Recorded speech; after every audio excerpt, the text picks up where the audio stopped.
Chapter 25-33, Even under the effects of the formation, the swords were still blown away and the emperor couldn't stand still against the force of the fist. He's bleeding. However, a keen-eyed spectator noticed something far in the formation. Everyone looked over at Wuxia. Sure enough, blood was dripping down his fist. It wasn't a serious wound, only a minor cut. Nevertheless, this still moved the crowd because his fist had always come out just fine in these exchanges. In fact, he easily broke the previous sword. This only proved how incredible these ancient swords were. The immortal slaying ancient swords are too sharp. Someone became startled and said, "No, His Majesty's fist is the impressive thing here."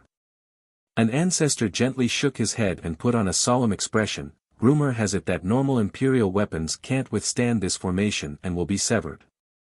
However, he used his flesh yet only a faint wound was left behind. It shows that his body is tougher than imperial weapons. People shuddered after hearing this. These ancient swords could cut steel like mud yet failed to do significant damage to the king after a direct confrontation. Again. The second emperor attacked after the successful repel by Wuxia. The second slash aimed horizontally for his back, wanting to separate him into two halves. This all happened in the blink of an eye after the first impact. The second slash was almost there. These emperors worked quite well together and had no openings. Wuxia didn't bother turning around and casually unleashed a backward palm strike, simple without any variation. Nevertheless, it was extremely effective. The horizontal slash was instantly suppressed and fell to the ground. He took another step forward and released an explosive punch straight for the first emperor. There was no doubt that he had figured out the real body. Of course, due to the sheer speed of the events, the first emperor was still in the midst of being pushed back from the first punch and has yet to stabilize his stance. Boom! The punch broke the space in front as well as the emperor's chest plate. Keep in mind that the punch itself hasn't made contact just yet. Clank! The third emperor joined in with a massive wave of energy straight at the second punch. Its light was capable of illuminating the 9 realms. The wave was boundless, impossible to cross by any living existence. Drowning would be their fate. The punch actually seemed minuscule compared to the sword wave, almost like a drop of water in the ocean. Rumble. Unfortunately, this great ocean still couldn't stop the punch. It created a massive tsunami and flipped the ocean over. All of the sword lights instantly shattered, then the ocean itself. The third emperor also staggered backward, unable to withstand the annihilative fist. Everyone took a deep breath after seeing this. 8 Formation True Emperor was still the underdog despite being inside his formation, unable to go on the offensive. From start to finish, the king hasn't used a weapon yet, he still had the upper hand. That's quite terrifying. Die. The first emperor calmed down and soared to the sky, unleashing the profundity from his sword. Suddenly, there were 1,000 emperors appearing above. Their swords clanked continuously and created an inescapable net. Kill him. The second and third emperor also split into countless copies and began the same onslaught. 3,000 emperors and their sword derived the mysteries of the Grand Tao. The invincible sword arts of the formation came down, instantly surrounding Wuxia. Sword waves came from the left and right, up and down. Wuxia simply raised his hand and created a bright formation of his own and instantly stopped the onslaught. Sword energies from all directions came slashing with rippling intense, more than enough to take down the celestials above. Just 3 were frightening enough, but 3,000 emperors. This was a sight to behold. Everything was engulfed by the frightening slashes inside the formation, waiting to be turned to blood. Damn, a few spectators murmured after seeing the inescapable sword energies. No, His Majesty is still the more impressive one. An expert said, 3,000 emperors still can't move him, that's insane. Everyone looked over towards Wuxia inside his barrier. Sure enough, the rampaging slashes couldn't break down his defense. If this is all you can do, it's time for death. Li Qie chuckled. Activate. The Emperor roared after seeing the stalemate. 3,000 emperors fused together into one again. Clank. The three ancient swords also fused into just one. It became larger with an intensified murderous aura, resembling a scaffold ready to decapitate immortals. Boom! His vitality surged to the sky like a soaring dragon. It then coiled around him in a dazzling manner. The kingdom also became radiant. All of the light became one with the Emperor. He grew larger, one step could annihilate the myriad Tao and the reincarnation cycles. Everyone could see his holiness. Behind him was a faint figure accompanied by an invincible aura belonging to an ancient progenitor. It filled the world and traveled across the river of time. The gods and emperors needed to retreat, all other beings would be suppressed. A progenitor. The crowd screamed after sensing this terrible aura. A progenitor is here. People dropped to the ground, trembling with fear. That's not possible, this is just the power of Nine's secret system. A solemn ancestor explained. You're going down. The Emperor delivered a vertical slash. Everyone felt as if he was a progenitor at this moment. The power of a progenitor, people shuddered. The weak members of the crowd twitched on the ground, losing control of their body. Chapter 25-34, Clank. The power of a progenitor empowered the slash, allowing it to destroy the ages and any immortal. The swords released strands of light. Each seemed to be materializing into physical form, full of murderous intent. These bright rays were fatal, aiming straight for the throat. This slash would remove any immortal in the world. The sword has finally revealed its true form and terrifying power. This primordial beast has shown its real fangs. The Emperor didn't exert its true power earlier. He needed to be at this level before being capable of delivering this slash. The crowd's expression darkened, petrified by this murderous aura. Some dropped straight to the ground. Good. Li Qie smiled and casually raised his right hand in retaliation. Clank. Another sword hymn could be heard. It wasn't as sharp and clear as the one from the immortal slaying sword but rather forceful with a deeper pitch similar to a large bell. A bronze sword appeared. It was as massive as a mountain, lying horizontally in the sky and crushing the stars above. Its size actually didn't matter, only its incalculable weight, surely the heaviest item in existence. Whoosh! It flew out and slashed at the other sword with pure strength. There was no murderous aura nor technique, just an immaculate power that could crush everything. Because of its unimaginable weight, the moment it took action, the spatial area nearby got crushed and became a terrible void after loud cracking noises. Perhaps it weighed 1,000 times more than 3 immortals. Just imagine the force behind such weight. The most amazing slash wouldn't amount to much when facing its might. Bam! A contest of a peerless formation versus a heavy sword. Unfortunately, the formation seemed feeble in comparison, like an ant being crushed by a mountain. Fiery sparks scattered before the immortal slaying sword was blown flying. Even the figure behind the Emperor suffered the same fate. The heavy sword didn't stop there, its shockwave still continued forward through everything. Boom! The weight of the strike seemed to be on the back end and has just now reached the front to hit 8 formation true Emperor. Ah! He bellowed miserably before turning into a mist of blood. Since the start with his ultimate slash till his death only took the blink of an eye. The spectators didn't even have the time to breathe before everything ended. Boom! The formation collapsed, leaving behind the 3 floating swords. Just a while ago, the Emperor had the immortal slaying formation on top of blessings from his kingdom and the power of 9 secrets. Alas, just a single slash still took him down. The guy didn't even have the chance to try and run. The spectators regained their wits and trembled in fear. The king didn't need to use any invincible art, just this bronze sword alone could make him invincible. One slash from it could take down a kingdom or lineage. 1,000,000 miles of land would sink to the core. Hidden powers and resources. Ancestors. True gods. All to ashes. The 3 immortal swords were still floating, unharmed by the contact earlier with the bronze one. They were clearly precious treasures. Not bad at all, mine. Li Qiye smiled and reached for them. Clank. Clank. The swords resisted his suppression since they already had a master, not wanting to submit. Unfortunately, his great palm didn't allow for resistance. They were instantly suppressed and fell into his possession. He did a simple wiping motion and destroyed the seals of the swords along with the markings of Myriad Formation Kingdom. There was no doubt that their master has changed at this point.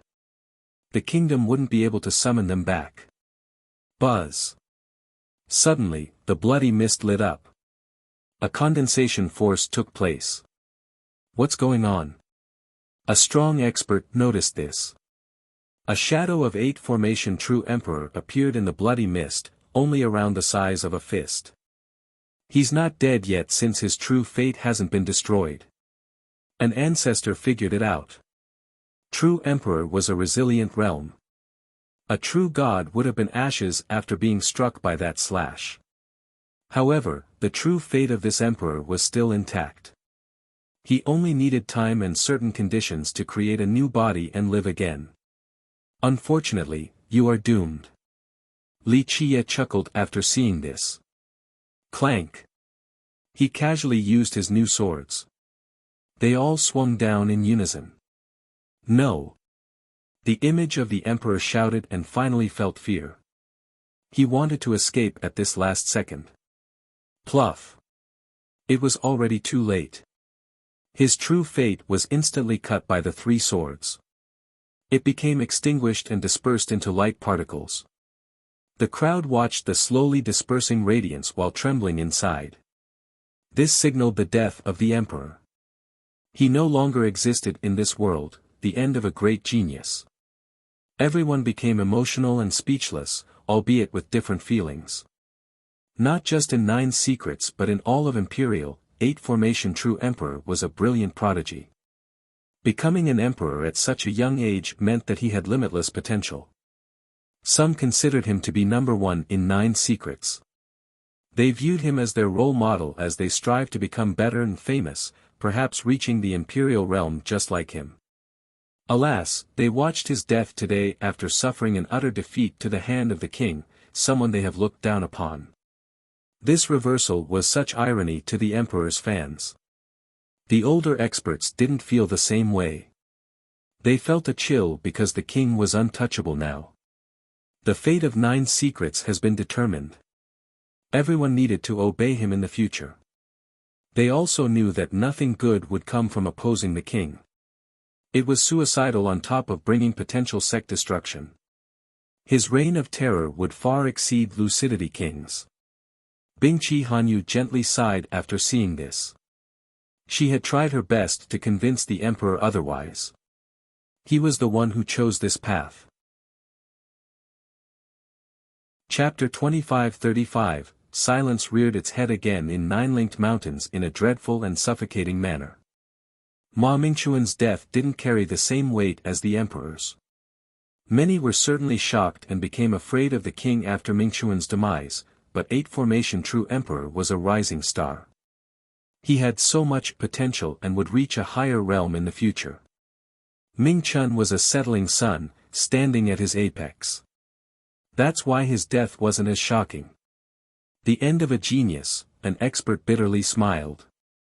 In fact, some didn't know how to feel. Ever since his birth, 8 Formation True Emperor was destined for greatness due to his excellent bloodline and incredible talents. Moreover, his characters and personalities were top-notch, a dragon among men. Everyone knew about how hard he had trained in the Tao, so his current accomplishments were expected. So in a sense, they believed that he had superior genes and would become as bright as the sun, the symbol of the young generation. On the other hand, the king was an illegitimate son, hidden away by Lucidity King.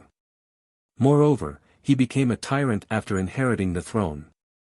So it was a case of a prodigy versus a prodigal tyrant. Unfortunately, the hero of the story lost today. Reality was often cruel and ironic. Nevertheless, all they could do was stare at the king in fear, not daring to utter a word. Saying no to him right now was courting death and complete extermination. Li Qiye recalled the three immortal swords and stared towards the direction of Myriad Formation Kingdom. Well, at least you are still acting like a proper ancestor. People also looked over at the kingdom after hearing this. They remembered that it also has one of the 5 supreme ancestors. Some believed that outside of Lucidity King, the 5 ancestors were the strongest in 9 secrets. However, this ancestor didn't interfere during the duel between the emperor and the king. No sneak attack either, unlike Ma Mingchen. He still didn't take action to save the dying emperor. Why didn't that supreme ancestor help? A youth asked. His ancestor glared sternly at him and said, "Cultivators don't only focus on strength but also characters. A supreme ancestor represents his sect and the juniors, so one can't act in a despicable manner. It would reflect badly on his own forefathers and ruin the reputation of his sect." Indeed. A different ancestor agreed. After all, this was a fair duel between the emperor and his majesty. Plus, the emperor managed to maintain his prestige and reputation. Some recalled the ambushes from Tang Hexiang then Ma Mingchen. Both of them were prestigious characters, an imperial guard commander and a central commander who was also an eternal. Everyone was surprised when they decided to ambush Li Qiye and looked down on them for doing so. Nevertheless, this had an adverse effect on young spectators. If these big shots could ambush others, then why shouldn't they do so as well? This terrible thought consumed some of the youth's righteous Tao. It's one thing to start a fight with a number advantage, that's already bad enough. One ancestor firmly asserted, but a sneak attack is utterly contemptible. If everyone in the system is despicable to this level, the system will fall into ruins in due time. I agree. 8 Formation True Emperor did a great job. Though he had passed away, he still put up a just and honorable fight, a death befitting that of an emperor. The ancestor from Myriad Formation Kingdom at this crucial moment properly composed himself, not ambushing to save his sect's talent. Many ancestors agreed with this viewpoint. They were afraid that the bad examples set by Ma Mingchen and Tang Hexiang might affect their young disciples. This was a good time for a lecture to fix their mentality. Boom! Endless light surged from Myriad Formation Kingdom, culminating in a fire burning in the wild blue yonder and illuminating the realms. A gigantic figure appeared inside the kingdom, stately and mighty, stars above his head and oceans below his feet. People couldn't help wanting to bow to this old man. A frightening aura of an eternal took 9 secrets like a storm. The supreme ancestor of Myriad Formation. People could see him despite the great distance. Wait, does the ancestor want a part in this too? Going all out against the king? Some speculated. What other choice do they have? An old expert said, the king is invincible. Once he takes back the throne, Myriad Formation Kingdom will be the first on his list, so if they don't go all out now, when? The crowd glanced at each other. This feud has indeed escalated beyond mediation. And to think I've just praised you. Losing your patience. Li Qiye smiled at the massive figure. Boom! Another pillar of light erupted from the Bingqi clan. A sonorous clanking of a weapon resounded, other weapons in the world resonated back with a hum as well. Another old man emerged with a weapon floating above him. It emitted endless imperial might, seemingly capable of suppressing every other artifact. Supreme ancestor of the Bingqi. Another shouted. That's all break. One ancestor recognized the weapon floating above his head. Weapon break, true emperor's artifact, all break. The experts became startled. All break was rumored to be the Bingqi's strongest weapon. Their patriarch, Weapon Break, was a peerless blacksmith and his masterpiece was all break. Some believed that it was on the same level as ancestral weapons. Is this really happening? People glanced at each other. No, Bingqi Hunyu's expression darkened. She didn't want her clan to be destroyed. Well, it's not surprising, they're allies. Another whispered. Ever since the siege, these two have formed a marriage alliance. They were on the same boat now and needed to act together against the common enemy. Boom! At the same time, another divine beam rushed to the air with a holy affinity. A man came out of the light, looking quite transcending. Kamlotus Monastery's supreme ancestor, his appearance was more shocking than the other two. What is going on? Are the ancestors crazy? I told them that we can't oppose the king. It was Qin Jinyao's turn to be astounded.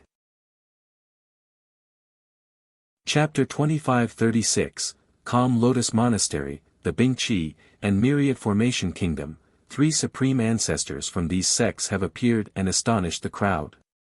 Only the 2 from Waterfront and Godstep were missing.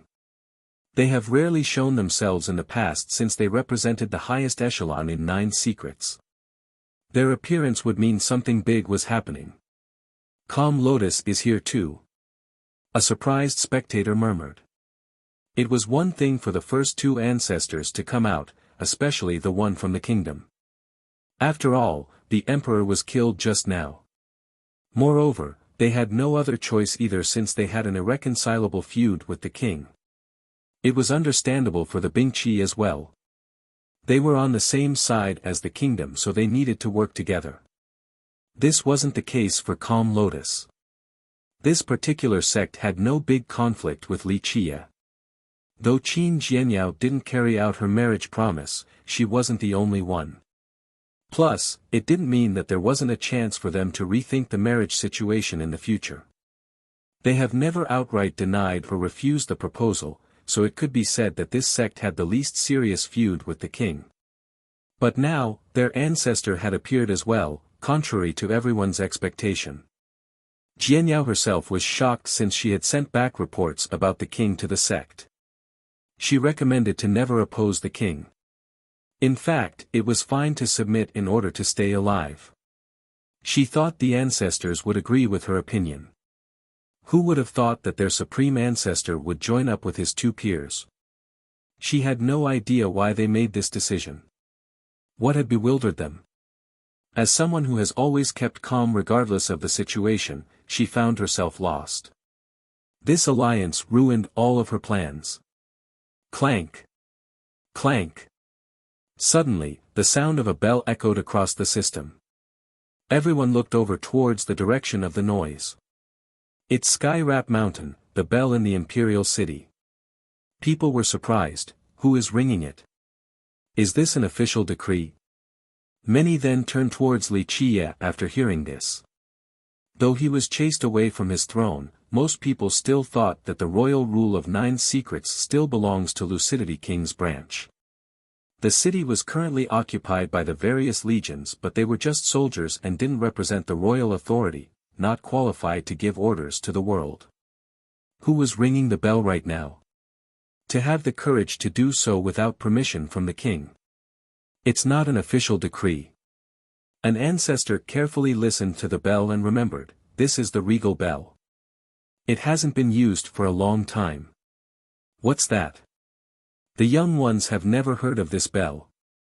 It's the bell that represents authority. The startled ancestor explained, this bell has always been in War Saint Dynasty but kept by the Sacred Cabinet. They're the only ones who can ring it for a declaration to the rest of the world. Sacred Cabinet? People have heard of this name before, the one that got destroyed by Lucidity King. Though few rarely brought it up, many in 9 secrets still knew about it. Previously, the kings of War Saint Dynasty didn't necessarily have total control over the system. They only served as spokesmen, the ones truly in charge were the ancestors from Sacred Cabinet. The cabinet made decisions about great events and future plans. The kings normally only announced them to the world. This lasted until the reign of Lucidity King. He decided to abolish the cabinet, resulting in a bloody war. After his victory, the members of the cabinet vanished without a trace. This institution ceased to exist afterward.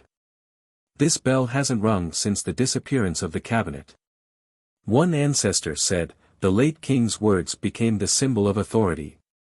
Who would have thought that this sound would come back now after so long? Is the cabinet trying to rise again? An expert became interested. Rumor has it that they have been eliminated by Lucidity King, but the symbolic bell signaled their return. Is this a warning to the three supreme ancestors, or do they have other plans? Some glanced over at Wuxia. After all, the king represented the imperial rule while the cabinet was also from War Saint dynasty. In theory, they should be on the same side as him. I'm not sure, there is some long-running animosity here.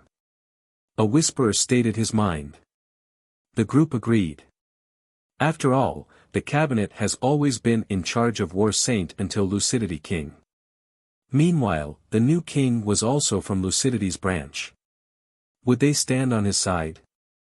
Most felt that this was impossible. This particular feud couldn't be dropped that easily. Rumble. Back in the distant Skywrap Mountain, a great peak seemed to be opening with light as dazzling as the contents of a splendorous treasury. Finally, a pavilion started floating to the sky, shrouded in divine radiance. It looked ancient and seemingly cast from bronze. It poured down Tao laws filled with chaos and true energy. This building resembled a stately palace with a majestic aura. That sacred cabinet. Many recognized the place. Why is it showing up now? Another asked, causing the crowd to exchange glances. They didn't show up during the siege at the imperial palace nor when the king was chased away from his throne. They didn't show up when the rest of the great powers competed for authority. Logically, if they wanted to compete, they should have shown up sooner and deliver a decisive blow. Choosing this particular moment seemed to be premeditated. Maybe they're here for that 9 immortals rope. One ancestor pondered carefully before coming up with this. They felt that the cabinet wasn't here for political reasons. Only that one rope was worthy of their appearance. Rumble. The world quaked as the three ancestors and the cabinet started heading for 9 linked mountains. They each occupied a different cardinal direction, seemingly wanting to surround Wuxia. One step from the ancestors took them 10 million miles. They left behind footsteps in the sky that could never be erased. As for the cabinet, it crushed space and traveled through 10 million miles with a peerless speed. They're coming for the king. Everyone could tell that they were trying to block all escape paths from the king, wanting to surround him. Chapter 2537, Rumble. Continuous explosions resounded. Both the three ancestors and the cabinet were far removed from 9 linked mountains, but this distance was nothing to characters of their level. All eyes were on Wuxia since he was their target. Would he fight or not? This became the question on everyone's mind. There's no way he'll do it, right? One person tried his best to lower his voice, afraid that Wuxia would hear him. Wuxia's might was unquestionable after taking down one big shot after another. However, the supreme ancestors have terrorized the system for several generations, not to mention the unfathomable sacred cabinet. This alliance was impossible to gauge, few in the world could actually oppose them. Their abilities were the reason why Lucidity King didn't destroy the 5 ancestors in the past. No, I still think the king is untouchable. One expert mused and said slowly, he's unfathomable and probably hasn't shown us his real strength. An all-out move from him will be unimaginable. But you can say the same about the 3 supreme ancestors and sacred cabinet. Their move is going to be earth-shattering too. Someone else quietly said. Just wait and see. Another ancestor said, the outcome will be clear soon. This battle will determine the directions and fate of 9 secrets. The crowd slightly jolted, realizing the significance of this upcoming fight. If the king were to lose, there would be a contest for supremacy between 3 sects, perhaps a stalemate. The opposite scenario would be a tyrant even more imperious than Lucidity King. Li Qiye still had a smile on his face, seemingly unperturbed. As the storm approaches, the cave entrance beneath Great Desolate Mountain suddenly trembled ever so slightly. It became dimmed, on the verge of disappearing. Everyone was focused on the three ancestors and sacred cabinet right now, so no one cared about the prison. In fact, the change was too minuscule to be spotted in the first place. Never mind, I'm busy now, no time to play with you all. Li Qiye's eyes turned towards the prison before he laughed and leaped into the sky. What is he doing? This stunned the crowd. Boom! A deafening blast quaked the entire mountain range as if a world barrier has just been broken. They saw Li Qiye landing down and jumping into the great desolate heavenly prison. The entrance looked like the bloody jaw of a primal beast. He jumped into the darkness and was swallowed up. Careful dash, Lu Chuqing felt her heart hanging on a string because of this sudden development. Bingqi Hanyu hurriedly supported her while feeling the same astonishment. Everyone became stunned. Who could have expected this move from Li Qiye? They all knew that there was no leaving this prison, regardless of how strong and mighty one was. It was eternal damnation, no coming back out, death without a grave. Lucidity King has thrown numerous powerful foes into this prison and they were never seen again. Remember, his foes were mighty, starting at least from the eternal level. Alas, these Eternals still disappeared into this prison. These tales built up a grim scene for the prison. The issue here was that no one forced Li Qiye to do so. This seemingly suicidal act made jaws drop to the ground. People stared towards the prison with their mouth wide open. Is he insane and suicidal? Why did he jump into great desolate heavenly prison? Someone stammered. Some didn't believe their own eyes. Everything was arguably fine, yet the king chose to enter the prison. Maybe he's afraid of the alliance. Another speculated. No way. An old expert shook his head. The guy kills without batting an eye, he's afraid of no one. Plus, if it stemmed from fear, why the hell would he jump into the prison? Everyone agreed with this logic. Even if he couldn't take on the three ancestors, he still probably could go all out and escape from them. However, jumping into the prison would end with nothing but his death. The crowd continued speculating, but no one could come up with an answer.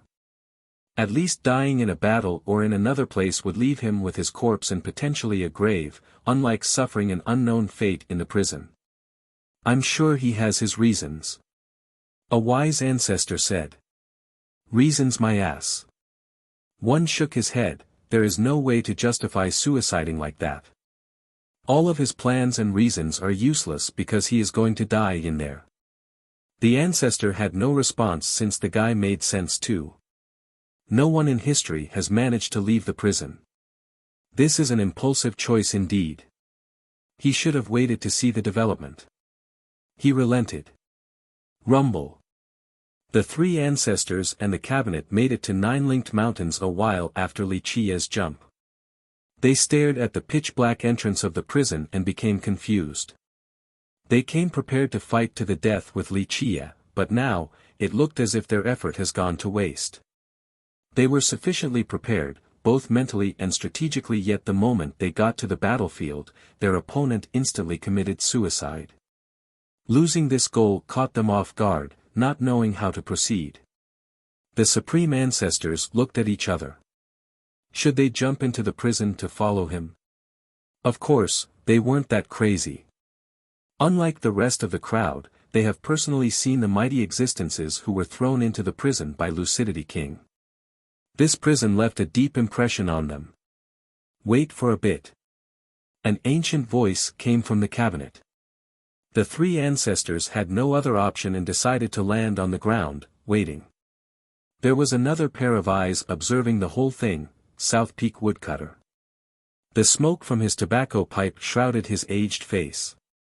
Nevertheless, his eyes were still as bright as ever. Maybe a miracle will happen. Does that prison really contain the secrets to immortality? he murmured as he puffed out rings of smoke. He watched without blinking once, really hoping for Li Qie to come back alive since he was curious about the prison's secrets as well. Chapter 2538, Boom. Li Qie fell from the sky and landed in the prison. Sand splattered beneath his feet. After stabilizing his stance, he looked around and saw yellow sand everywhere. Upon closer inspection, the sand here was different from the ones in a desert. It was dried with a burnt yellow shade as if something has incinerated the entire place. If one were to throw sand into a pan and roast them at high temperature, this would be the result. Moreover, there were signs of crystallization, at least on the outside. A knowledgeable person would certainly take a deep breath and feel dread after seeing this because only an exceedingly high temperature could create this area. Ordinary flames certainly couldn't do so. An invincible being must have turned this place into scorched earth. Normally, a land ravaged like this would melt together into one piece, whether it be the specks of sand, pebbles, and mud, something similar to a porcelainization process. This place was unique that only this type of yellow crystallized sand was left behind, both the specks on the surface and the ones below. All of them suffered an even degree of temperature. It meant that this being wasn't only powerful but also had an apogee level of mastery over fire. Not just any progenitor could do this, and they would require a slow roasting process over a long period of time. Thus, this desert was the result of an unimaginable feat and a peerless true fire. The sky was a muddled expanse. A master using their heavenly gaze wouldn't be able to see through it. The entire azure seemed to be sealed. This was a great prison with no chance of escaping. Li Qie took a deep breath and found the air to be scorching inside his lungs. His throat was burnt as well. He carefully analyzed this sensation, catching an earthy taste from the air. It was slightly moist, virtually undetectable in this high heat. "It's really here," he murmured. "The old man really took advantage of the situation and gave me this tough problem. Does he want me to gather everything?" He smiled and looked around before picking a direction. Both the hot sand and air were especially discomforting. The suppressive atmosphere didn't help either. People would eventually go crazy after being stuck in this cage for a while. Along the way, he found numerous skeletons of all shapes and forms buried in the sand. One was massive, just its finger alone were more than 10 meters long. One could imagine how big the entire thing used to be. There were smaller ones as well. Their bones had a metallic shimmer, evident of their might when they were still alive. Though it has been a long time, their divinity still remained. One would find that some of these corpses have died in an ancient era, unlike the ones that have died in the previous 1 or 2 generations ago. The former had decayed to a greater extent. It was clear that back in the olden days, many existences were forced into this place. This was way before the creation of 9 Secrets system. Remember, this person wasn't built by 9 Secrets ancestor nor was it personally refined by him. Rumor has it that he got it from his master, Bao Pu, then he placed it in his system. Others believe that he got the prison from a perilous ancient ground. He pulled it away and fused it with his system during the system refinement process. In short, this place has existed way before 9 Secrets. Its true master and origin remained unknown. As Li Qie moved forward, he saw more remains from 9 Secrets system. Many powerful prisoners were thrown here. So in the past, the leaders of this system have also thrown people into the prison. This practice eventually stopped until Lucidity King's generation. What was the goal behind this? Was this place really only a prison? No one knew the answer. Who knows how long Li Qie has been walking now? It was impossible to tell the flow of time in this desolate place. Ha ha ha. A living person? A burst of dark laughter resounded as a figure come out of the sand. It was an old man with 8 arms. He looked old with withering vitality, but his 8 arms were still muscular with a golden glow, seemingly cast from gold. His bulging muscles and veins looked like golden dragons coiling around his arms, quite a magnificent spectacle. Boom! The sand dune next to him also exploded and out came a bull's head. Its heavy figure landed on the sand like a mountain, causing sand specks to go everywhere. This was a strapping being who has the head of a bull and the body of a man. He had long and thick fur. When he shifted his body, the fur would move back and forth.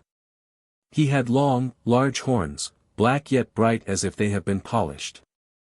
His weapon of choice was a stone hatchet brimming with violence. His lower half was covered by a loincloth that hasn't been changed in a long time, looking quite shabby. Ha ha ha. I haven't eaten meat in this godforsaken land for thousands of years now. This brat looks very soft, he's gonna taste good. The big-eyed bullman licked his lips, almost drooling. I agree. A different figure appeared, an old woman with gray hair and wrinkles. Nevertheless, she was definitely a beauty back then. Though she has been trapped in this sandy place for countless moons, her dress was still perfectly clean. Her eyes were especially bright. They fixated on Wuxia as she said slowly, "Yes, such tender meat, roasting is the right choice. His fat oil will burn to a nice crisp, so we get both textures." I think boiling is the better choice. The eight-armed old man said, "So we can have a fragrant soup of pot too, now that's perfect." Alright, wild bull, eight-armed golden dragon, poison phoenix lady. Don't be scaring the newcomer, he just got here. A scholarly voice came about as a winged man approached. He was the youngest among them, resembling a middle-aged man with a red robe. He had a dark red feathered fan, looking like a plume of fiery clouds. When he got closer, the temperature instantly increased. People felt as if they were standing next to a cauldron. "Please, Fire Feather Scholar, you're a murderous villain, since when are you so nice? Maybe your murderous nature is done for after being trapped in this hellish place for so long." The man called Wild Bull laughed. His voice thundered like a bell, crisp and clear. "No." The scholar shook his head, "It's rare to have a newcomer, this is a very interesting event. I want to hear what's going on outside right now." The three of them glanced at each other and nodded in unison. They had been trapped for so long and didn't know what was happening outside. This youth could keep them up to date. Fire Feather is right. Poison Phoenix Lady said, "I want to know if that geezer Lucidity has croaked before us or not."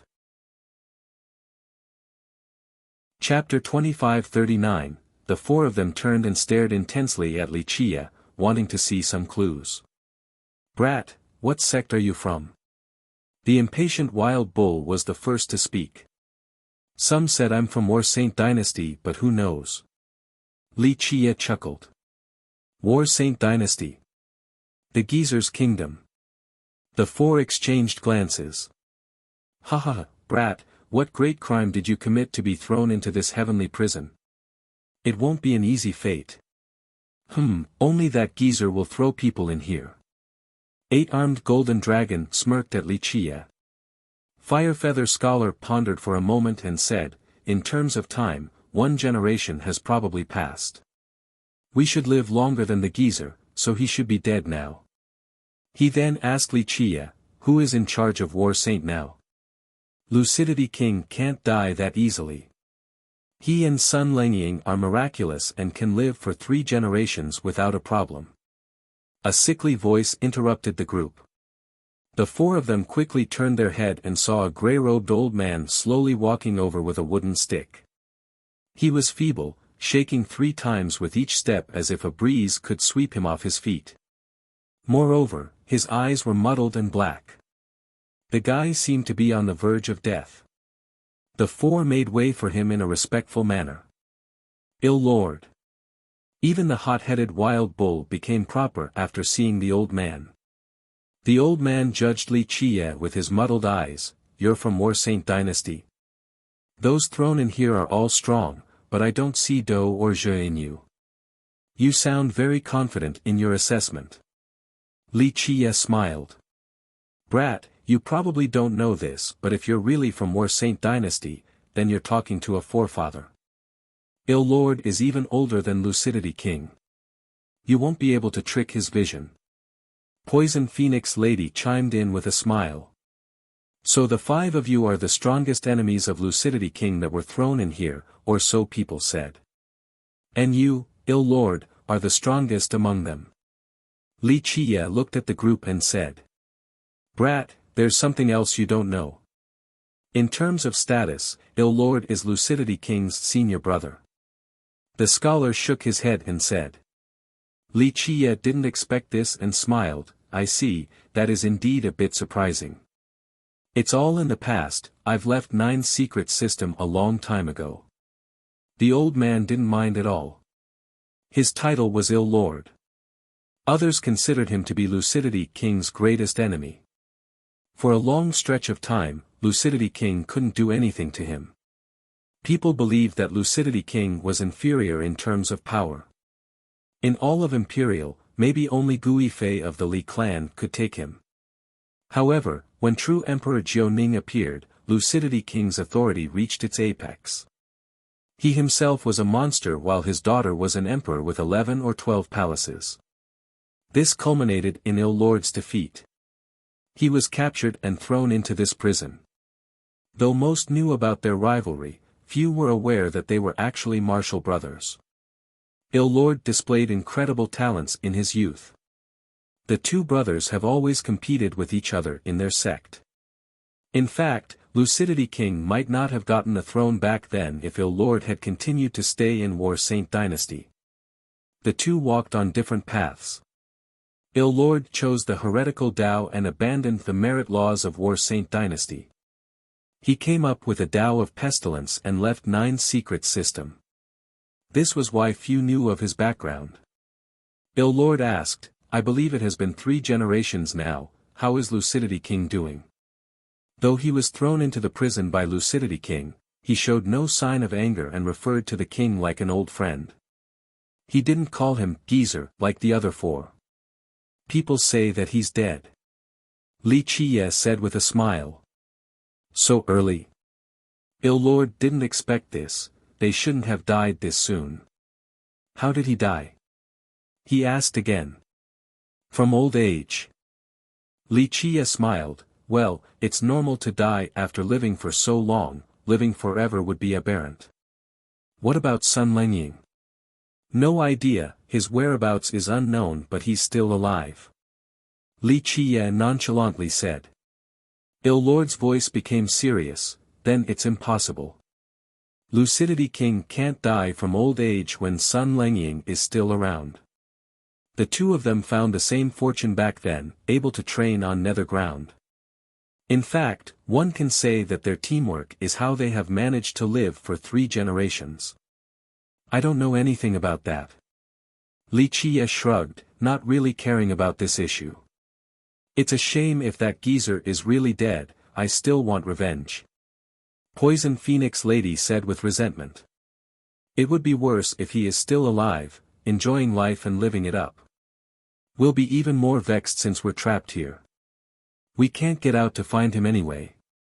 Firefeather Scholar said while waving his fan.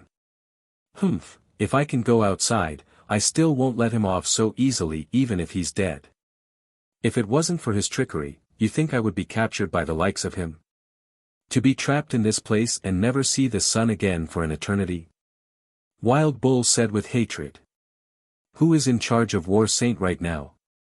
Ill Lord asked Li Chia after a moment of contemplation. I am. Li Chia smiled, I'm the current king, the only number 1 in the world. You're number 1. Wild Bull, Poison Phoenix Lady, 8-armed Golden Dragon, Firefeather Scholar, and even Ill Lord gave Li Chia another assessment. Brat, you're quite bold. The scholar smiled, the world is vast, hegemony is impossible for you. Even the powerful Lucidity King wouldn't make that claim. Ha, don't tell me the kingdom is done for after the geezer's death. No one is capable anymore and the throne fell on you. Wild Bull laughed boisterously. Lucidity King passed the throne to you. Il-Lord thought about something and stared intensely at Li Chia. That's right, he said we are connected by fate, so he passed the throne to me. And who would waste a free pie landing from the sky? So I'm the king. Li Chia looked very innocent and borderline stupid right now. Everyone believed him. Well, it was the truth anyway. Because of fate. If I didn't know Lucidity King well enough, I would actually think you're his illegitimate son. The lady said. That geezer became senile from old age. What is this about fate? Golden Dragon also stared at Li Chia, thinking about the ridiculousness of the whole thing. No, he's only a scapegoat. Il-Lord shook his head. Think again about Lucidity King. He wouldn't have reigned for 3 generations if he were that simple. There's a reason why all of you were captured by him. The other 4 became silent. Golden Dragon wasn't completely convinced. He muttered under his breath, if it wasn't for that bastard Sun Lengying ambushing me, I could have taken Lucidity down. Hey, don't tell me others took your throne then threw you in here. After a quick assessment of the guy, Poison Phoenix Lady thought she knew why the youth was in here. No, I jumped in myself. Li Chia shook his head. What? The group was stunned. Brat, do you know anything about this place? Wild Bull stared at him as if he was an idiot. Yes, great desolate heavenly prison, there's no coming out. Li Chia smiled. Then why did you jump in? Are you sure you're not crazy? Doing so is suicidal. The scholar's eyes narrowed. Not quite, all of you are still alive and kicking despite being in here. Who knows, maybe staying outside would have ended in an earlier death. Li Chia joked. Chapter 2540, the group stopped talking as their eyes darted around. Why are you here? Il-Lord became serious and asked. You tell me. Li Chia grinned, this is a prison where the birds don't even to shit. Logically, people shouldn't live long in this place, so why are all of you still alive? Though the great powers all had long-living ancestors that could last for generations, they were sealed underground or in a location full of spirit energy. This hibernation process required great effort and consumed a copious amount of natural resources. These advantageous circumstances naturally didn't exist in this harsh prison. So, the prisoners here shouldn't live for that long, especially elders like Il-Lord. However, they look to be doing very well for themselves. Plenty have died. Golden Dragon smiled grimly. He was right. Lucidity King threw more of his enemies in here than just the 5 of them. However, they were the only ones left alive. You are here for that legendary item of immortality? Il-Lord concluded and asked. Il-Lord was Lucidity King's senior brother in War Saint, so he had a great understanding of Nine's secret system. Few in that place could match him right now in terms of knowledge about the system.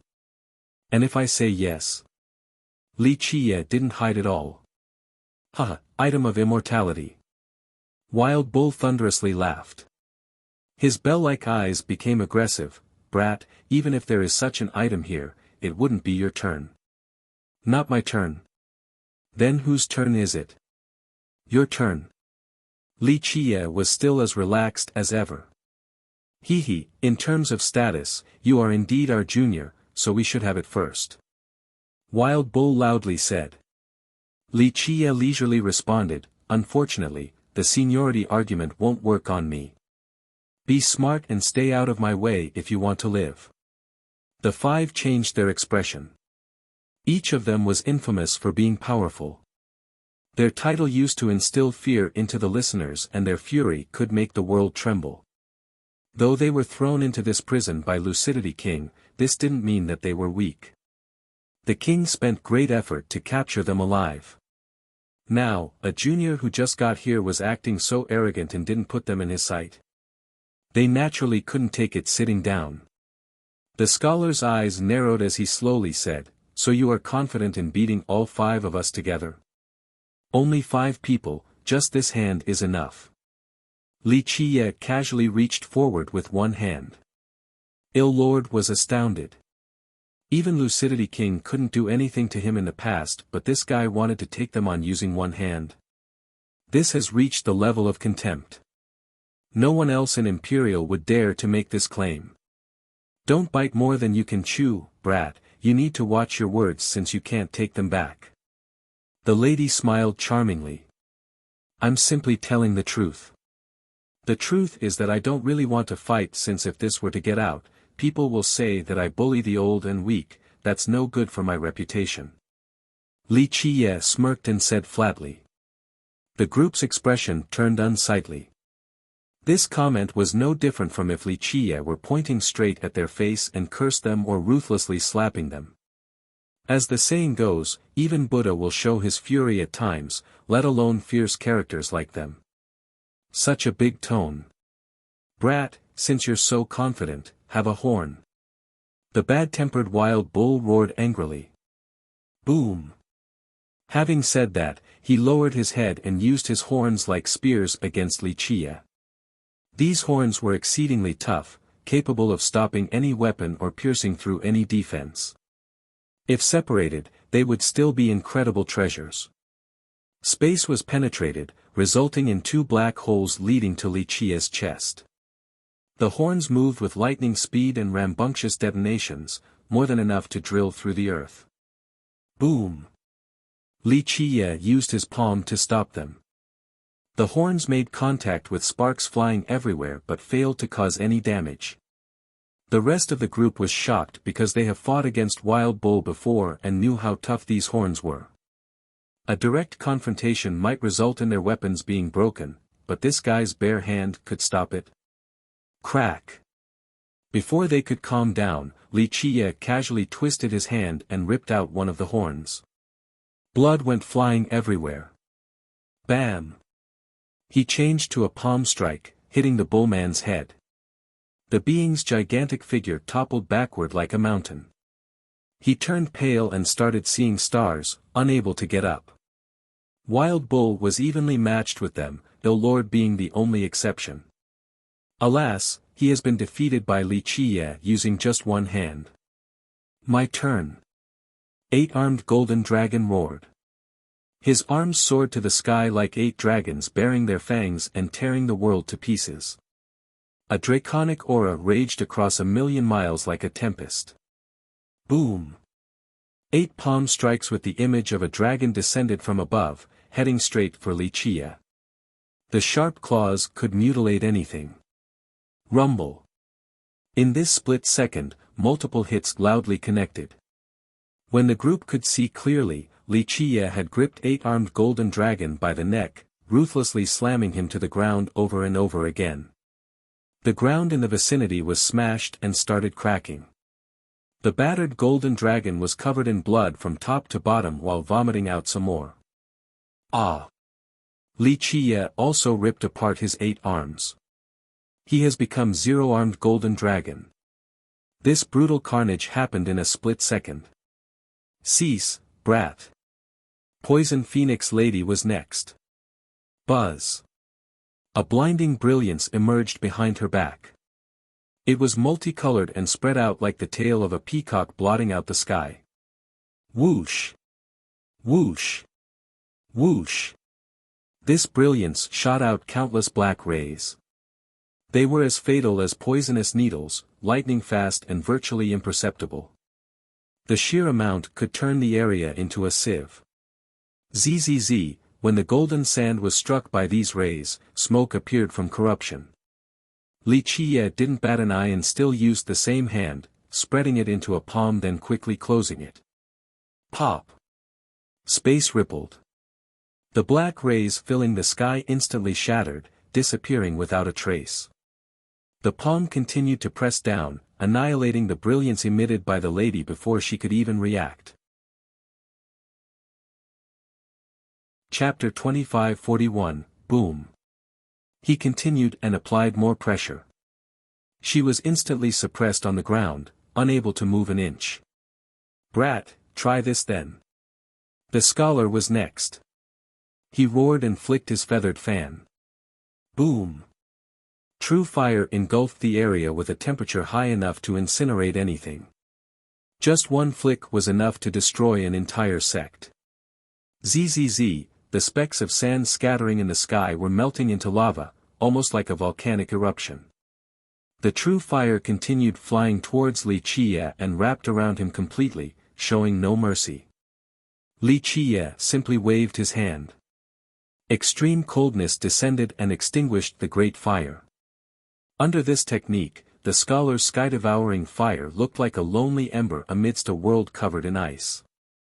Li Qiye pointed at the scholar and a chain of ice materialized, coiling around the scholar and forcing him to the ground. It didn't take long before the four of them failed. Only Ill Lord was left. From beginning to end, Li Qiye only used one hand, no weapon and merit law, yet he still subdued four Eternals so easily. That was just for fun. Li Qiye stood there with his hands behind his back, casually commenting, "If I become serious, even the villainous heaven will tremble with fear. Hell, I would be scared of me too if it reaches that point." The four Eternals were speechless and white. There was no need to elaborate on their power, just the fact that they were Lucidity King's rivals spoke volume. However, they lost to Li Qiye even though he was clearly going easy on them, not resorting to any technique. What horrifying level of power was this? They realized that they have met a monster whose power exceeded their understanding. "You want to try?" Li Qiye looked at Ill Lord and nonchalantly asked. "It's clear that defeat is inevitable, but one must still try." Ill Lord sighed and instantly threw his walking stick after speaking. Though he was stronger than the four by a large margin, he couldn't defeat them so easily. No one in Imperial could do so. Boom! He became shrouded in grey fog, no longer looking as sickly as before. His aura became impressive, just like a supreme king looking down on the world. Though he still wore the same simple robe, he looked like a natural-born conqueror, the ruler of the myriad realms. This was his real form, not the sickly state. Remember, the word ill is not the focus of his title, the word Lord was. It meant that he would be above everyone. One could imagine how mighty he used to be in the past. As he walked forward, his foggy aura touched the sand and instantly corroded them. Remember, each speck of sand was tough like crystal, but they still turned to powder. This was his Tao of pestilence, allowing him to destroy a sect without using any technique. A great army couldn't last before him. Summon! He roared and his grey fog soared to the sky. Even the stars would turn to powder by their corrosive property. The aura then soared downward for Li Qiye, wanting to turn him to nothingness. Ill Lord became the ruler of death and destruction, instilling fear into the spectators. Pestilence. Li Qiye chuckled at the tempestuous aura, "Only a minor art compared to my death." Having said that, he casually raised one finger. Buzz. A strand of death circled around his fingertip. It was weak, on the verge of extinguishing. However, the aura of pestilence was instantly replaced by this affinity of death. Only remnant powders remained. The plaque affinity was completely devoured by death. The worst pestilence was nothing in comparison. Death was the final destination of all things, simply unavoidable. Boom! Ill Lord wanted to rush forward, but he paused in his tracks. His foot stomped down on the ground in order to stabilize. In this second, Li Qiye's finger was before him. The aura of death loomed before his throat. If he took another step forward, it would invade his body. As a Tao creator, Ill Lord certainly knew that he would die the moment this aura of death enters his body. The greatest might and strongest merit law still couldn't stop death. He didn't dare to move or even swallowing his saliva, afraid that the slightest movement would trigger the aura. Boom! Li Qiye flipped his hand and forced Ill Lord to the ground. All five have been subdued, a convincing, utter defeat. The other four were stunned and became hopeless at this sight. Ill Lord was the strongest among them, he could even take all four of them on by himself. Alas, their only hope has been defeated. My horn, Wild Bull cried loudly while holding his broken horn. It's not easy for him to grow another one, unlike Golden Dragon and his arms. The horn would need to grow inch by inch, a full recreation wasn't possible. Who gives a shit about your horn, we're all about to die. Golden Dragon was in a bad mood and sarcastically said, as if you can leave it to your descendants. We do. Our clan has a tradition of passing down our horns, and mine is especially priceless. It would be the ultimate heirloom. Wild Bull was something else.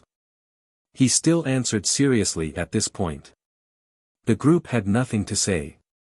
They were powerless and could be killed at any moment, yet Wild Bull still cared about his horn. How boring, what should I do with you all? Li Qie yawned and glanced at his prisoners. Do what you want. I'm not afraid of death and will not beg for mercy. The tough bull retorted.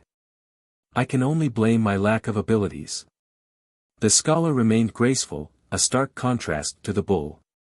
It's only dying sooner, no big deal.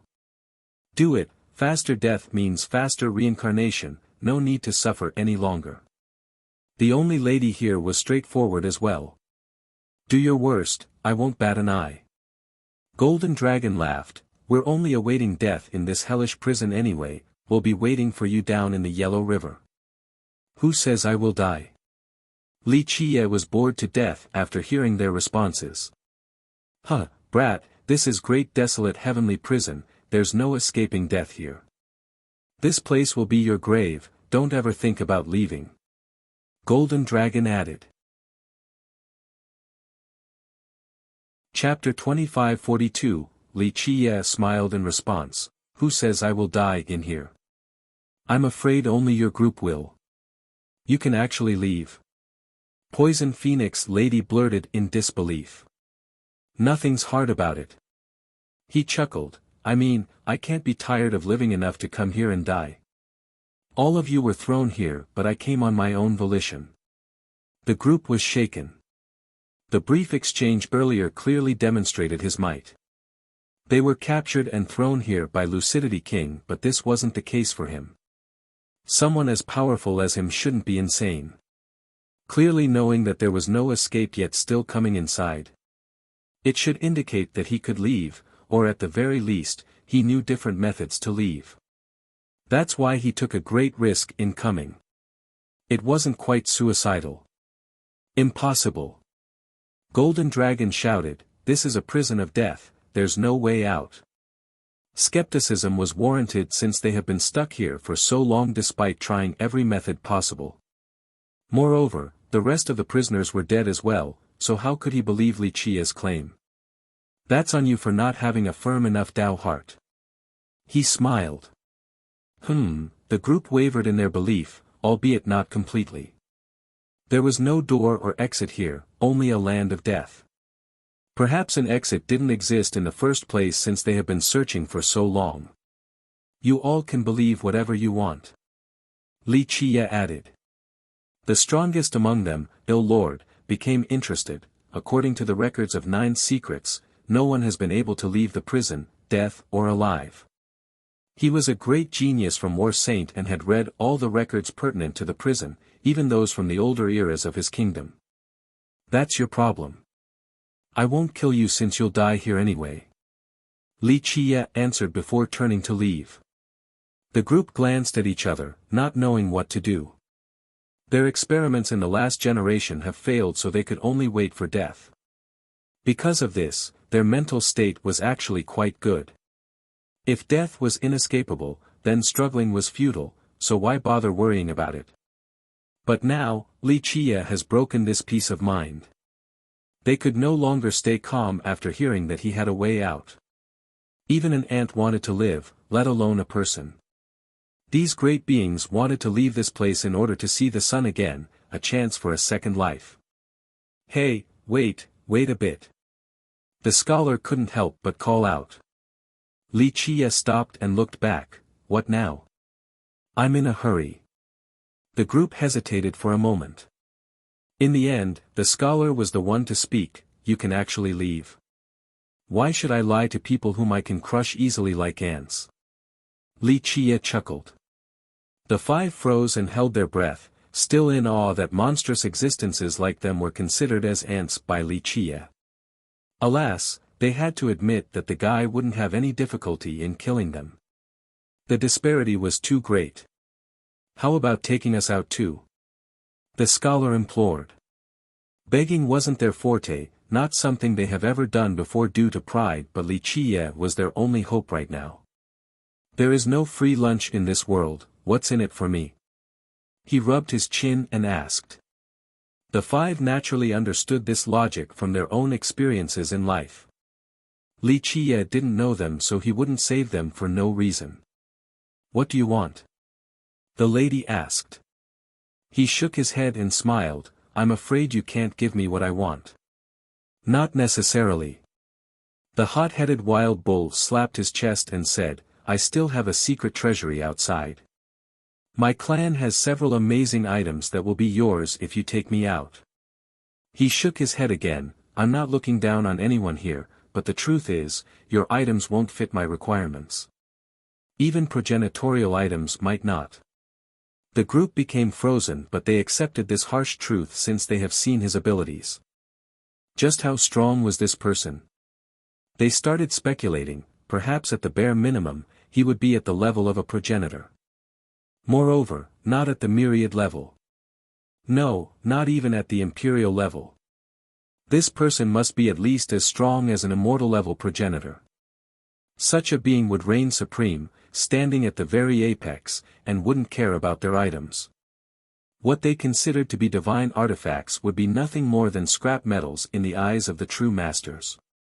What are your conditions? We'll agree as long as we can do them. Golden Dragon blurted out. Nothing was more tempting than leaving this hell hole for them right now, akin to a thirsty man trapped in a desert. He would do anything for a sip of water. Everything was on the table. You're making this difficult for me since I don't really want anything for you. Li Qie rubbed his chin, contemplating. The arrogant group became silent, still not used to being treated this way. They were still imperious in front of Lucidity King, especially Ill Lord, who was even a level above. However, keeping their head high was an issue in front of Li Qie. The things they took pride in were insignificant to him.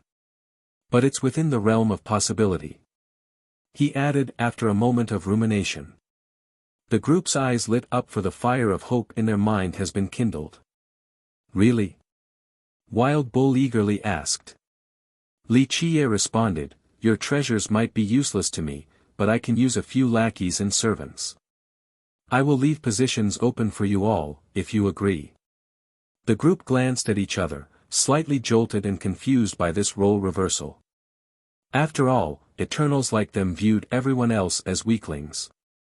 They were ancestors or big shots of their clans and sects, enjoying the worship and respect of the descendants in Imperial. Now, they needed to be his errand boys.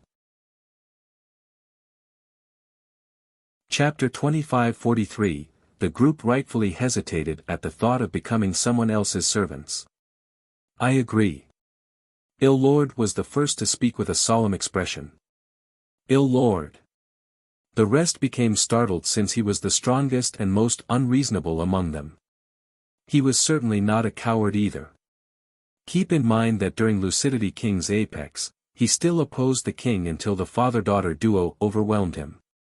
Nevertheless, he put up a resilient fight. Despite his sickly appearance, he was a tough and unyielding man, never accepting inferiority.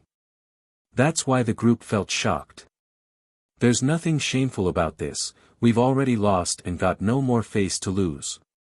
To work under a peerless supreme is another form of glory. Ill Lord sighed and said. The group quietly contemplated. From their own perspective, they were powerful Eternals. But as for Li Qie, this was a being at the progenitorial level. One wouldn't meet this level of power normally in Imperial. Even true emperors more powerful than they would need to lower their head before this monster. Like Ill Lord said, working under this man would be an honor. His strength lived up to his status. I agree as well, I'm nothing compared to Ill Lord, so there's no shame in this. Firefeather Scholar yielded. Then what are we waiting for? Let's agree. Eight-armed Golden Dragon looked over at Poison Phoenix Lady and Wild Bull. We agree to work under you, young noble. The three submitted. Very well. Wuxia nodded and raised his hand to release their suppression. He released a seal into their true fate and said, do your best now. When his seal fell in their true fate, it was the same as them taking an oath. They must obey their promise of loyalty. Nice to meet you, young noble. The group got up and bowed. Good, then let's go. He nodded. Where are you going, young noble? Ill Lord asked. The place with the densest murderous energy is where I want. Wuxia said. It would be Death Pit, is that where you want to go? The scholar took a deep breath. Indeed. He chuckled. We can't enter that place. Wild Bull hurriedly objected, it's too bizarre and frightening. Any intruder will go crazy if they're not killed by the energy there. You have tried. He looked at them. We can only be several steps near the edge. Golden Dragon bitterly smiled, the murderous energy alone is unbearable, let alone the various illusions. I couldn't get far before my arms are corroded to the bones. Ill Lord has gone the farthest out of us. The lady said. Ill Lord shook his head, I didn't get that far either, only a bit more than the four of you. I'm knowledgeable about this Tao so I can handle the murderous energy, but the disruptive illusions are too much, akin to a heart devil. I would have gone crazy by continuing. We've looked at every inch of this place already, but Death Pit is the only place that we can't research. Wild Bull said. You really wish to go in, young noble? Ill Lord asked. Why wouldn't I since I'm already here? Wuxia smiled nonchalantly. The group agreed, especially because he was far more powerful than them. They couldn't do it but this didn't apply to him. Could it be that this place really has an item for immortality, and it is hidden in Death Pit? Wild Bull became anxious. Immortality doesn't come that easily in this world, and it might not be stored here. Wuxia said. But logically, there should be something because people can live longer here than outside without the aid of natural treasures. The scholar pondered. It's only an increase in lifespan, far inferior compared to true everlasting life. Wuxia chuckled. Then what's inside the pit? Ill Lord also speculated, it would be strange to have a life item stored in a place full of murderous energy.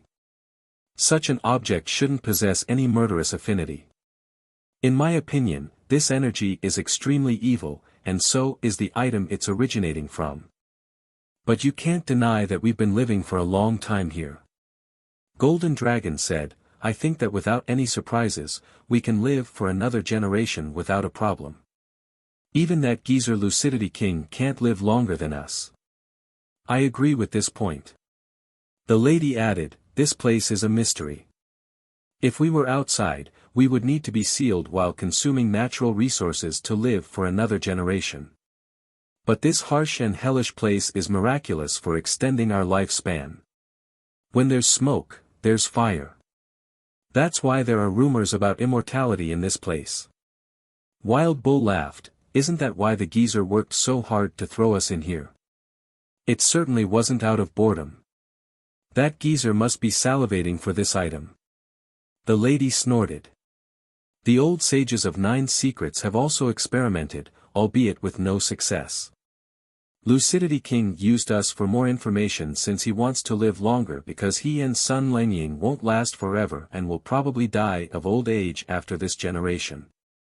Ill Lord concluded. Young noble, do you have any idea? The lady asked with curiosity. We'll find out once we get there. Wuxia smirked while staring at the horizon. I will lead the way for you. Wild Bull began walking. The group had enough common sense to know that he didn't wish to divulge any information, so they stopped asking. Is Lucidity King really dead? Ill Lord couldn't help but ask along the way. You'll need to ask him since I don't care enough to look for his corpse. Plus, I'm very respectful when it comes to the dead. Li Qie joked. Humph, good people die early while the wicked lives forever. That geezer should have died a long time ago. What more does he want? Are 3 generations still not enough? Golden Dragon angrily said. They were relatively jealous. Among them, Ill Lord was even older than Lucidity King. However, they couldn't walk freely in the world like Lucidity King. He spent 3 generations living normally while they were sealed underground or resting in special places. It was indeed a miracle for Lucidity King to live for so long in that manner. Of course, Ill King knew the secrets behind the guy's longevity.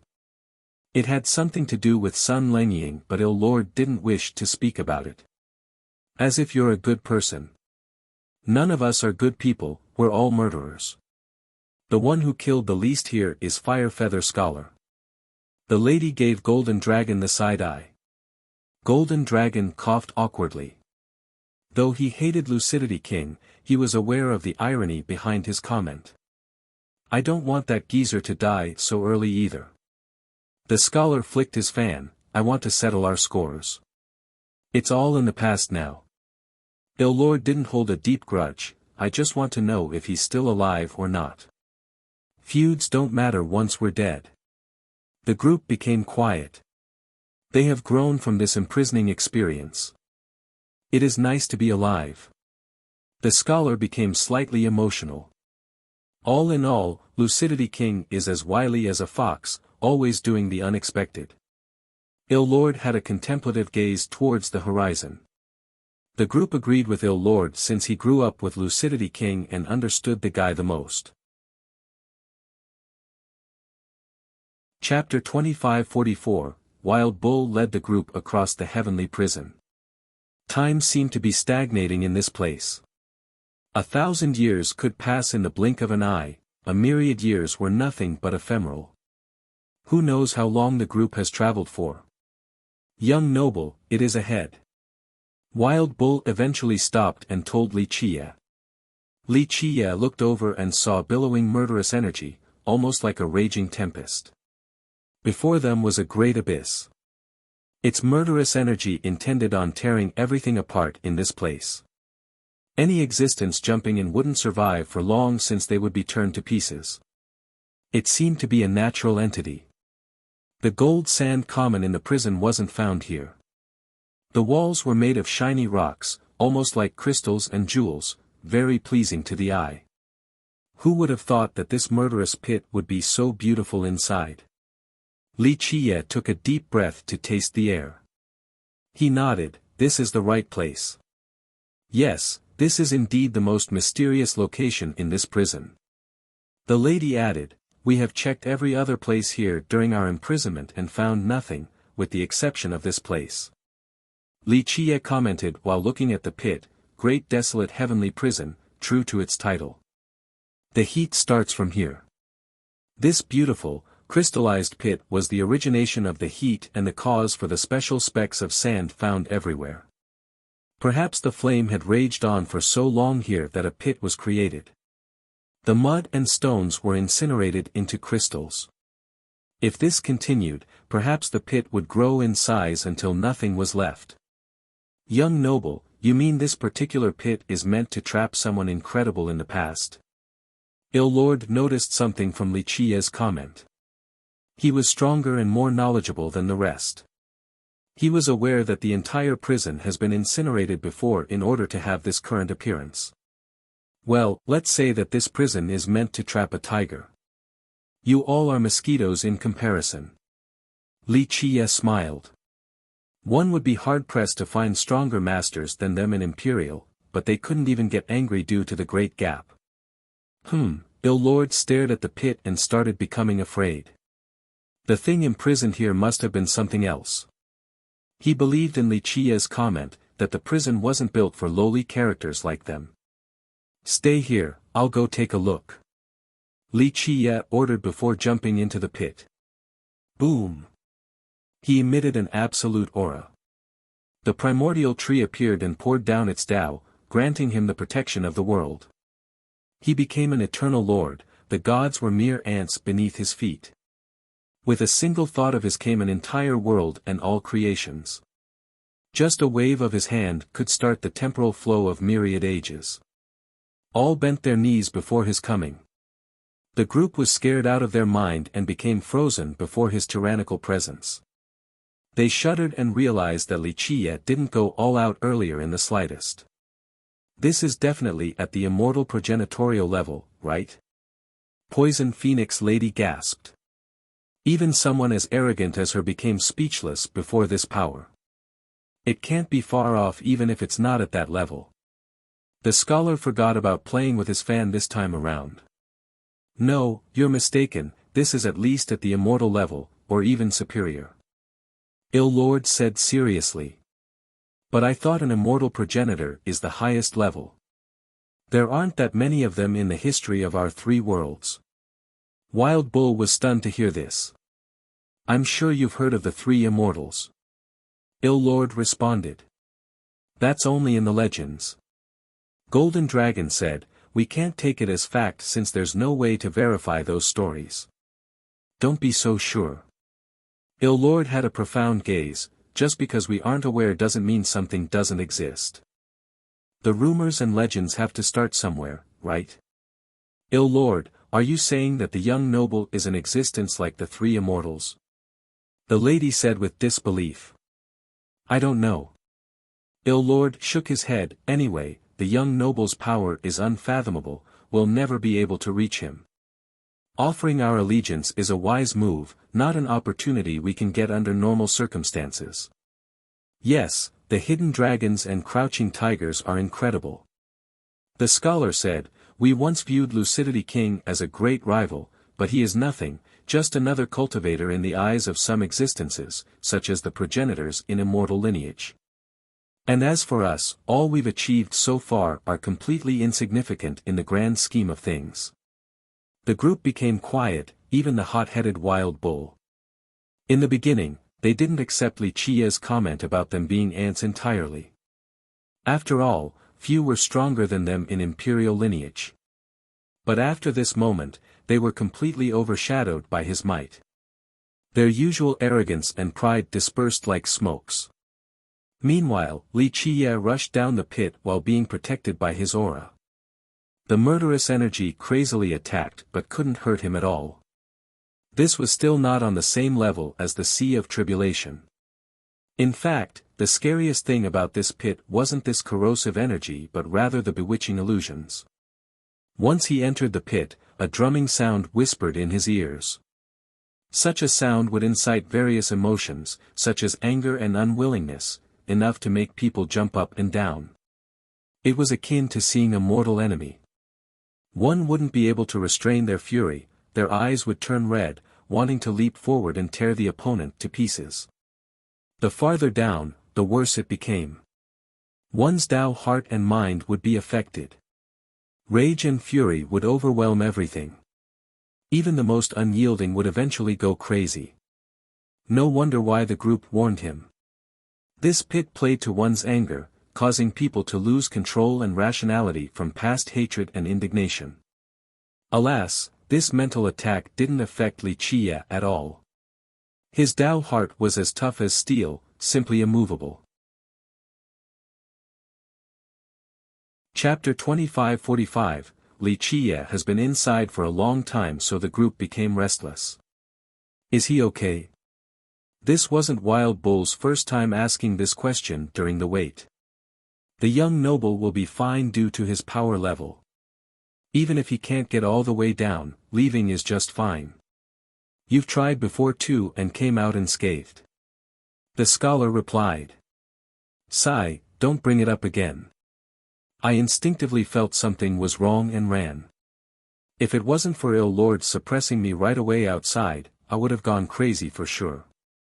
Wild Bull still looked scared because that was one of the roughest moments in his life. In my opinion, the young noble should be able to deal with the murderous intent, but will he be able to handle the surge of rage? Golden Dragon became worried, it's a mental attack and has nothing to do with power. Just the Tao heart matters there. The group naturally worried about Li Qia's safety because they placed all of their hopes on him. If anything were to happen to the guy, they would no longer have a chance to leave this place alive. The young noble is a bit young, but to reach that level, his Tao heart must be far stronger than ours. He'll be able to handle it. The lady said, even if he can't, he'll still come out just fine. Remember, even the likes of us can leave the pit, let alone him. I'm just afraid he'll try to persevere for too long. Many have died in this place because they were too stubborn and eventually succumbed to their heart demon. Golden Dragon was still worried. Don't worry, it'll be fine. Il Lord was calmer in comparison, having full confidence in Li Qia. Since the young noble dares to go in, he should be very certain of success. Il Lord stared at the pit and continued, someone of his level can handle far worse Tao and surely wouldn't attempt something deemed to be suicidal. The group felt much better as if they have just taken a calming pill. Li Qia surely wouldn't have been dumb enough to try something he wasn't sure of. Just wait, be patient. Il Lord said. Li Qia continued on. The pit seemed to be bottomless with numerous skeletons on the way down. These were the experts who have tried to explore this place, only to die here. The deeper he went, the fewer corpses he saw. The murderous energy and mental attack gradually increased, so those who have made it this far were incredible masters. The murderous energy eventually acted like blades lacerating the flesh. Even with powerful defensive treasures, one still couldn't handle its crushing power. One could be crushed to pieces at any moment. Only someone as strong as Li Qia could withstand its destructive might. He still walked normally without a problem. The mental attack became fiercer. After reaching a certain depth, people would start to feel the rage of this land that could erupt at any moment, endless howlings and screams of anger. He eventually made it to his destination and found another medium-sized pit within. Its depth far exceeded its radius. It has also been burned by a terrible true fire. Rumble. Continuous detonations occurred once he got close enough. The entire place shook as a result. This hole was the origin of rage and murderous intent, but Li Qia still jumped down without any hesitation. His ultimate defenses rendered him invulnerable to both of these offensive affinities. When his feet touched the ground, the first thing he saw was a skeleton. Judging by the skeleton, the person must have been tall and sturdy. The bones were yellow now from decaying. Li Qia finally found the two affinities exuding from this skeleton. Perhaps before death, this being was the embodiment of rage and madness. It unwillingly wanted to rush out of this place and tear the heaven and earth asunder. Unfortunately, escaping was impossible. His attention turned towards an iron chain of a crimson color. It seemed to be ravaged by the terrible fire millions of years ago, but the heat still remained. He got closer and saw that it was pinned to the ground, perhaps to the deepest crevices, and became one with the earth. The other part of the chain coiled around the skeleton with the end drilling through the heart. Li Qia nodded approvingly, quite capable, a body seal and a true fate seal. No, even the Tao heart is sealed. It's impossible to take off this chain unless the prisoner is an immortal being, capable of starting over after destroying everything. It's clear whoever inserted this chain was amazing. This method was simply heaven-defying. Of course, the victim here was also an incredible existence. Otherwise, one wouldn't spend so much effort on this sealing method. A weakling could be suppressed with simpler methods. It became clear to Li Qia how this pit came into form. The prisoner didn't wish to be locked here forever and used the most terrible fire to burn the iron chain. Unfortunately, years passed by and the chain won. The great pit was the result. The chain was connected to the ground, becoming one with this physical entity. It was virtually impossible to burn the other end of the chain. The prisoner eventually died from old age in this place. Li Qia squatted down for a closer look. This iron chain wasn't that special at first glance, but now, he could see the numerous laws intertwining to form the individual links. Embedded within the laws were the rarest immortal metals. Even one speck was priceless. Creating this iron chain must have taken tremendous effort. Clank! Li Qiye held the chain and the end coiling around the skeleton immediately loosened. Clank! The other end that was one with the ground started shrinking backward, almost like a spirit serpent. It became a tiny chain that could sway to the wind, not quite heavy. Who would have thought that this iron chain had once sealed a terrifying existence until death in this place? Simply incredible. Li Qiye praised. Only 2 or 3 people in the entire history of 3 immortals could have created this chain. He put it away without any hesitation since such a great item could be useful in the future. Finally, his eyes became profound. He started sweeping through the myriad realms of the 3 worlds, not allowing anything to hide from his gaze. After several full sweeps, he stopped on the skull of the skeleton and smiled. I see, excuse me then. Li Qiye placed his palm on the skeleton. Pop! The skull started changing. Space and time started twisting in a chaotic manner. The physical contact it allowed him to spy into a different world. Spatial ripples continued to spread. Li Qiye's body and the area around him started bending in a strange manner in multiple places. Chapter 2546, Li Qiye crossed through space and time to a different domain within the skull. This process required massive strength and precise calculations because just one mistake would result in a spatial collapse devouring him in the process. This lasted for a while before his eyes lit up with elation. Buzz. Space rippled again as if something has been taken out and time came to a halt. Pop. He withdrew his hand with something in his grasp. It was just a pile of soil, completely black in appearance like oil, seemingly very fertile. This soft soil, when thrown to the ground, should scatter everywhere. Strangely enough, it continued to stick together. It seemed the grains were special and would always come back together even after a forceful separation. Upon closer inspection, he found that the tiny grains were actually squirming about, seemingly alive. An affinity of life exuded from the palm of his hand. The soil contained majestic life force almost like a galaxy of stars. Its fertility was even more shocking. One would think that it was the most fertile pile of soil in existence, capable of gestating anything, even another world. It could be construed as the origin of all, the stars above and living beings below. Yes, this little pile was actually priceless. The geezer wanted me to do all the hard work. Let's see if he can stay calm after knowing that I have everything. Li Qiye smirked. He carefully put away the soil before speaking with a serious expression, not quite done yet, still missing some things. No rush though, who can actually stop me now? There was a big yet inconspicuous change happening to the heavenly prison from the moment Li Qiye got a hold of the soil. Only the ones paying attention would notice it. The group still waited outside of Death Pit, but as time passed, the lack of signs began to bother them. What's going on? Don't tell me something bad happened. Wild Bull, who was closest to the pit, looked around. Alas, the murderous energy obscured his vision. Should we jump down to help? Golden Dragon also lost his patience and kept on extending his neck forward for a look.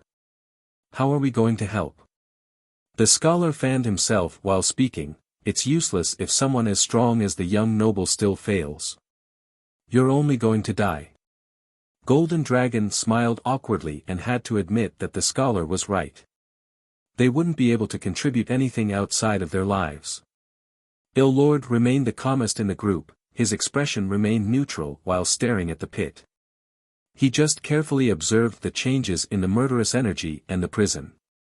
What sect do you think the young noble is from? Who is his master? The torturous wait prompted Golden Dragon to start gossiping. It's insane if he actually has a master. The lady gently shook his head. I can't imagine someone capable of teaching a disciple to this level, not even a progenitor. Ill Lord talked about it earlier. Our world has 3 immortals, maybe one of them is his master. I mean, no one else can be such a good teacher. Wild Bull laughed and said. Stop spreading your foolishness. Golden Dragon gave him the side eye. We don't even know if the 3 immortals exist. Who has actually met them? You heard of anyone? Wild Bull scratched his head after hearing the retort. Well, I don't know. The so-called immortals in the truest sense of the word only belonged in the legends. Perhaps no one has seen a real immortal before. Those who claim to have done so were only lying or boasting without any concrete evidence. The scholar chimed in, I actually agree somewhat. In my opinion, no one but the 3 immortals can groom a disciple to the level of the young noble, so young yet so unbeatable already, completely unprecedented in history, overshadowing the previous radiance of past. Even those of Gao Yang's level can't compare to him. If this is the case, then immortals really do exist. Wild Bull said with astonishment. These 3 were enjoying themselves, but the attentive woman in the group spotted a change in the prison. At the start, she felt a majestic life force heralding auspicious moisture to the prison. However, this sensation only lasted for a second. After it disappeared, the dried prison became even drier as if it had lost all life affinity. Prior to this, the prison was considered a death zone, but it still had some strands of life lingering around. They have disappeared, turning the prison into a true location of death. What happened? The lady took a deep breath. It seems as if something has just been taken away. She caught the attention of the group. Yes, there's a taste missing. The scholar smacked his lips. They have been imprisoned for an entire generation and were quite familiar with the air in this place. Right, even less moisture than before. Wild Bull did the same and felt parched. Down there? Golden Dragon immediately looked over at Ill Lord. He did it. The quiet Ill Lord finally spoke with glimmers in his eyes. He actually obtained that item. The item of immortality? I see. Wild Bull had braced for this possibility but still became astounded. Even if it can't grant eternal life, it'll be a great longevity artifact. Ill Lord said with an austere expression, it is the reason why we've been living for so long in this place. This prison will be nothing but death without it. The scholar shrugged, so basically, we won't live for much longer if we can't leave this place because at our age, we should have died long ago. No one can last long here without the help of that item. The group glanced at each other after hearing this. They realized they needed Li Qie even more now. But really, it's terrifying how he managed to do it without causing a big commotion. That power is peerless. Golden Dragon stated with reverence. Yes, even Ill Lord, the strongest among us, didn't last for long down there. The scholar felt the same way. Li Qie has once again proven his abilities to the group. It was more than enough to make them truly submit. That's why we need to work harder. Being able to follow a master like him is an honor. Ill Lord has completely given in, aware of the gap between him and Li Qie. Alright, we're done here. A leisurely voice disrupted their conversation. Li Qie casually strolled out of the pit as if this dangerous place was nothing but his own garden. Chapter 2547. The group saw him and quickly composed themselves, then kneeled on the ground while shouting, "Greetings, young noble." They have been won over completely by this master. Working for him would be an honor. It's time to go since there's nothing left to do here. Li Qie patted his hands and smiled. Young noble, you were successful. Wild Bull wasn't one to hold his tongue in the group. What did you get from there? Really an item for immortality? Want to take a look? Li Qie glanced at him and chuckled. Everyone became excited. Even Ill Lord couldn't continue acting cool and took one step closer. There was no doubt they wanted to see the item but hesitated from asking directly. Of course, I do. Wild Bull spoke without thinking and scratched his head. I've never seen an item of immortality before. Since Wild Bull had already spoken up, the rest of the group no longer needed to hold back. Golden Dragon smiled, "Young noble, will you broaden our horizon by letting us see how magical the item is?" "Young noble, it must be an immortal grass." The lady became anxious as well. "I suppose I can let you all see it." Li Qiye took out the black soil and gave it to Wild Bull. "Young noble, are you messing with us? This looks just like the mud in my old fish pond." Wild Bull didn't expect to be given something like this. "Idiot." Lord slapped him on the neck and glared, "Your fish pond's mud has this majestic life force capable of gestating 3,000 worlds. If that's the case, you must be an immortal, so why are you trapped in this godforsaken place?" Wild Bull immediately took another look at the soil. "I think you're right. What kind of mud is this?" "Immortal mud?" The scholar carefully observed and became startled. "I've never seen muddy soil at this level before. It really can gestate 3,000 worlds. If there are immortals in this world, then it makes sense for you to call it immortal mud." Li Qiye chuckled, "But since there are no immortals, this classification is inaccurate." "What is it then?" The lady joined in. "I actually think that one can grow any immortal grass with this soil or even an entire world. You need the right seed for that particular type of grass in order to do so. If you want to plant a world, then you need a world seed as well. As the saying goes, even the most talented housewife can't make rice without grains." Li Qiye answered. "So you're saying it can really handle an entire world?"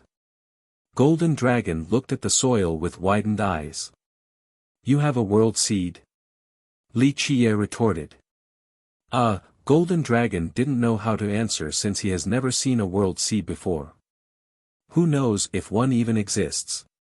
"Young noble, you said that there are no immortals in this world, but where else can such a fertile piece of soil originate from?" Lord had a deeper reflection on this issue. The rest only viewed the soil as a great treasure. "Who knows? That's beyond your reach right now." Li Qiye smiled. Young noble, there is no one else here, just tell us." Wild Bull didn't show any reservation. "You really want to know?" Li Qiye smiled and pointed at the land. "Who do you think this prison is meant for?" "Your group." "No. Look over at that pit. Inside is an incredible existence. This prison was built solely for this being. You're all just insignificant intruders. Now, look at the yellow sand here. The crystallization process seen in every speck started from the most terrible true fire employed by this being to burn the chains of captivity. This went on for long enough to give the sand its current texture." He went on, "Just imagine, this person was already imprisoned, so definitely not at their peak state. The true fire was only a tiny part of their power. From that, one could infer the being's original power." The group felt dread, even Lord who has correctly predicted this already. "But who can imprison such a great existence?" Lord murmured. "That's the interesting part." Li Qiye smiled. "Do you think the imprisoned existence is an immortal or a devil? If he's an immortal, then his captor must have been a devil. If he's a devil, then the captor must be an immortal." This topic was very interesting yet daunting to the group. Lord was the first one to speak again with his hair standing on end. "But there are no immortals in the world. The terrors of this world are beyond your imagination," Li Qiye said flatly. The group got cold sweat all over since Li Qiye had broadened their horizons with knowledge about the world. A while ago, they were prideful and confident in their own abilities. They knew that they couldn't fight against progenitors, but they were still at the top of imperial lineage, capable of looking down on the rest of the world. Only progenitors were above them. This was especially true for Lord. He didn't care for anyone below the progenitorial realm until now. They found the world was much bigger than expected. The real masters were something else. "I guess we're really just ants," Lord emotionally concluded. The rest didn't say anything because they were inferior to Lord. This wasn't a conversation they could join in. The four of them together couldn't take him on, let alone someone even stronger.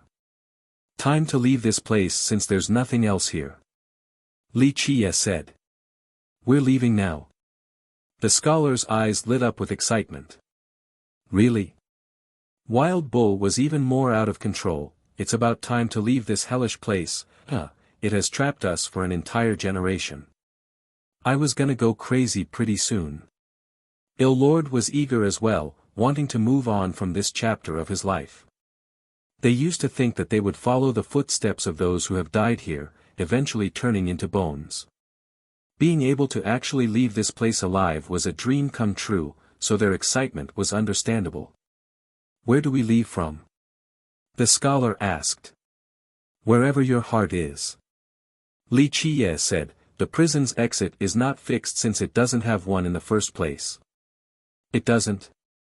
Then how do we leave without a path? Il Lord became confused.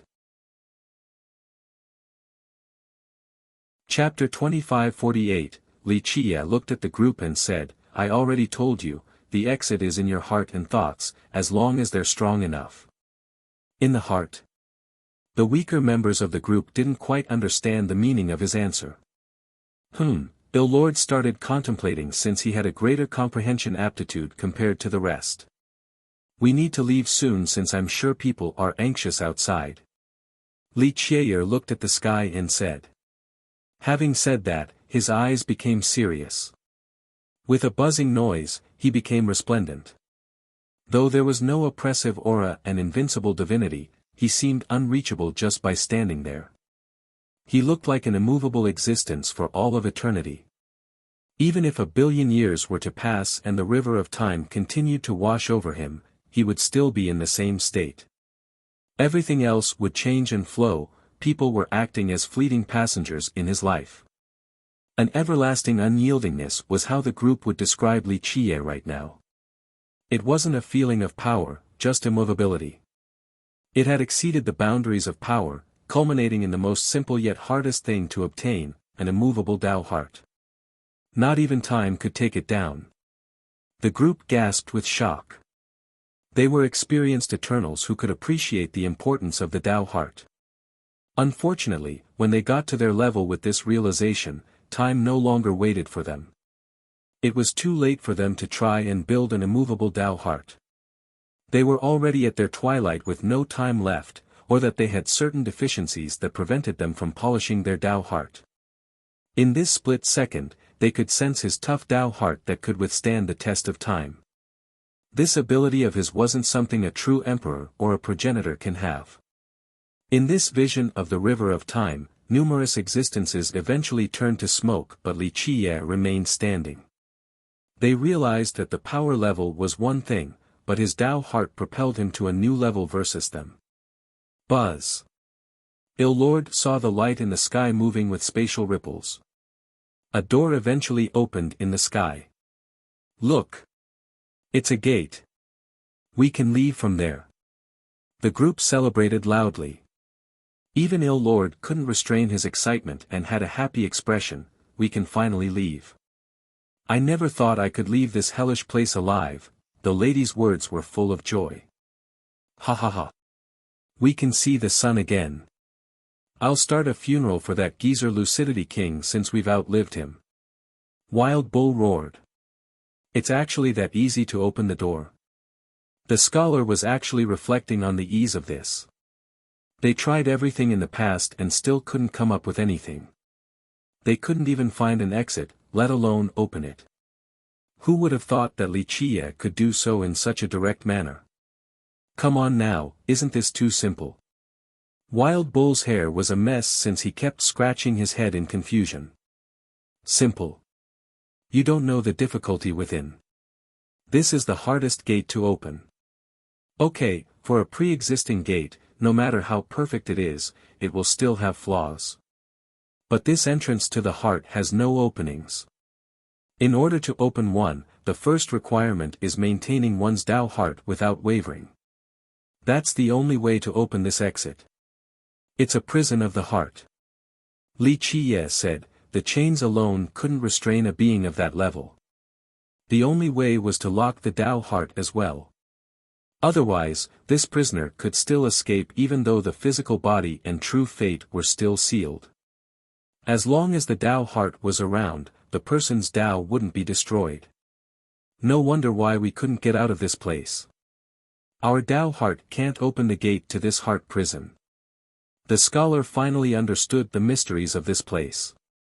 I see. Even the simple-minded wild bull got the point and understood why they failed despite trying everything possible. Let's go. Li Qie chuckled and soared to the sky. The group quickly followed him. A mass formed outside the prison. Li Qie's sudden entry of the prison scared everyone. Many felt that he was insane since only a madman would jump into the heavenly prison, quite a suicidal endeavor. In the beginning, people were optimistic about his survival because of his mysterious and unfathomable nature. Perhaps he could concoct a miracle and get out. However, as the days passed by, the prison was still as black as ever with no noise coming out. The crowd became disappointed. It seemed that a miracle wouldn't be happening. Despite this general sentiment gaining traction, the supreme ancestors from the three great powers and sacred cabinet remained.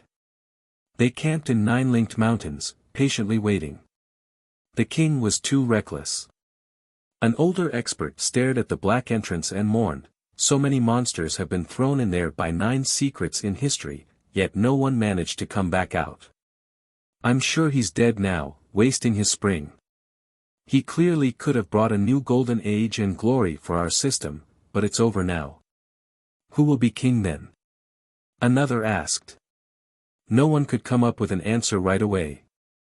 Because of his meteoric rise, everyone thought the king would regain his throne. This seemed to be the natural and obvious flow of things. His death changed the entire course. Earlier, Tang Hexiang and 8 formation true emperors were the strongest candidates, but they were dead too now. All of the candidates for the throne were done for. Maybe Waterwatch Saber Saint. No one can match him in the young generation. Plus, the queen is also from Waterfront Pavilion, so he's naturally the most suitable candidate for a variety of reasons. The crowd glanced at each other and agreed that the Saber Saint was a great candidate. Back on Great Desolate Peak, Lu Chuqing has been watching the cave every day. She had full confidence in the beginning, but as time passed, this confidence also wavered like the rest of the crowd. Don't worry, Your Highness. His Majesty will come back safe and sound. Han Yu, on the other hand, had no doubts in her mind. She viewed him as a supreme existence after being conquered. There was nothing he couldn't do. Even this heavenly prison couldn't keep him. If he could enter, then he could also get out. A miracle was inevitable. Han Yu continued to keep her cool while consoling Lu Chuqing and waiting for Li Qie's return. Chapter 2549, More time has passed. The prison's entrance remained black with no discernible activities. Looks like a miracle won't happen. A spectator murmured, yeah, the king is dead now. What a shame, he could have surpassed Lucidity King, yet he threw his life his away so carelessly. You're right. People sighed and lamented at the loss of talent. Buzz. The disappointment in his death was interrupted by a light pulsing from the cavernous entrance of the prison. Strands of light took form, weaving together into a gate. Look over there, what's that? Some spectators finally noticed and shouted, garnering attention from the rest. He's really coming out. Lu Chuqing, who has been watching the entrance each day, murmured, ecstatic. Yes. Han Yu was happy as well, even though it was within her expectation due to her blind confidence in him. Whoosh! A figure rushed to the sky and landed on top of Great Desolate Peak. It's really the king. People finally got a good look at the person.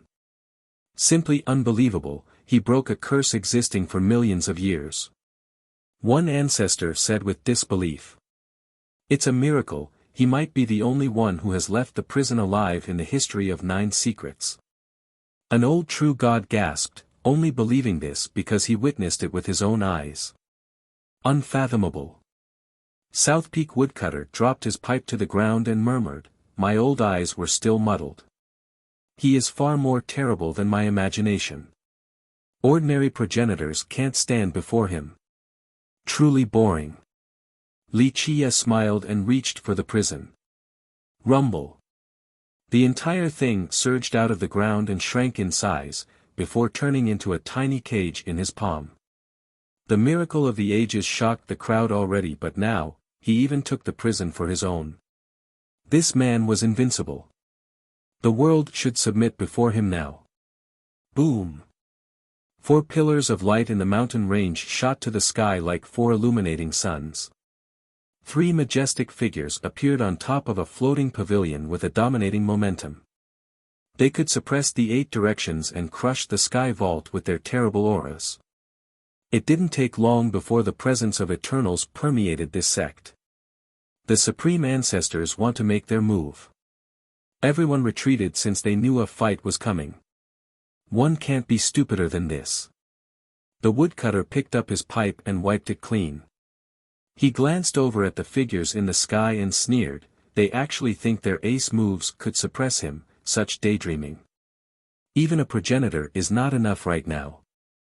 When will they realize the horrors of the monster they are facing? Now that's more like it." Wuxia looked at the opponents and smirked. Creak. The heavy gate made out of stone at the pavilion slowly opened, revealing a man sitting cross-legged.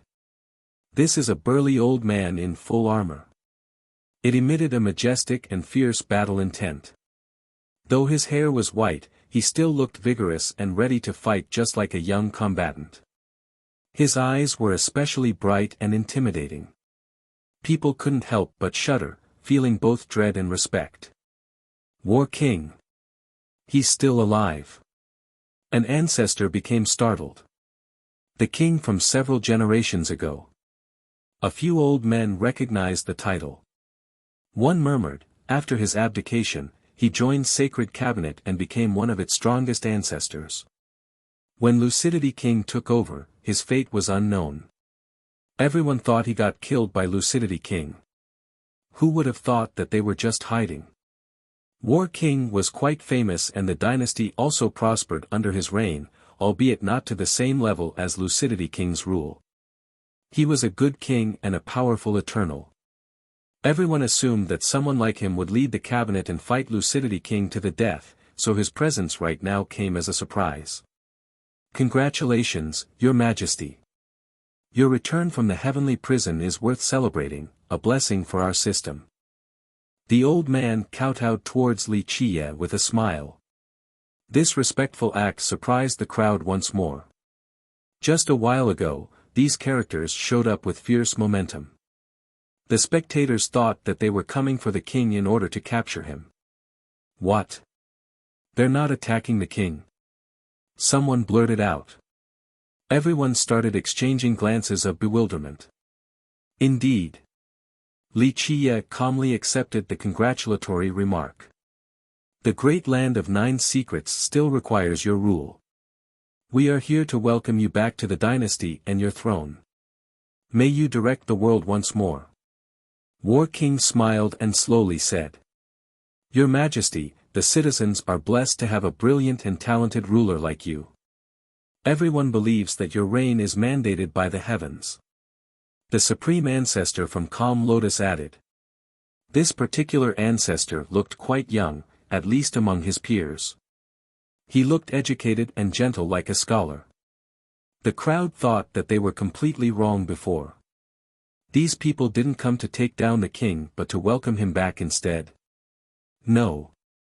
Someone disagreed, Myriad Formation Kingdom shouldn't be up for this. It was one thing for War King and Calm Lotus Monastery to support him. Calm Lotus had no prior conflicts with him, and War King was from War Saint Dynasty anyway, so his support made even more sense.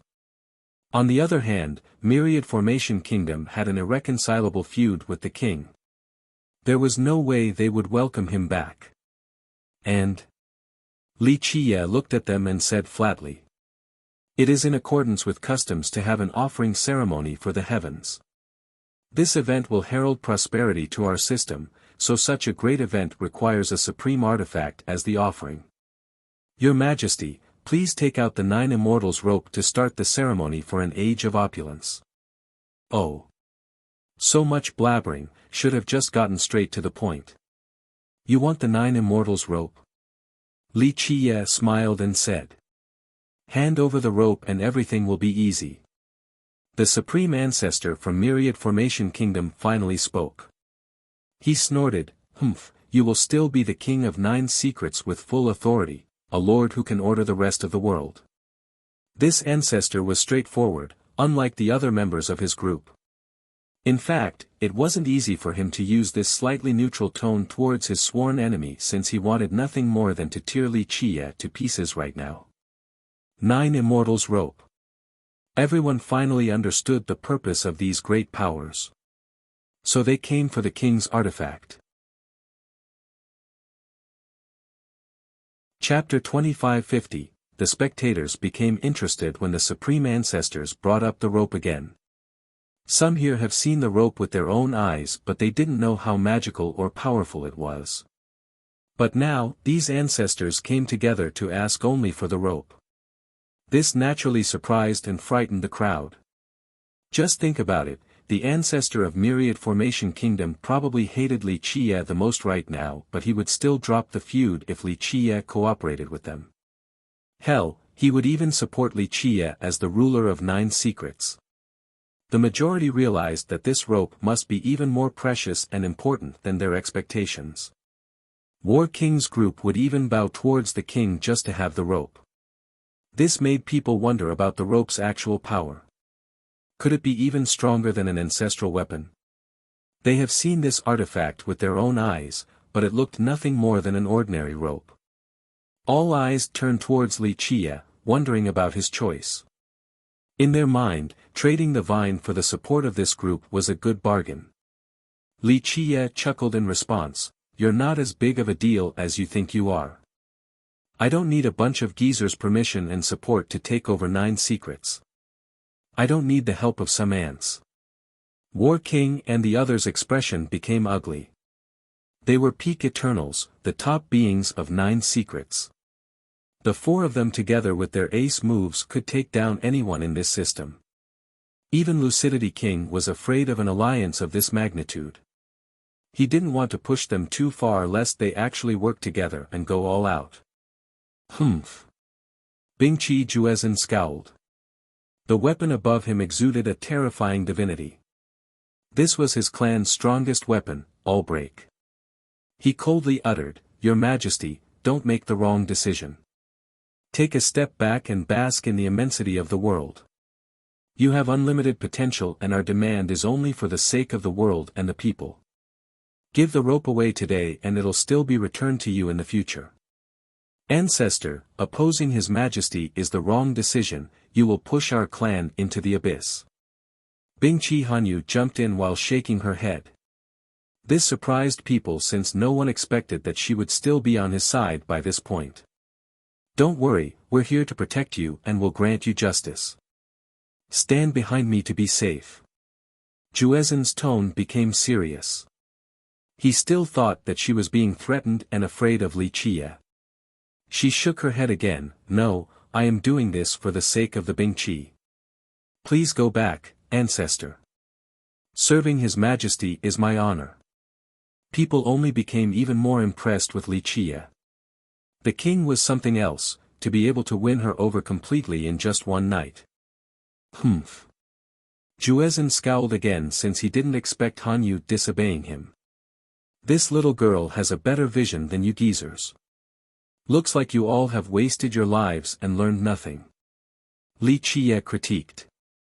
War King and the others didn't like this. The ancestor of Myriad Formation Kingdom glared angrily at him. "Your Majesty, we came with sincerity." War King spoke, "We want to support and work for you, more than happy to see you take the reins again. However, 9 Immortals rope has implications on the prosperity and survival of the 9 systems, so please think about the people, no need for that." Li Qiye waved his hand and interrupted him, "You won't be the one making demands here, I am." Two choices, either kneel and submit or I will make chamber pots out of your heads. Or maybe not, your head isn't qualified to be the chamber pot for someone of my status. Your Majesty, you are forcing us to take action with your aggressive tone. The ancestor from Calm Lotus joined the conversation. Ancestor, this is definitely the wrong decision. A clear voice answered him as an immortal-like girl appeared. Fairy Qin. The crowd was surprised to see her in her disagreement with her own ancestor. Bingqi Hanyu first and now Qin Jianyao too. Remember, these supreme ancestors had the highest status in their sect. Even the top prodigies wouldn't dare to go against them since it was very unfilial and disrespectful, a taboo in any sect. Jianyao, don't be nonsensical, come behind me. Her supreme ancestor didn't appreciate her comment. She reasserted, Ancestor, His Majesty is the king, the ruler of our system. Our sect should submit instead of going against him. It is not too late to turn around for the sake of the sect. She was making it very difficult for her supreme ancestor with this public act of insubordination. Even though she was the best genius in Calm Lotus, she was still a junior and didn't participate in the decision-making process at the highest level. Even the seniors in the sect can't protect her from this. Expulsion might be a possibility. Jianyao, your punishment is solitary confinement for self-reflection. The ancestor shouted with an ugly expression. This punishment was as light as can be.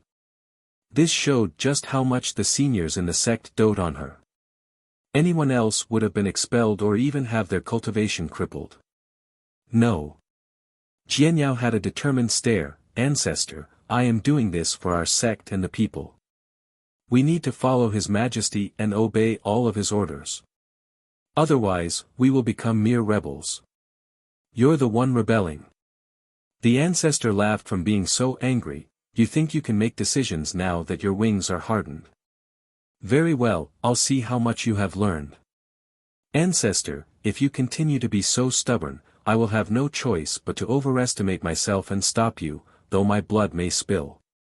Qin Jianyao spoke resoundingly. Jianyao had made up her mind. She tried to convince her ancestors in the sect but this ended with failure. She knew that opposing Li Qiye would herald a calamity to the sect. Their long-lasting legacy would be destroyed in one day. As a disciple and successor of Calm Lotus, she needed to contribute to the sect even if it meant going against the supreme ancestor. Otherwise, her sect might actually turn to ashes. Make your move, I will teach you a lesson today to lessen your arrogance. The ancestor released his eternal aura. Please excuse me for being unfilial. Jianyao soared to the sky while embracing her sword with a serious expression. No one expected this shocking escalation.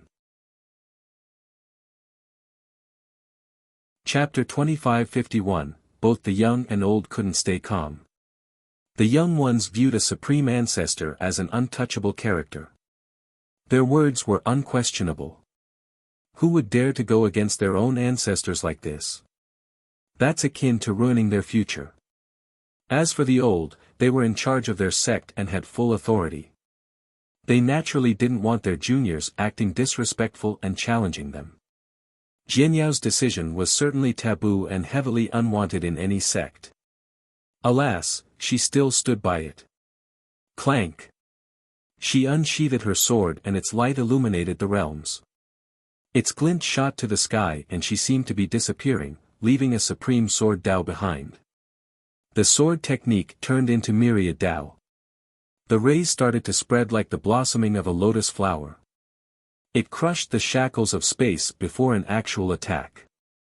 Pure lotus sword Dao. She roared and more lotus flowers in the world began to blossom. A frightening sword energy swept through the realms and locked everything in place. You overestimate yourself indeed. The ancestor from Calm Lotus also made his move. Boundless true energy emerged along with a sword intent drowning the world. Just this single sword intent carried the force of a tsunami smashing straight at the sky. Rumble.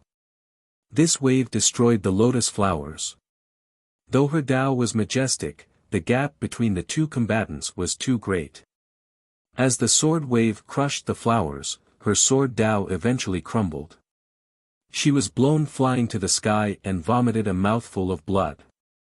The ancestor reached up and created a sealing chain around the helpless girl, sealing her cultivation.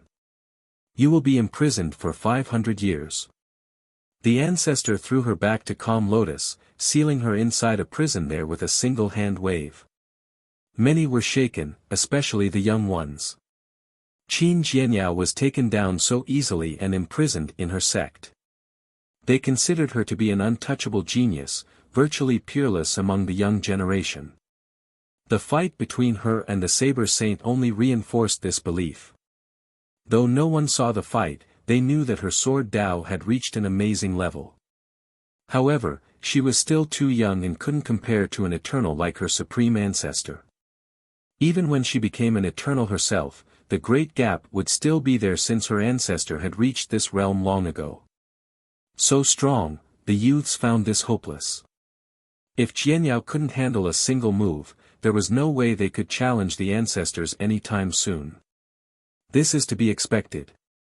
Their senior said, the supreme ancestor of Calm Lotus is probably the strongest one since he has 2 words. Perhaps comparable to War King. The youths became quiet and shuddered. An ancestor training with 2 secret words was definitely powerful. They needed to think carefully before attempting what Jianyao did.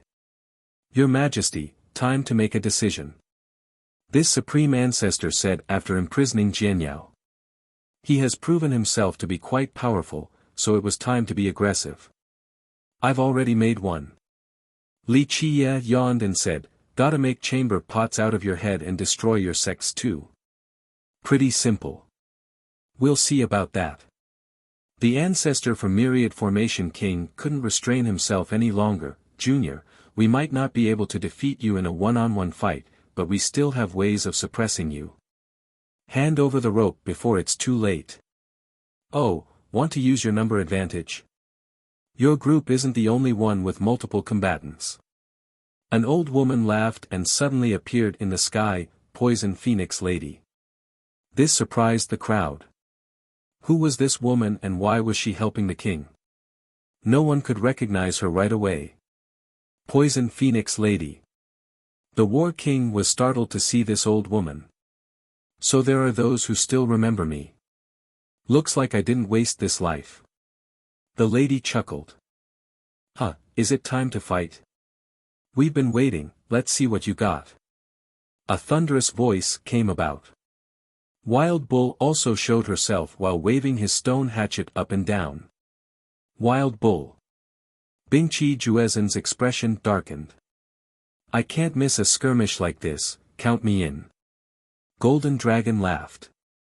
8-armed Golden Dragon, Myriad Formation Supreme Ancestor also recognized him. The 4 of you are foolish to think that your bunch can challenge our young noble. My old bones are enough to play with you. The scholar appeared in the distance. Firefeather Scholar, Calm Lotus Supreme Ancestor became serious. An ancestor took a deep breath after seeing the 4, are the dead crawling out of their graves? Who are they? The young ones didn't recognize the 4 and haven't even heard of their title before. After all, they have been missing for a generation and were forgotten. All powerful enemies of Lucidity King who were captured and thrown into the heavenly prison. I can't believe they're still alive right now. Just know that they are fierce and can't be weaker than these supreme ancestors. The ancestor murmured. The juniors took a deep breath. No weak person would ever dare to go against Lucidity King. His foes were all great characters. 4 against 4, how about it? I've been itching for a fight for so long now after being trapped.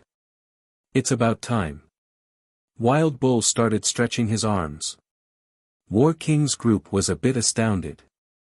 Their plan didn't take this into account. All of their ace cards were meant to deal with Li Qiye. You all are getting worse with age, so much inferior compared to lucidity. No wonder why he can reign for so long and your group didn't even dare to let out a fart in his presence, only able to submit like obedient dogs. A world-devouring old man emerged, holding a walking stick and slowly walked in the air. He looked at War King's group with nothing but contempt. What about him? The juniors became curious again. Meanwhile, their seniors became slack-jawed. Ill Lord. War King and the others staggered backward in shock. Wild Bull's group was surprising but not overly dreadful. Ill Lord was a different story. They were finally intimidated. Ill Lord. One old ancestor gasped and felt a chill coursing down his spine. Is he very strong? His junior asked after seeing the fear in the ancestor's eyes. Strong, very strong. The ancestor put on a solemn expression. He once destroyed a sect with a single breath, no need for any technique. He's that terrifying. The juniors nearby became startled. Chapter 2552, numerous members of the old generation still remembered Ill Lord, so dread overwhelmed them. That's a monster of an existence. An ancestor turned white and murmured. He's really that strong. The juniors noticed his ancestor's expression and became inquisitive. Strong is not the right word, that's why I said monster. The ancestor took a deep breath. Some believe he's stronger than Lucidity King. Listen, in order to capture him alive, Lucidity King and Immortal Emperor Jiuning had to work together on top of mobilizing troops. That's the only way to get him. Wow, the group got a good idea of Ill Lord's power after this clear comparison. Everyone lived under Lucidity King's reign in fear and couldn't do anything about it. This guy was even stronger.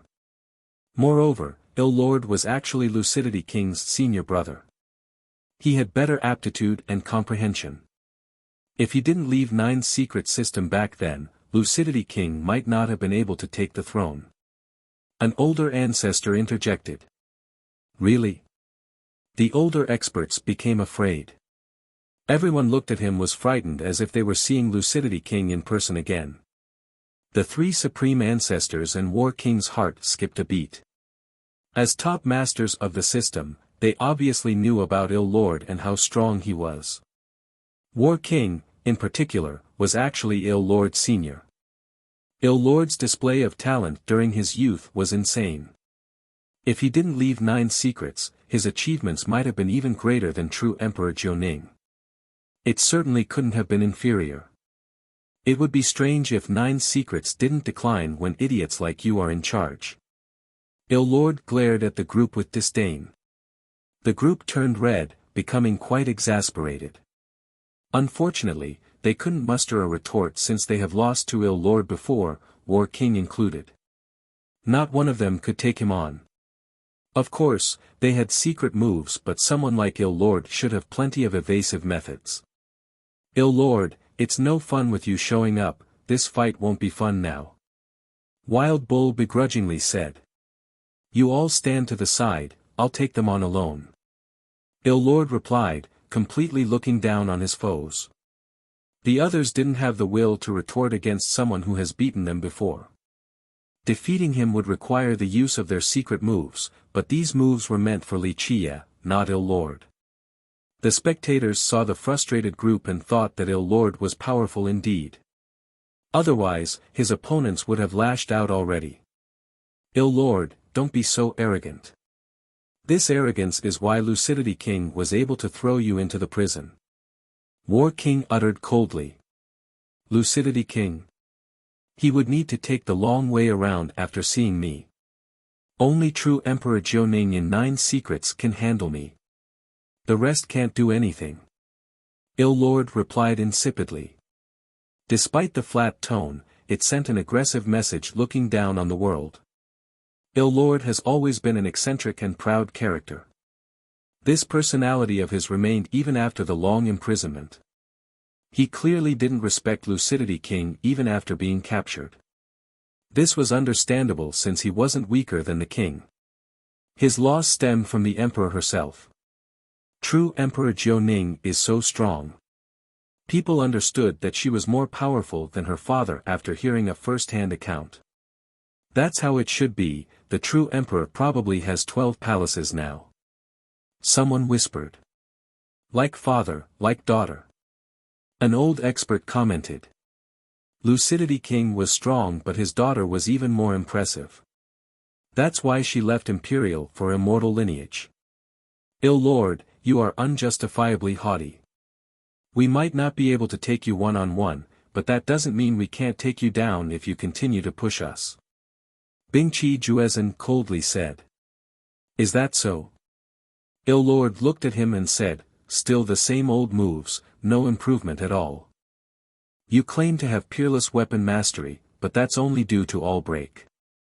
If you're so capable, then take out your clan's hidden weapon, but I guess you can't. You. Juezhen was furious at this revelation. So the legend is real. An ancestor murmured. What legend? His juniors became curious. It states that their emperor's strongest weapon isn't all break. There's something even more powerful named Force, nearly as strong as an ancestral weapon. However, their clan has never used it before, looks like they don't have the right controller. He explained. This wasn't quite a secret among the older generation, but many considered it to be a false rumor. After listening to Ill Lord, they realized that it was indeed the truth. Ill Lord, cease your impudence. Don't make us take you down today.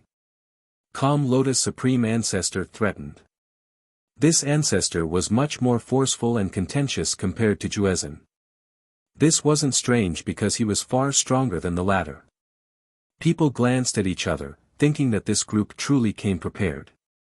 Otherwise, this ancestor wouldn't be so domineering right now. What is their ace card? Both the young and old spectators became curious. The fact that they could go hard against Ill Lord showed the power of these hidden moves. If it was enough to handle Ill Lord, it would have been enough to take care of Lucidity King as well. No wonder why Lucidity King still had qualms in the past despite having full control. We'll see how many times you can use it. You all only have one thing that could have scared Lucidity King back then. Very well, I shall have a taste and see if it's enough to suppress me. Ill Lord's eyes turned fierce with this declaration. This provocation prompted his opponents to ponder. They were naturally confident in this move. Alas, it was meant for Wuxia. If they used it on Ill Lord, they didn't know if they could use it to the fullest potential for the second time against Wuxia. This put them in a difficult spot. They only came for the rope, not to create more enemies. Their opponent was only Wuxia, but if they were to back down after those strong words were thrown, all face would be lost. Ill Lord, don't trouble them now. They're here for me, so let me deal with them. All of you, stand aside. Wuxia chuckled and waved his sleeve. Yes, young noble. Not to mention the four, even Ill Lord cupped his fist and bowed before backing off. They didn't need to interfere if Wuxia wanted to join in. They knew full well that his opponents were nothing, same with their ultimate move. Damn, he's cool, those masters all listen to him. You can't find a better group of followers, that's a real king for you. People were startled to see Ill Lord's group being so respectful and became envious. Well, the king saved them from the heavenly prison to give them another chance at life, so he's like a second father to them. That's why they listen to him. Someone murmured. Chapter 2553, War King's group heaved a sigh of relief after seeing Ill Lord and others back off. Their enemy was still Wuxia, so they didn't want to expend energy on different people, resulting in further complications. Nevertheless, this retreat still stirred their minds. It couldn't be just Wuxia saving them from the prison to justify Ill Lord's subservience. Maybe their prior speculation was right, that Wuxia was unfathomable. The group knew that they couldn't physically defeat Wuxia, so they placed their hopes on their secret move. It was very frightening and saved them from being destroyed by Lucidity King during his prime. The secret move emboldened them and also necessitated obtaining the robe. Why? Because once Wuxia understood the rope, their secret move wouldn't be as effective and they would be in deep trouble. Without the threat of this move, he could pressure or destroy their sects whenever. Thus, they would lose everything when there's a lack of deterrence. That's why they could support him to be the king, but he needed to hand over the rope. Let me see your ultimate move. Li Qiye glanced at the group and smiled. War King glanced at the other three. In the end, he said, Your Majesty, we don't need to fight since we're all disciples from 9 secrets. Plus, you and I are from War Saint Dynasty. Is that so? Li Qiye smirked at this soft attempt at reconciliation. We have no prejudice or animosity towards you.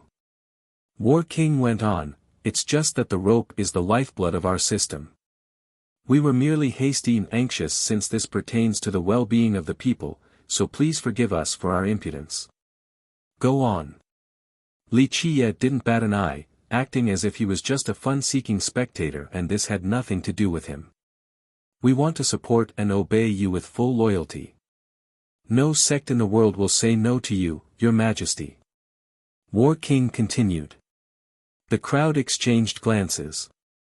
Some started thinking that War King wanted a truce. But only under the condition that I hand over the rope. Li Qiye chuckled.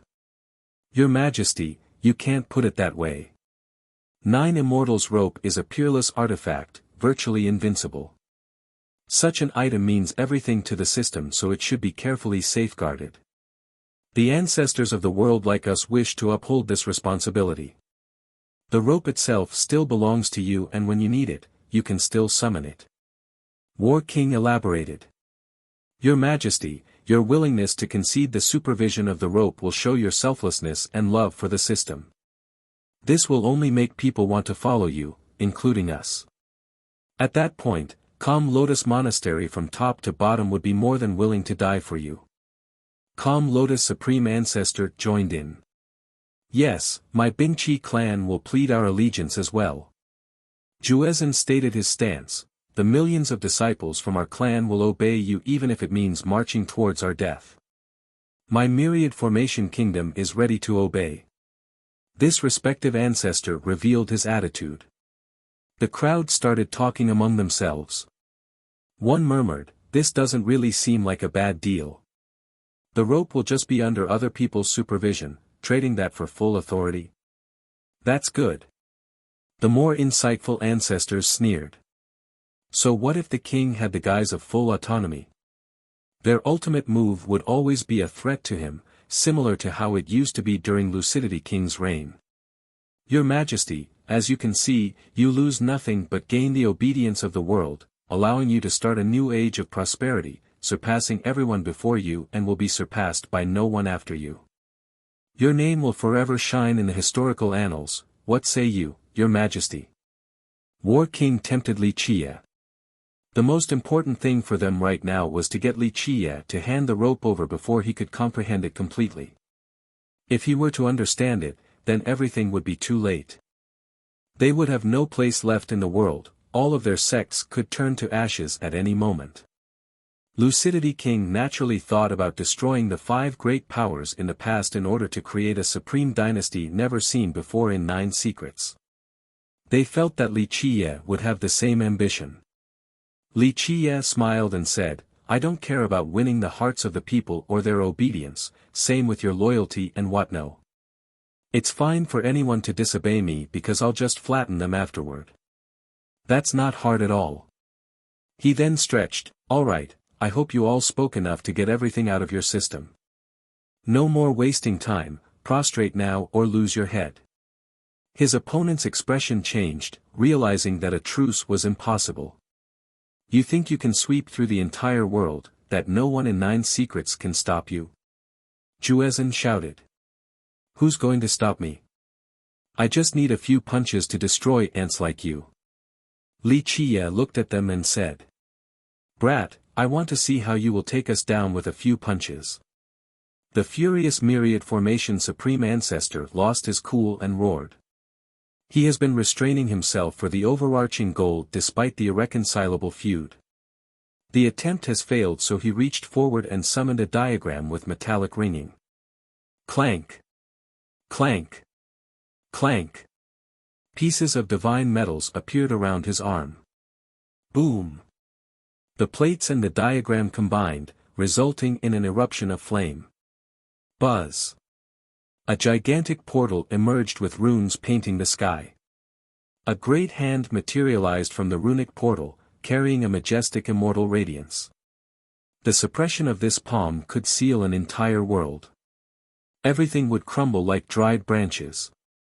The crowd was absolutely horrified by this technique. Child's play. Li Qiye also reached forward and grasped the world in his palm. Bam! Li Qiye grabbed this descending palm and dragged it to the ground in a merciless manner. This, in turn, swept the Supreme Ancestor from Myriad Formation Kingdom off his feet. He was smashed against the ground, vomiting blood everywhere. Ah! His runic arm was then ripped apart by Li Qiye, blood gushing everywhere.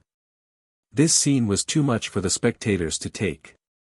A Supreme Ancestor couldn't handle a single move before losing his arm, such a tyrannical and overbearing showing of strength. "Take this, Junior!" Juezhen roared. The floating weapon above him, all break, surged forward and turned into a massive citadel. Boom! Juezhen pushed the citadel straight at Li Qiye with both hands. It was as heavy as the high heaven on top of being pushed by Juezhen's considerable force. This combination became immensely destructive. Chapter 2554, The incoming citadel possessed calamitous potential, able to freeze the gods. It ravaged the sky with a massive imperial aura. Existences trembled, for they were mere ants before this power. Alas, it didn't earn any respect from Li Qiye. He casually punched and shattered the myriad Dao. This baleful strike exceeded anything else, leaving nothing but destruction in its wake. Boom! A terrible blast emanated from the point of impact, resulting in sound waves destroying one star after another. The fist continued forward through the citadel in an unstoppable manner. The great architecture collapsed in entirety. It absorbed the major brunt of the punch, but the remnant shockwave still rushed forward. Poof! Even an eternal like Bingqi Juezhen couldn't handle it, so his hands turned into blood. The wave sent him flying, bloodied all over, while all break reverted to its original form. This all happened in a blink of an eye due to the speed of the punch. Take him down. Both Calm Lotus Supreme Ancestor and War King joined the fray. They both utilized their secret words for a total of 4, resulting in a magnificent spectacle. The outcome was an annihilative attack. Everything seemed insignificant and fragile in comparison. Boom! War King's truncheon looked like a great dragon continuously howling.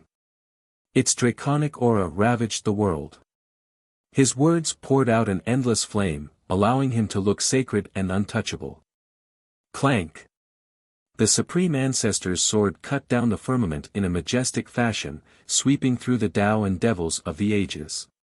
Just this slash would allow him to dominate for an eternity. Under the empowerment of his 2 words, he stood in the sky as if he was the ruler of the universe. The truncheon smash showed no mercy, the sword slash was just as ruthless. One from the front and the other from the back, more than enough to take anyone down. People would wallow in despair and have no choice but to wash their necks, waiting for the inevitable decapitation and death. These were 2 of the strongest Eternals in the system, on top of possessing 2 words each. This duo could conquer the world. One would be hard-pressed to find a single master capable of taking on the 2 of them at the same time in all of Imperial lineage. That's all. Li Qiye didn't bat an eye. He raised his leg and unleashed a simple vertical kick at the truncheon. At the same time, he casually unleashed a palm strike towards the slash, nearly blowing away the entire sky. Both War King and the Supreme Ancestor became gobsmacked. Boom! The kick sent War King straight to the ground, destroying a massive mountain and eventually creating a huge pit. Boom! On the other side, the Supreme Ancestor and his sword were blown flying almost like a shooting star. He disappeared into the horizon while vomiting blood, resulting in a red arc. Just 2 weaponless moves to defeat these ancestors. The crowd's mouth opened wide enough to fit a duck egg inside. No one could calm down. Li Qiye continued to outshine his previous battle feat to their astonishment. Beating Ma Mingchen with 1 kick was impressive enough, but both War King and Calm Lotus Supreme Ancestor were far stronger than Ma Mingchen. They weren't on the same level. Golden Dragon and his peers weren't surprised at all since they have experienced Li Qiye's capability. He could definitely do the same to them. In the eyes of others, they were imperious Eternals. Alas, they were as helpless as babies before Li Qiye. Ignorant fools. Ill Lord uttered. He knew that Li Qiye still didn't go all out because if he did, not even ashes would be left of his opponents. War King's group might be Eternals, but Li Qiye, at the very least, was a progenitor of the immortal level. This gap was tremendous, so these Eternals couldn't handle a single blow. I can't believe this. It took a long time before the crowd composed themselves, but clarity only added to the fear. Everyone started feeling their legs shaking, even the ancestors, while the juniors dropped down on their butt. In their opinion, War King's group was the strongest in the system with the exception of Lucidity King. Alas, these apex existences still lost to a single move. They worked their whole life in order to become someone like War King. Unfortunately, a single kick from Li Qiye has erased this dream and left a permanent shadow in their mind. How boring, use your secret move already. Li Qiye basked in the winds, posing with both hands behind his back. Though he didn't have an oppressive aura, he had proven himself to be a supreme being above all others. People no longer had the courage to look straight at him. Some might be scared enough to drop on their knees for a kowtow. Boom! Debris went flying as the bloodied War King got out of the rubble. At the same time, the Supreme Ancestor of Calm Lotus has returned from his unwanted trip. It didn't take long before the 4 assumed their initial position to surround Li Qiye. The only difference was their sorry appearance. Some were more injured than others. The atmosphere became tense with the crowd not daring to breathe loudly. Everyone felt suffocated because of Li Qiye's presence, feeling as if he was stomping down on their chest, yet they didn't have the courage to do a thing about it. His combatants were pale, not expecting to lose so quickly. They thought that the 4 of them together would be able to handle 10 moves or so regardless of how strong he was. The actual outcome shook them to the core. Commendable courage, to actually not run away at this time and still wanting to take me down. Li Qiye cast a glance at the 4. He paused for a moment before adding, of course, very foolish as well. None of them retorted or showed any anger. They were completely focused on the fight. A while ago, their anger stemmed from arrogance and pride in being Eternals. Such feelings have been smashed by his punch and kick earlier. Chapter 2555, The 4 no longer had the urge to voice their frustration. A while ago, they were furious and wanted nothing more than to crush Li Qiye. Now, only whiteness painted their cheeks.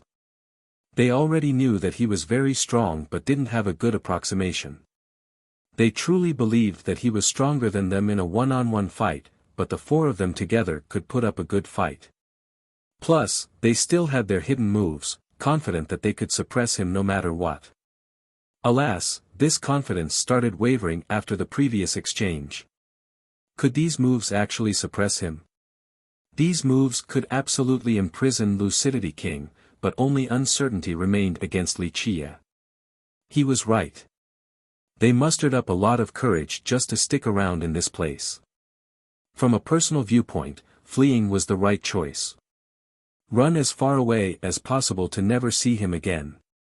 However, because of honor and their sex well-being, they had no choice but to fight to the death.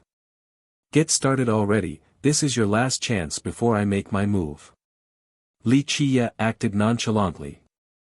The group froze, not used to being treated in this manner. The worst part was that they couldn't retort at all, truly a moment of despair. They exchanged glances and finally took a deep breath.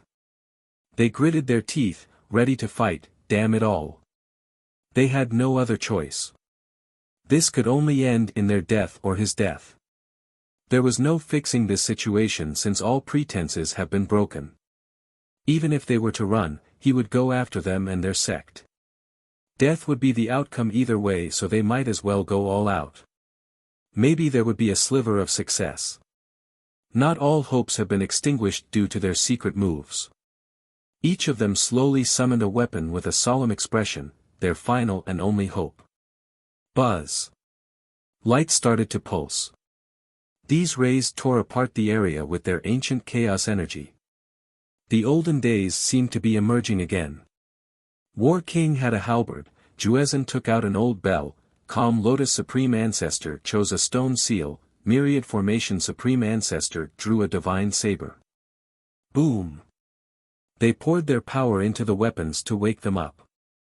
Ancestral auras shot to the sky and quaked the entire system to the horror of its inhabitants. Many around the world felt the urge to kneel and worship their ancestors after sensing these terrible auras. Some actually got on their knees instinctively. These four weapons emitted a majestic and ancient presence as if four progenitors were awakening. Our system still has ancestral weapons, 4 of them at that. An ancestor became startled. Everyone knew that 9 Secrets was one of the oldest systems. Its progenitor was Bao Pu's disciple. It has experienced rise and fall, even near destruction. Of course, it persevered through these events. With Lucidity King, it reached a new age of prosperity, becoming one of the 3 behemoths in imperial lineage. Its members took pride in this strength. However, many lamented about the lack of an ancestral weapon. Rumor has it that due to the long years, the system has lost the weapons left behind by its progenitor. Future descendants no longer saw them. Despite the fame surrounding its strength, many disciples were still nervous and uncertain. After all, the Li and the Mu still had ancestral weapons. How could their system handle these weapons in the case of future conflicts? It wouldn't be easy resisting these great weapons. Thus, the appearance of 4 ancestral weapons astonished the crowd. Not even in their wildest dreams would they expect their system to still possess these legendary artifacts. This truly solidified their system's position among the top 3. We have ancestral weapons, people became emotional. Regardless of the current conflicts, these 4 weapons still belonged to their system. Your 9 Secrets still has ancestral weapons. That's some resilience and restraints across the years. Wild Bull's group found this surprising. They were confident in taking on War King and the Supreme Ancestors, but not when these guys have ancestral weapons. These weapons far exceeded ordinary Imperial and Eternal's treasures. Moreover, the progenitor of 9 Secrets was at the immortal level as well. His creations were superior to regular ancestral weapons. This is a given. Illord said, how else did they stifle Lucidity King enough to maintain a near stalemate? Given Lucidity King's personalities, he wouldn't have allowed the 5 Supreme Ancestors to have any influence or spared the Sacred Cabinet. Lucidity King wanted to eliminate all potential threats to his authority. If it wasn't for the existence of these weapons, he would have flattened the 5 great powers and the Sacred Cabinet long ago. Of course, the 5 powers didn't wish to see the fall of the cabinet back then as well, lest Lucidity King obtain the cabinet's ancestral weapon. They pressured the king, allowing the cabinet to go into hiding. They're in the same set, which makes it impossible for Lucidity King to stop. Of course, his enemies wouldn't use them unless there was no other way. They're only strong enough to use these artifacts once. The full set isn't here today, but it is still powerful enough. Just 3 of them together can stop Lucidity King. Illord assessed. It makes sense why the geezer didn't destroy the 5 great powers now. Golden Dragon murmured. What is the potential of the entire set together? The scholar became curious. Illord looked at the weapons and said flatly, it doesn't matter since the outcome is clear. These ancestral weapons still can't revert the tide. Their users are not strong enough to stop the young noble. It's useless even if a progenitor is here in person. The group nodded in agreement. In order to fight against Wuxia, his enemies better have some combatants at the immortal progenitor level. On the other hand, the crowd had a different opinion than these masters. That's their ace card, there is still a chance. A few of them murmured. Ultimately, these weaker cultivators believed that ancestral weapons were invincible, and War King's group actually had 4. They felt that this was enough to change the situation. Can the king handle them? A youth said with curiosity. Chapter 2556, Silence pervaded the area after the emergence of the 4 ancestral weapons. The crowd became emotional after finding out that their system still had these artifacts. Everyone thought that the big sects would only have Imperial and Eternals artifacts until now. It was indeed a reason for excitement to see not just 1 but 4. Rumble. Dao explosions continuously sounded as if the combatants were wielding a grand Dao of their progenitor. This grand Dao became resplendent after being fueled by their own power. The progenitorial aura filled the world as if one was descending. In the beginning, this aura wasn't that massive and majestic, only a thin mist. Nevertheless, it still made the spectators feel as if there was a progenitor slumbering in 9 secrets. They got the sense that their progenitor has never left them before. The great being has only been sleeping underground. Power surged from the ground with an oceanic momentum after this aura became more invasive. Each inch of the land was filled with Dao power, seemingly coming back to life. The land was affected by these weapons and exuded wisps of light. It didn't take long before the system's momentum was waking up. Boom! War King and his allies released their vitality to the limit. True energy shot to the sky in massive streams. One could even hear something burning. They clearly went all out, even going as far as burning their own longevity and true blood. This, in turn, would create a greater fuel to wake up their weapons. Burning longevity and blood was very serious for any cultivator, especially for these Eternals near the end of their lifespan. Each year of life and each drop of true blood were precious. Perhaps they could even fall down before defeating the enemies. However, War King's group had no other choice. This was their only chance, so they needed to use the strongest power of the artifacts to destroy Wuxia in one move. Success or death, simple enough. Unfortunately, even their sects would fall as a consequence. Rumble. As top existences of 9 secrets, they could muster the power of the land as well. Though they didn't have access to the Dao source, gathering a part of the system's power was still possible, far exceeding the amount a young genius like 8 Formation True Emperor could borrow. Because of this, the majestic power of the system spewed out like a flood. The entire land became bright with waves of grand Dao rushing towards the group. Boom! They channeled these various forces straight for the ancestral weapons. These artifacts resembled bottomless abysses and absorbed the energy. Their auras intensified and ravaged the land. More and more people lost control of their legs and started dropping to the ground. Buzz! The divine rays from the artifacts pierced through the sky, revealing runes and totems shaping up to be a portal. An archaic aura descended from within and drowned out the system. The progenitor. Everyone shuddered, feeling too familiar with this aura since it has permeated across the system for numerous years. In fact, it has accompanied every living being in the area for their entire life. This was the most primal aura in 9 secrets, the aura of their progenitor. Boom! The sky seemed to be splitting apart as a figure stepped out of the crack. This was only a shadow created from the power of 9 secrets. Everything became as small as specks of dust in comparison, the stars, mountains, and rivers. Even the Eternals felt unworthy before this figure. They looked up with reverence. When the figure opened its eyes, one could see a flowing temporal light. This was a being that has experienced countless years. It was capable of creating anything in this world without any difficulty, the profundities of the Grand Tao and the mysteries of the myriad laws. Progenitor. People shouted. Not just in Nine-Linked Mountains, but many all around the systems got on the ground and started worshipping this great figure. It's really our progenitor. We're looking at our progenitor right now. An emotional few started crying with tears streaming down their cheeks. Even the ancestors became emotional after seeing the figure. Though they knew it wasn't their real progenitor, just this image alone was more than enough. It was an honor for any systems member to witness something like this. Boom! The figure floated in the sky and faced Li Chia. War King and the rest held their breath. They were pale and completely drained, having spent all of their vitality. They wouldn't be able to use it for the second time.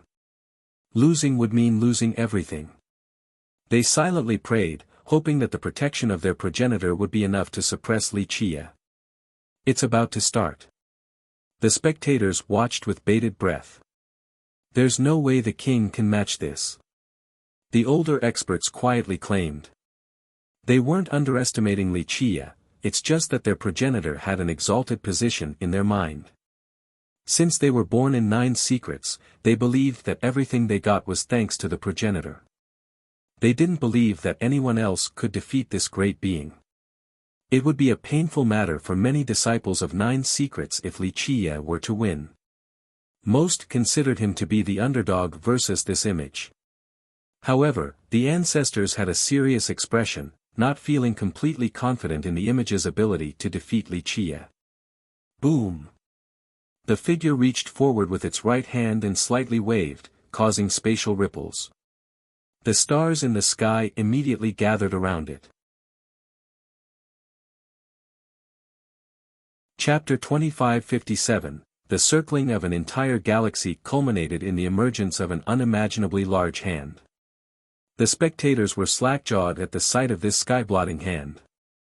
Not to mention a single sect or kingdom, it could smash the entire system into nothingness. The frightened crowd finally understood why War King's group considers this to be their ultimate move. Not many people would be able to stop it. Boom!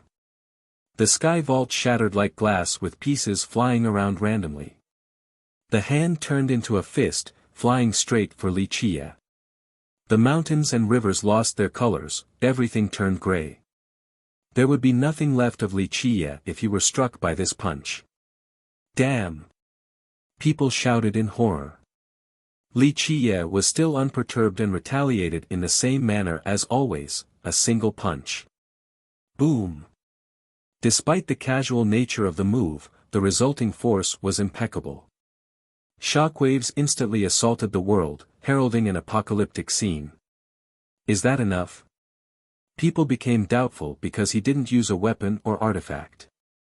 Though Li Chia's punch was boundlessly powerful, it looked like a mosquito before the onslaught of the great figure. Boom! A terrifying sound shocked the world. So many people became dazed and temporarily lost their hearing. The terrible shockwave swept through and destroyed everything as if it was the end of days. The world fell into darkness, seemingly eternal damnation.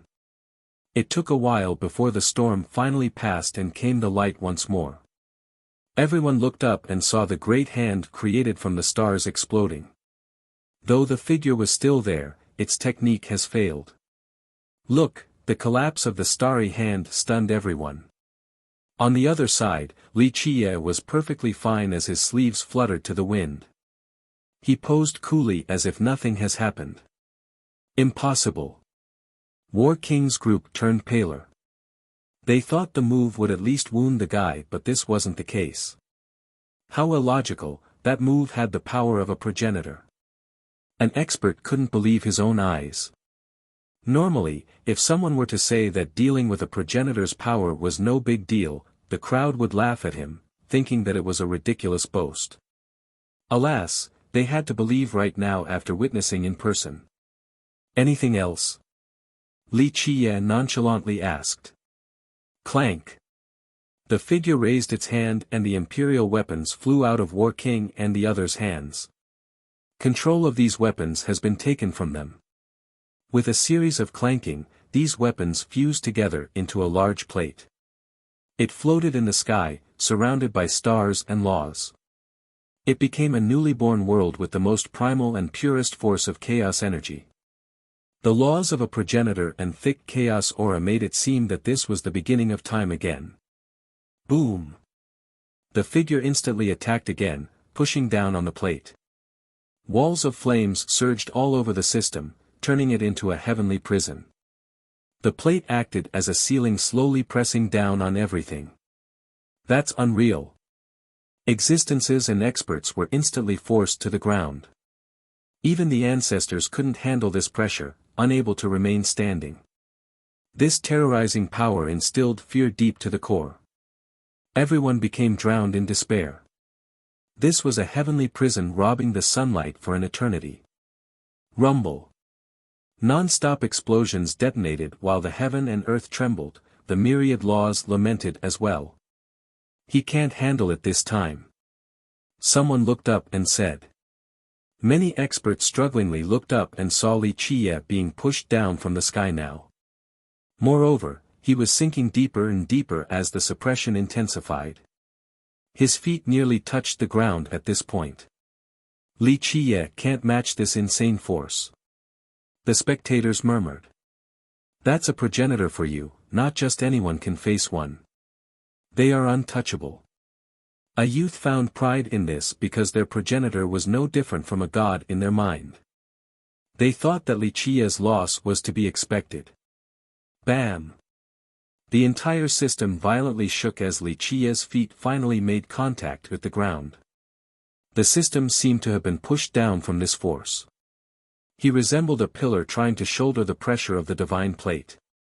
The crowd shuddered and became worried, not only about Wuxia but also about whether the ground could handle this pressure. So many kingdoms and sects could collapse from this force. War King and the others heaved a sigh of relief. This scene finally gave them hope. Just an incomplete set of ancestral weapons, nothing more. Wuxia chuckled after stabilizing his stance. This so-called ultimate move is so disappointing. Fine, time to end this. Boom! He finally unleashed his vitality and reigned over the worldly laws. Bam! He flipped over the plate before people could grasp the situation. Just a while ago, it was gradually pushing him down inch by inch, but this reversal only took the blink of an eye. The crowd had nothing to say. They were powerless before the suppressive nature of the plate, but Wuxia could flip it over with such ease. Just how much power did he contain? Chapter 2558. After easily flipping the plate over, Wuxia, who was just suppressed earlier, rose above the 9 firmaments. He became invincible not only in the present but also across the ages. Time to end this. He said quietly. The soft tone casualized the comment, yet it still sounded unchangeable, as if fate has been determined. No one could do a damn thing regardless of who they are and how strong they are. A reversal was impossible. Buzz. He moved his palms closer to each other and a light appeared in the center, akin to 3,000 worlds being grabbed by him. Everyone felt their soul wavering from this action of his. Space and time were twisting, the world was being trapped within. Not just 9 secret system but all 3 worlds were being affected along with their Tao. All of these affinities became twisted and squeezed together to form a seal. This seal contained the most terrifying force in existence despite its tiny size, since it encompassed the various powers of the world. Wuxia smiled and released the seal. Boom! Time and space were blasted back to the original chaos. The seal exuded strands of light. Upon closer inspections, people could still see the original affinities within the seal. The all-encompassing seal naturally had a massive weight. Its suppression was unimaginable and incalculable. No master could handle this.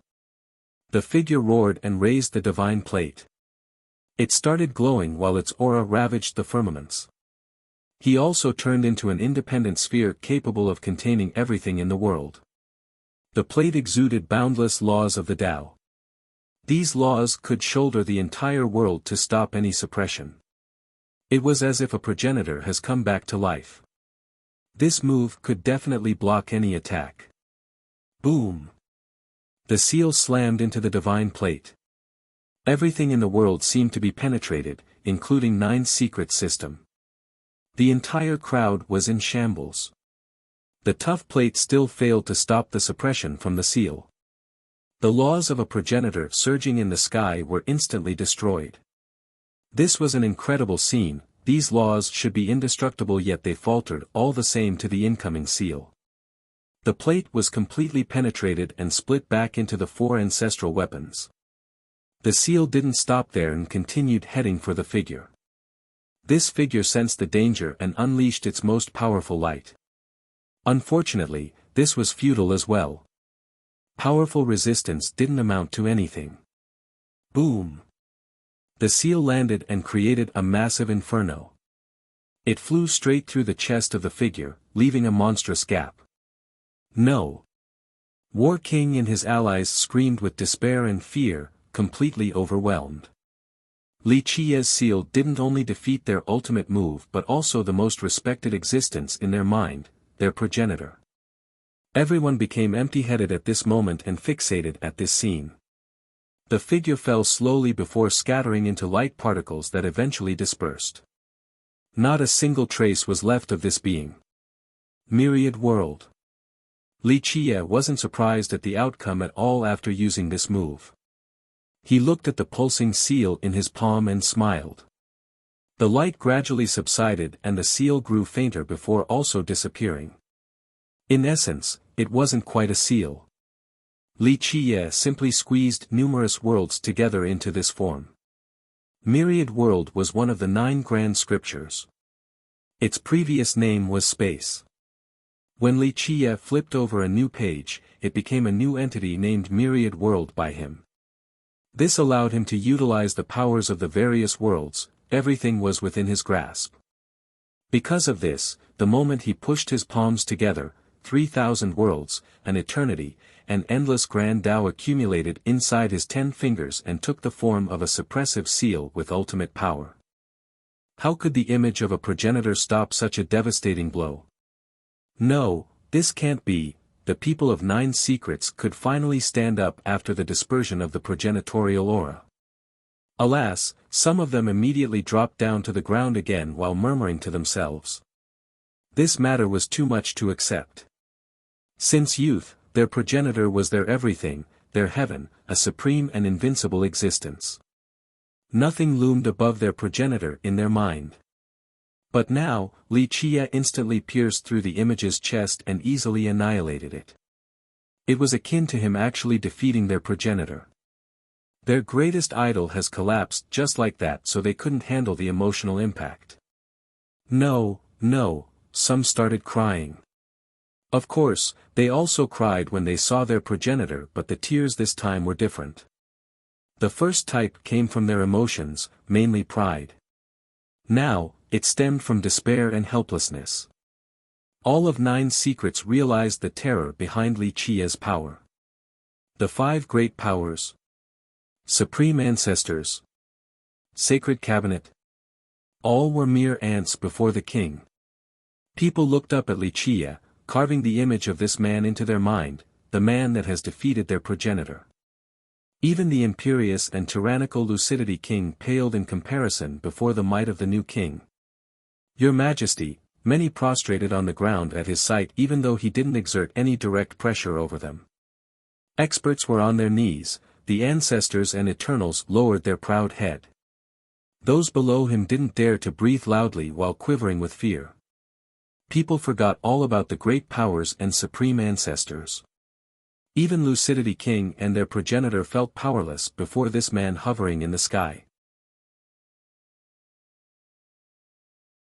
Chapter 2559, The destruction of the progenitorial image still left everyone in despair. Many couldn't get up as if their strength has been sapped completely. War King and his allies felt the same way. Their legs gave in as they dropped to the ground, powerless and paralyzed. They stared at Li Qiye looming above, unable to lift a single finger. Even Wild Bull and the others were paled. They have experienced his power before and knew that he would win regardless of War King's ultimate move. However, to personally witness the takedown of a progenitorial image was an entirely different story. They became frozen just like everyone else while feeling an invisible grip on their throat. Their prior assessment that he was at the progenitor level, but this assessment wasn't as shocking as seeing him in action. "You can't be much stronger than this," Il Lord murmured. Li Qiye turned his gaze towards the defeated combatants on the ground. "Your ultimate move isn't that great." The Ashen group opened their mouth but no words could come out. They have suffered a complete defeat with no chance of rising again. Death was coming for them, destruction for their sections. Everyone watched with bated breath, waiting to see how Li Qiye would deal with them. "I'll send you off now." Li Qiye chuckled and pointed one finger at them. The group has already given up on struggling. They closed their eyes since resistance was futile. Plus, they have already expended all of their energy on the ultimate move and had nothing left. Pop! The group turned into mists of blood with no chance to scream. The mists eventually scattered to the wind. These powerful beings have fallen and didn't put up much of a fight. Myriad Formation Kingdom and Calm Lotus Monastery became quiet just like the rest of the system. Its inhabitants became speechless, overwhelmed with dread. Even the wind subsided, not wanting to bother the great existence. This is the end. This contest for authority was just a game. Li Qiye smiled. The match has been decided. No one would dare to oppose him from now on. The throne was his for the taking once more. How boring. He stretched before slowly landing down to Great Desolate Mountain. Everyone was still on their knees to show their submission, not daring to disturb him. "Your Majesty," Lu Chuqing happily said and rushed forward into his embrace. She prayed every day while he was inside the prison and was the happiest person to see his return. Anxiety no longer haunted her. "You're back," she whispered intimately while weeping. She was afraid of not seeing him again, that the prison would trap him for an eternity. Her tears wetted both her eyebrows and his shirt. "Silly girl, no place in this world can trap me." He patted her soft hair and smiled. I really thought you couldn't come back." She put on a smile. "I had to because you were waiting for me here," he said. She immediately turned red, looking like an innocent girl in love. She cried out in surprise because he lifted her up and began to carry her into the stone hall. "Your Majesty," embarrassment overtook her, "people are watching, so what?" He domineeringly said and continued on his way. She buried her head deep in his chest, flustered, and didn't dare to look at anyone else. Once she looked up again, they were already inside. What are we doing?" She became bashful because his hand was touching her buttocks while her legs wrapped around his waist. She wanted to jump off but his grip was too tight. "You tell me." He smiled while lifting her exquisitely sculpted chin. But the sun is still up, she didn't dare to meet his gaze. Her body trembled along with her voice.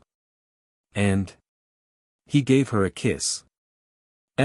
She found strength leaving her body, causing her to limp into his chest. A hush fell over the system after the end of the battle.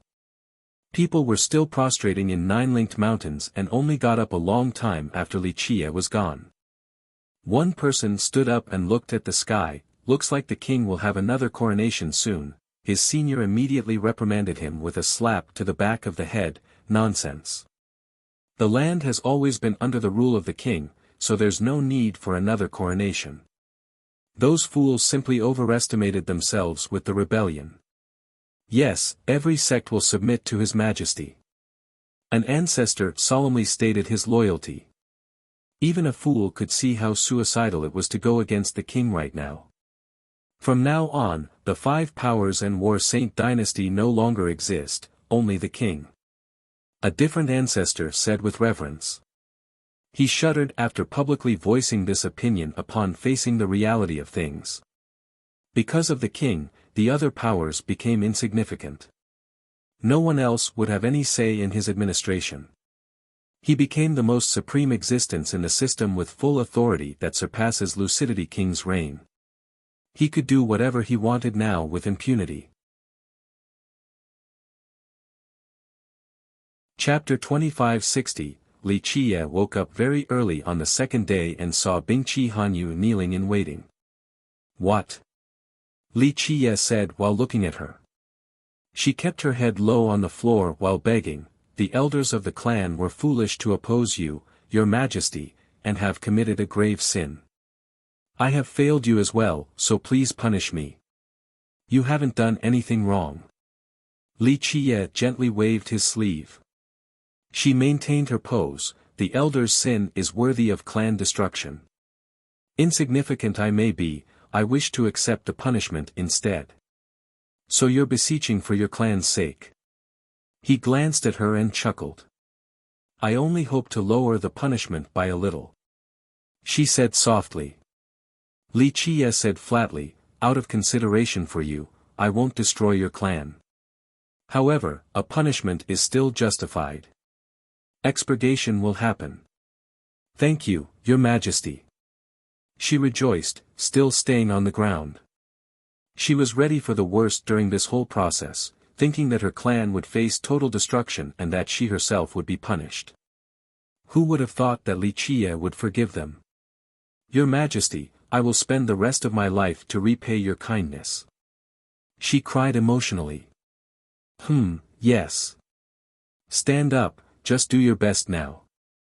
Li Qiye nodded. She hurriedly got up to prepare to wash his face and various other tasks, completely acting as a maid. After Li Qiye finished washing, South Peak Woodcutter came for an audience. "You're right on time after hiding for the last several days." Li Qiye smiled while glancing at him. The woodcutter forced a smile and smoked his pipe. "Your Majesty's invincible aura suppressed the 9 heavens. My cultivation is nothing, so all I could do was hide in fear. There was no way I could come out to see you." "All right, enough flattery, state your intent." Li Qiye didn't mind. The woodcutter rubbed his palms and said, "Your Majesty, you are the first to leave the heavenly prison alive, an unprecedented feat in this world. My knowledge is shallow, so I would like to hear your experience inside if possible. Just get straight to the point instead of darting around the issue." Li Qiye said flatly, "You just want to hear more about immortality." "You are so wise, your majesty, I would like to broaden my horizons and fix my inaccurate beliefs by listening to your guidance." The old man coughed. "Enough flowery talks." Li Qiye shook his head. "Very well, since you acted with propriety, I shall reward you. I'm sure you have been researching the prison for a lifetime just like Lucidity King. Please don't laugh at my futile attempt to live longer." The old man smiled wryly. He spent his days absorbing the murderous energy of the prison and cultivating the Grand Tao, wanting to learn more about immortality and the mysteries of the prison. Of course, someone strong like him had the rights to learn about immortality. Everyone searched for it, from true emperors to progenitors. Everlasting life was too tempting. "I'll make an exception and let you have a look." Li Qiye took out the black soil. "This is..." The old man became startled and accepted the soil with both hands in a respectful manner for careful observation. "This is the immortality item you have been searching for." Li Qiye smiled. The old man was meticulous and treated this soil as the most precious and peerless thing in the world. "This divinity, how can such divinity exist in this world?" he murmured. "You tell me." Li Qiye replied. "Maybe it doesn't belong to the mortal world." The erudite old man still didn't know where this soil came from. "All of this doesn't matter," Li Qiye said. "One could even say that in a sense, even immortality itself doesn't matter, at least to the grand scheme of things." "I don't quite understand, your majesty," the woodcutter said.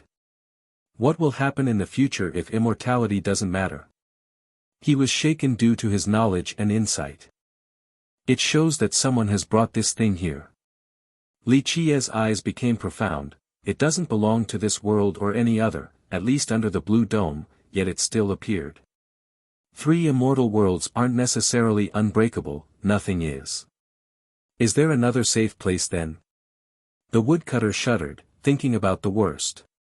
I would say yes in the past, but who knows about the present? There is a perfect saying for this situation: a toppled nest will result in broken eggs. 3 immortal worlds have enjoyed peace for too long, considered to be indestructible. We'll see about this in the future. Li Qiye said. If this is the case, then where should we go? The old man asked in a daze. Li Qiye chuckled. A cynical way to put it is that one should just wait for death, since no one can escape it anyway, just a matter of time. The woodcutter didn't know how to respond, since this was indeed the case. And you, your majesty? He calmed down and asked after a long while. Li Qiye gazed towards the distant, piercing through time and space. Me? He eventually looked back and smiled. What else can I do but fight? War has always been a companion of mine, so it doesn't matter who the enemy is, a battle they shall have. Continuously struggling.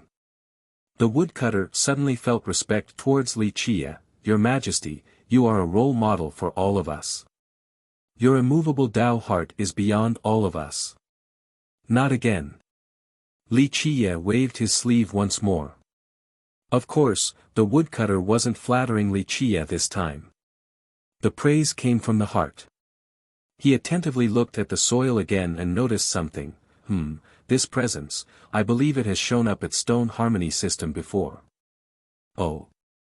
Li Qiye smiled. The woodcutter quickly added, a presence like this erupted during my vacation to Stone Harmony in the past. It came and went quickly, so my search attempt yielded nothing, as if it was just a random occurrence. Nevertheless, it left a deep impression of me, so I can still remember it right now. No, it makes sense. That's how it should be. Unfortunately, it does indicate the gravity of the situation. Li Qiye's expression became serious.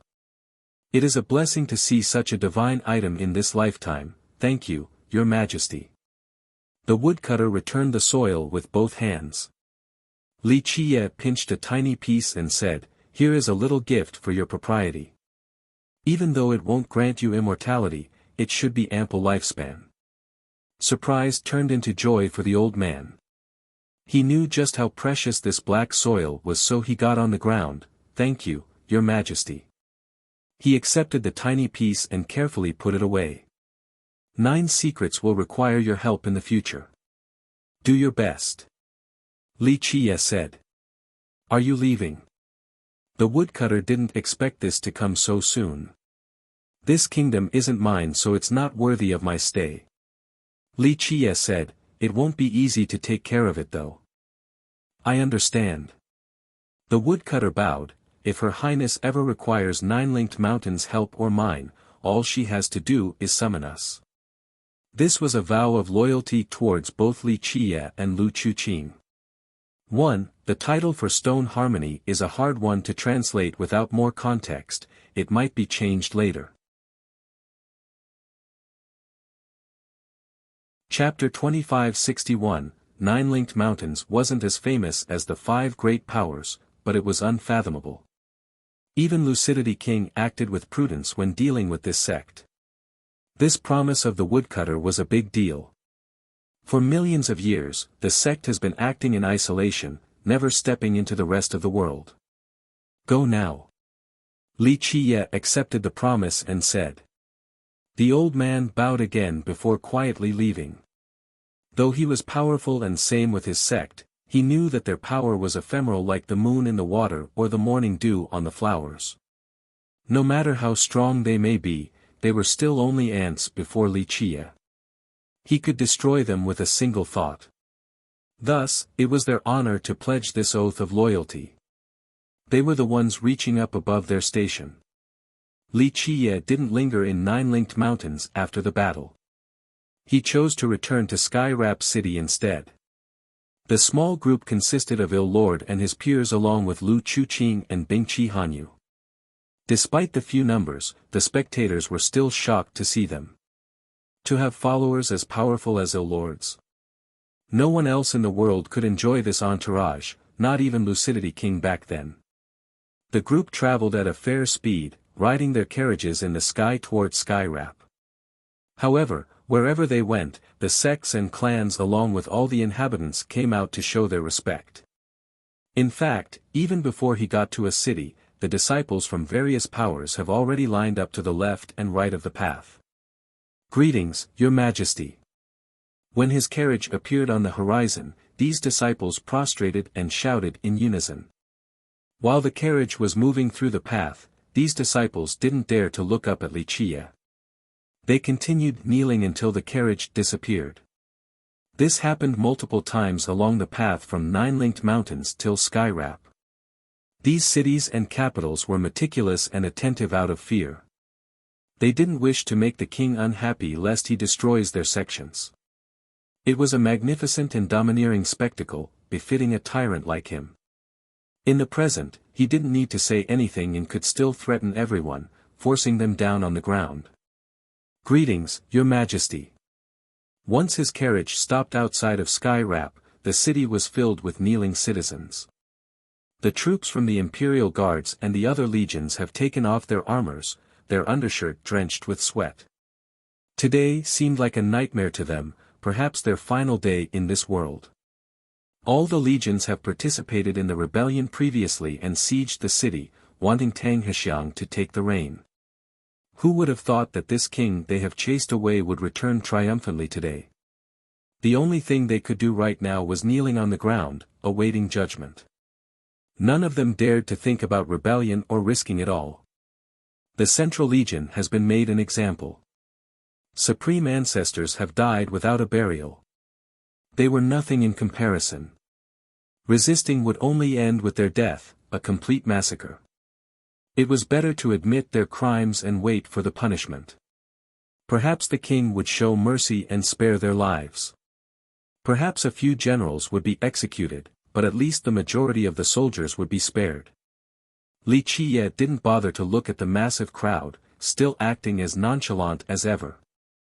He stared at the splendorous gate and smiled, not bad cleaning up the imperial city so quickly, even the broken walls are fixed.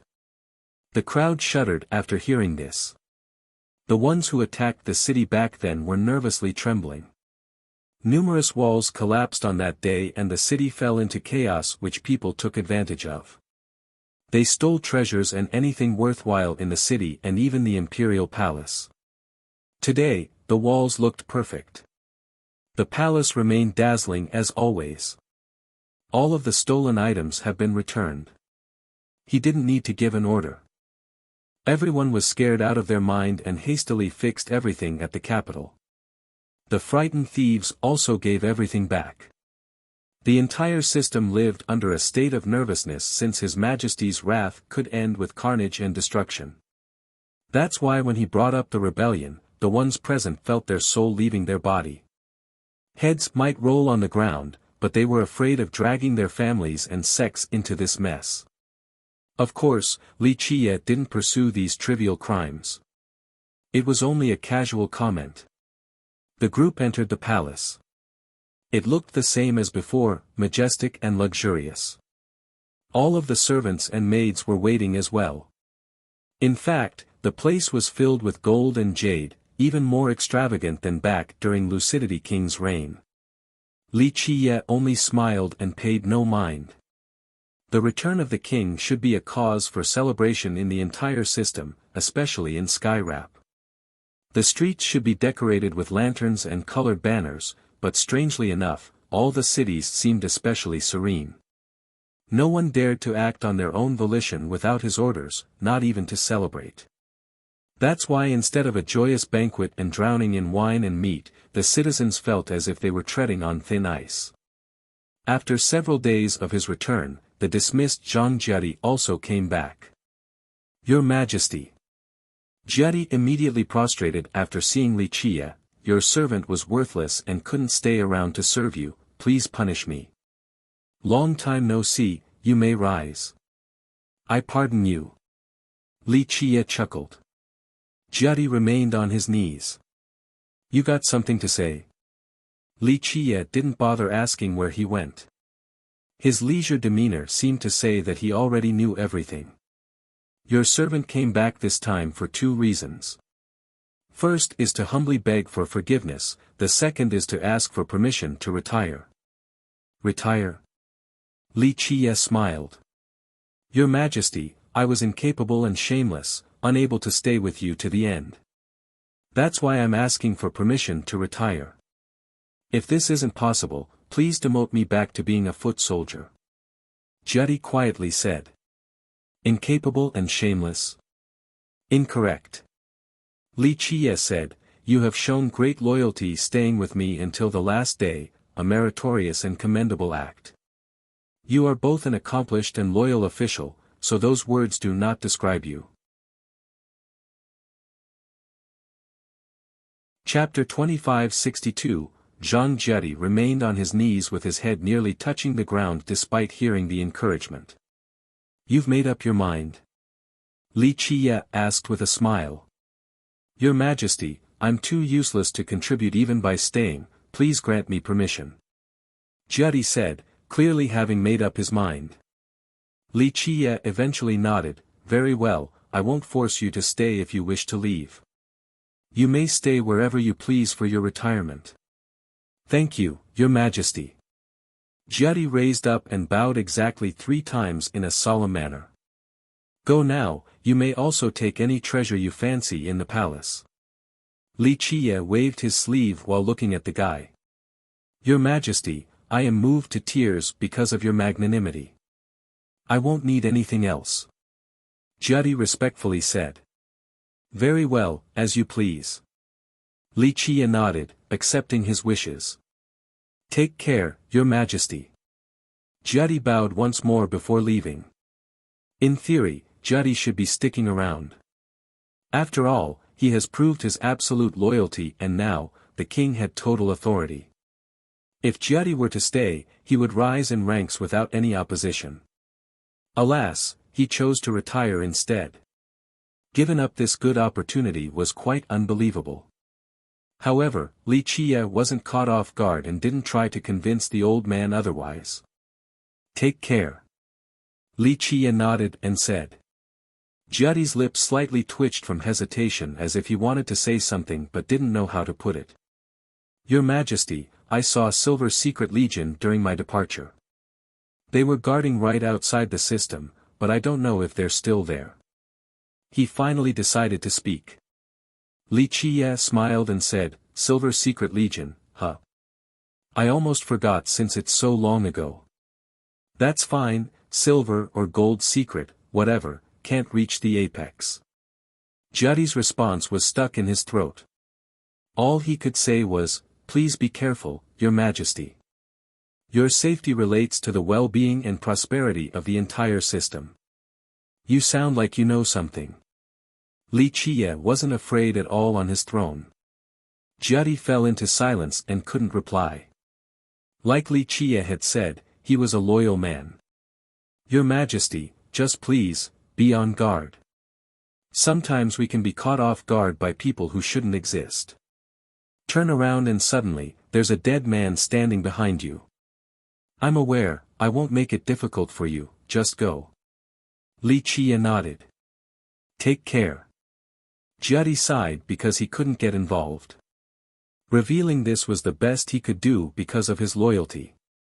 Li Qiye stared outside after he left with a faint smile on his face. While Li Qiye was back at the imperial city, another event was happening in a different spot in imperial lineage, the Mu clan, one of the 3 behemoths. In a heavily guarded location, a very powerful ancestor from the Mu greeted an unexpected guest. I was curious about why the birds were chirping so early this morning. So it's brother Sun, which wind brings you here to my place? What a surprise. The ancestor happily smiled after seeing the guest. Brother Mu, you're too polite. The guest was a retiree from 9 Secrets, Sun Lengying. He still wore the same gray outfit, looking just like a shadow. Our condolences for Lucidity King's passing. The ancestor said, although our two houses were at odds, Lucidity King was still a peerless talent worthy of respect. Unfortunately, for a variety of reasons, I couldn't personally come to Nine Secrets and offer my respect. His Majesty in the Yellow River will appreciate your kind words. Lenjiang was as cold as always. His expression and thoughts were impossible to read. After hearing about his death, I thought he would pass the throne to you because you have followed him for 3 generations with numerous contributions. Plus, you're the only one who can handle the responsibility. Who would have thought he would pass it to an unknown junior? What a shame and such unfairness towards you. Lucidity King made a mistake. The ancestor criticized. Thank you, brother Sun, but let's not talk about the past. I am here today to ask you for help. Leng Ying showed no emotion. You are one of the top Eternals in the present day, you make me feel inadequate in comparison. The ancestor smiled, not to mention you are in charge of Silver Secret, more than enough to sweep through the world and always be victorious. An old man like me can't offer much help. Don't be so quick to refuse, Brother Mu, I won't ask you to help for nothing. Plus, the Mu wouldn't help an outsider for no reason anyway, right? Leng Ying said directly. I'm sure whatever you have in mind is amazing, but certainly not easy either, so if you can't do yourself, we won't be that helpful either. The ancestor said. Is that so? Brother Mu, are you not interested even when all of Nine Secrets are up for the taking? Leng Ying stared at him and asked. You're joking, Brother Sunday. The ancestor smiled, though I haven't been outside, I've heard that Silver Secret has sealed the external pathways, rendering it virtually impossible for outsiders to come in. Am I not here right now before you as a guest? Leng Ying said. That's an interesting comment, but I know you are completely loyal to Lucidity King. No one would question this, so I have a hard time believing that you would have any ideas towards Nine Secrets. I am indeed loyal to His Majesty. Leng Ying said, however, he has passed away so there is nothing worth remembering in the system. I know that you wouldn't miss this once-in-a-lifetime opportunity. If you can topple Nine Secrets, your name will go down in the historical annals as well as your clan's text along with the old sages of the Mu. That is indeed tempting, but I'm afraid I will still have no say no. The ancestor shook his head with a smile. He stared straight at Leng Ying and said, yes, your system has been sealed but I've heard that the new king is unbeatable. He killed War King and Supreme Ancestors such as Bingqi Juezhen. He paused for a bit, that's why I don't think our clan wants to get involved in this mess. I'm taking back my earlier statement, Lucidity King clearly knew that this youth was exceptional before passing the throne to him. Leng Ying replied, I can't and won't deny the new king's power. He surprised everyone by killing those guys. That's why I said we can't help even if we wanted to. The ancestor said, we both know how strong those ancestors were. Even if I go all out, I would only get a draw against War King, or to be generous, maybe I'm a little bit stronger. Your king's power exceeded everyone's expectations, and our clan doesn't need to provoke such a powerful foe. I'm sorry, we won't be able to help you, Brother Sunday. We do feel indignant that you didn't get rewarded for your loyalty to Nine Secrets. I accept your sincerity, Brother Mu. Leng Ying smiled, but it looks like fear is paralyzing you just like in the past when you were up versus Lucidity King. Your hesitation and lack of decisiveness made you miss many great opportunities. Brother Sun, your psychological taunting is useless against me. I'm no longer a hot-headed youth who get riles up by these comments. Please leave. The ancestor smiled and said. Chapter 2563, This ancestor of the Mu has had enough of this conversation. The relationship between the 3 great behemoths was very delicate. One always wanted to rise above the others but afraid that the third would take advantage of the situation. Because of this, they were both friends and enemies while maintaining this stalemate. No large-scale conflicts have started just yet, only minor skirmishes. The Mu naturally thought about taking actions against 9 secrets after receiving news of Lucidity King's death. However, the new king had full control over that system now and they didn't want to get involved. Mobilizing against 9 secrets might be doing exactly what the Li clan wanted. The Li would benefit the most from a fight between the Mu and 9 secrets. Leng Ying didn't leave even after being asked to leave. He sipped his tea and said, "Don't chase me away so fast, Brother Mu, let me finish." "Brother Sun, no need if you wish to continue on persuading me." The ancestor said, "We will not participate in this mess, so please drop this idea. Of course, if you are just here to drink and chat with me, then you're welcome to stay. I'm thankful for your hospitality, Brother Mu." Leng Ying drank his tea again before speaking. "I've heard that your clan has been searching for someone recently." "You're asking the wrong person, Brother Sunday. I haven't paid attention to mundane matters for a long time. I don't know if the juniors are looking for people." "Is that so?" Leng Ying was relaxed. After a while, he added, "If my ears are still working, I heard that the Mu is searching for a youth with the title of fiercest. Am I wrong? Who did you heard it from?" The Mu ancestor's eyes turned cold. Keep in mind that when such a powerful eternal showed this expression, so many people would tremble in fear. Leng Ying took his time. "Paper can't wrap fire and no walls can block all winds. I just want to remind you about a particular promise your clan has made with Jailbreak True Emperor. It wouldn't be good if the Emperor were to find out about your violation. Given the Emperor's temperament, he might start a war between the Mu and the Li." Leng Ying cleared his throat and continued, "If I'm not mistaken, Jailbreak True Emperor broke into your clan with the protection of Guifei. No one could stop them back then. Are you threatening us, Brother Sun?" The ancestor uttered coldly. "Brother Mu, you misunderstood. I am only reminding you so that history doesn't repeat itself." Leng Ying remained calm, still enjoying his tea. "Thank you then, Brother Sunday." The ancestor snorted. "No need to thank me so quickly, I still have a gift for you. I'm sure you will like it." Leng Ying said. "I'm listening." The ancestor scowled, clearly dissatisfied with Leng Ying. "Brother Mu, the truth is that our new king is fiercest, the person you are looking for," Leng Ying revealed. "Brother Sun, that's not funny." The ancestor was stunned for a moment before turning cold again. "Brother Mu, you think I am messing with you?" Leng Ying stayed calm. The ancestor stared at him to read his expression for a while before replying, "Even if you wish to use a borrowed knife, don't make it too obvious. Amazing coincidences can happen in this world. Haven't you heard of the proverb, there is no story without coincidences?" Leng Ying took another sip of tea. "Still hard to believe." The ancestor coldly said. "But am I not here before you in person? You think I would employ such a naive trick for a borrowed knife? Your clan will help me after hearing a lie." "That's impossible," Leng Ying said. The ancestor agreed. Leng Ying was no idiot that would use something so childish. "I am not a good person and have done many bad things in life, my hands are stained with blood." Leng Ying continued, "But Brother Mu, am I not a trustworthy person?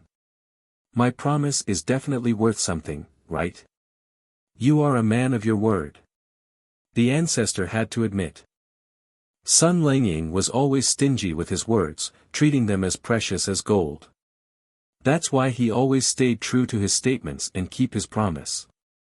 "That's why I don't need to trick your clan about this. I would only be humiliating myself and acting like a clown by doing so," Leng Ying said. "I'm still in disbelief."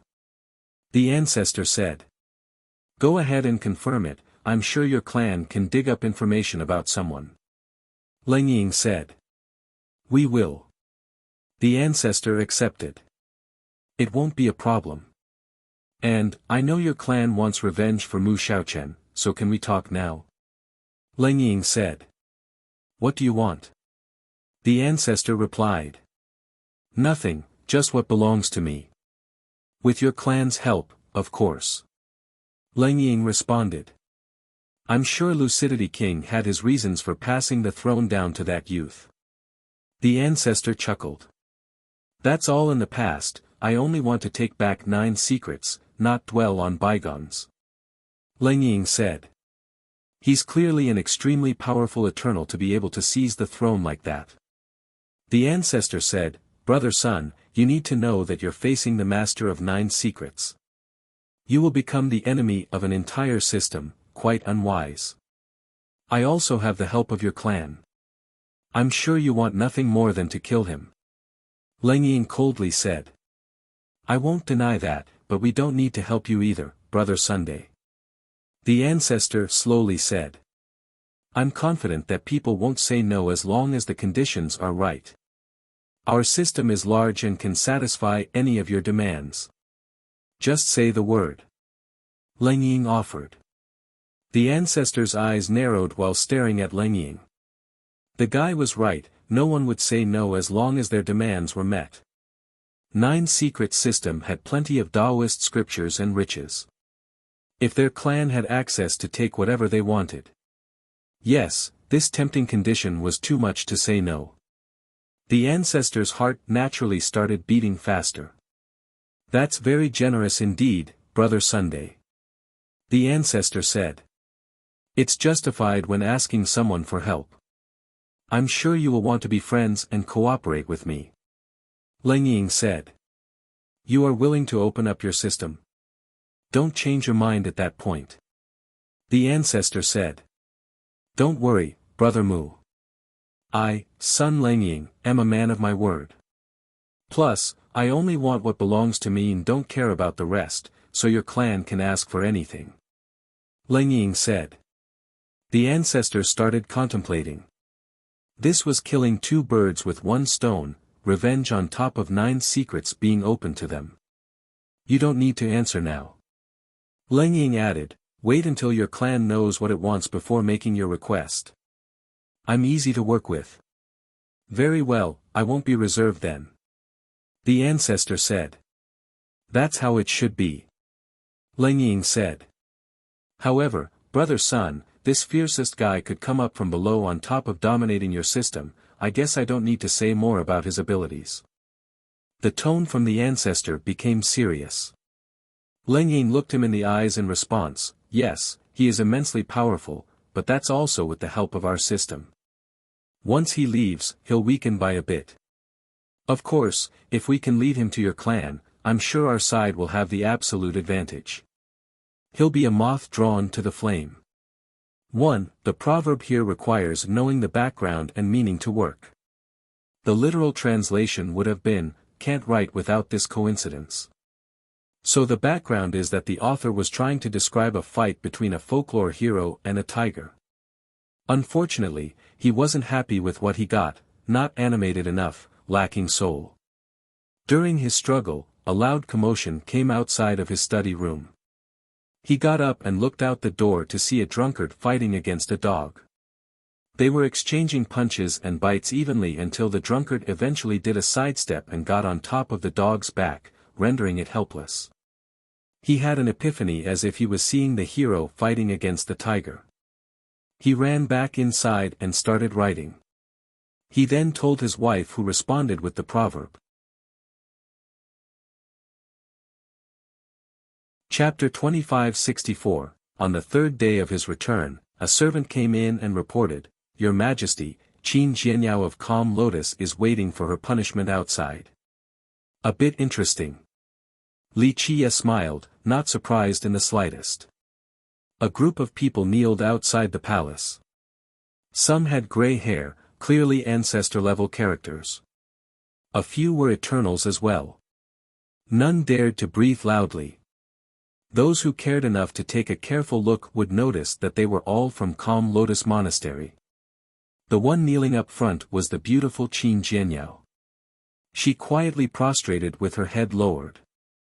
Calm Lotus was one of the 5 great powers, perhaps the strongest among them.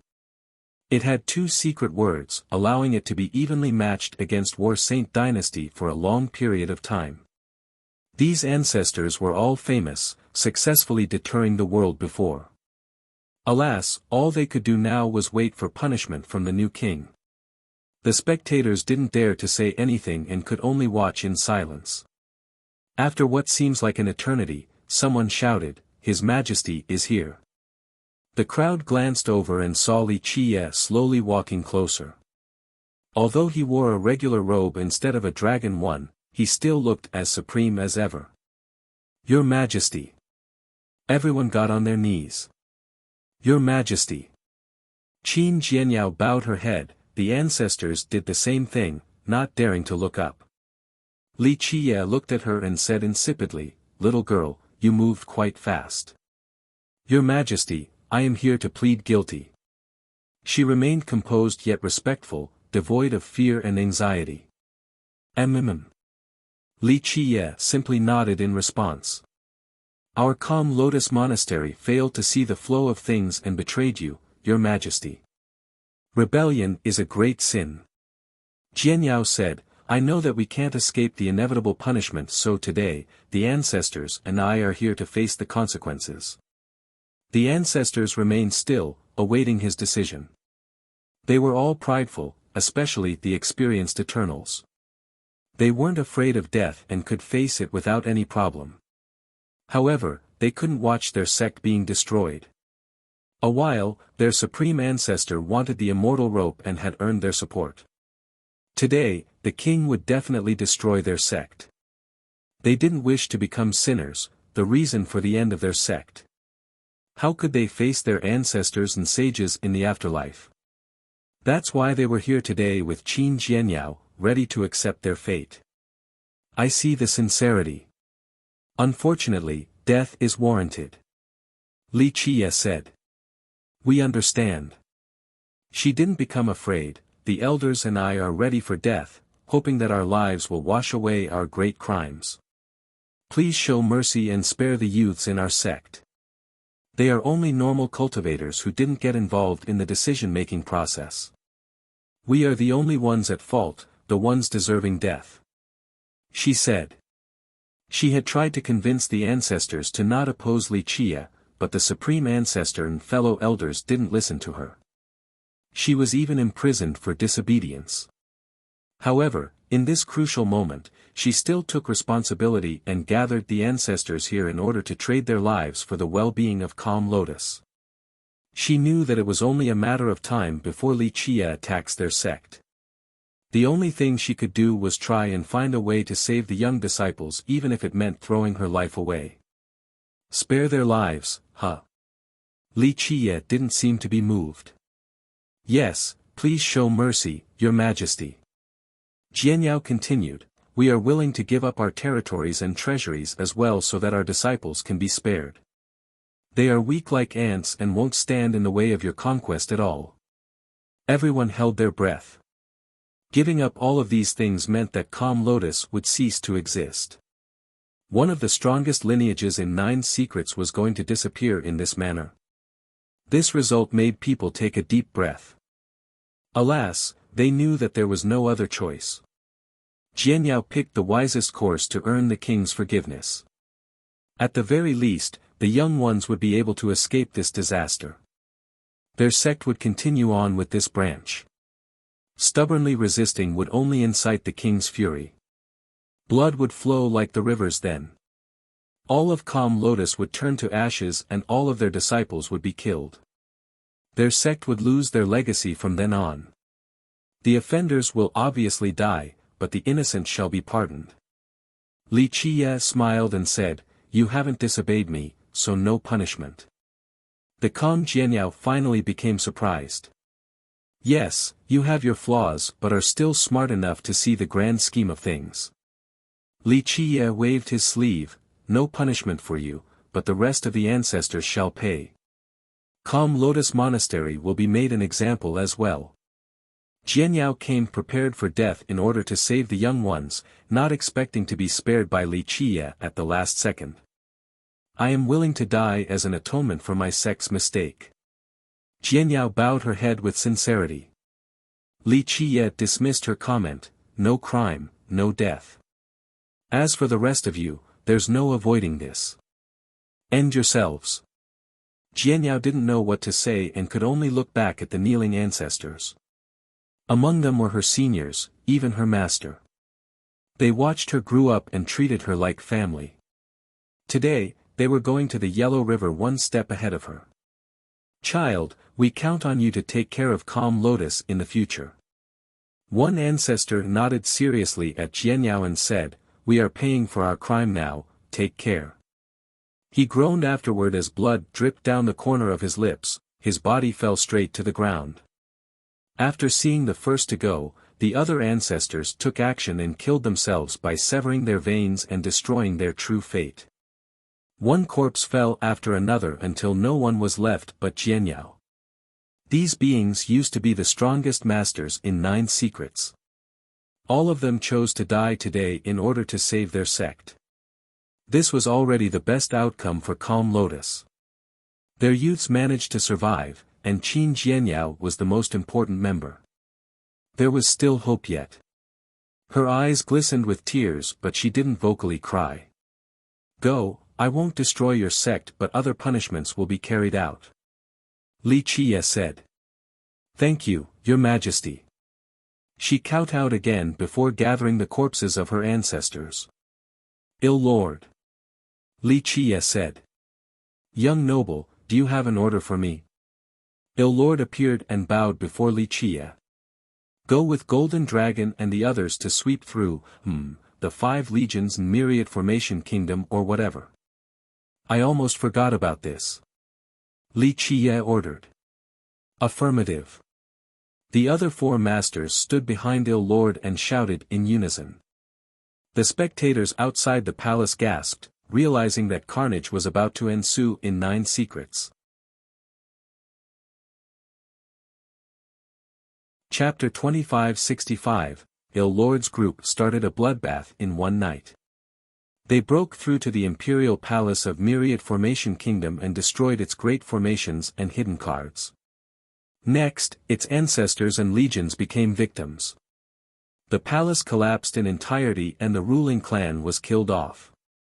This signaled the end of Myriad Formation until the king sends a new ruler in place. The destruction of Myriad Formation in just one night caused quite a stir in the system. Alas, Ill Lord's victory wasn't surprising either.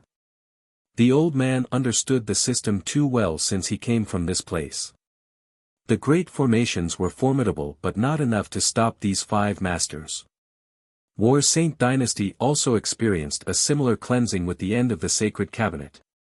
The members were massacred and their treasures were taken by the king.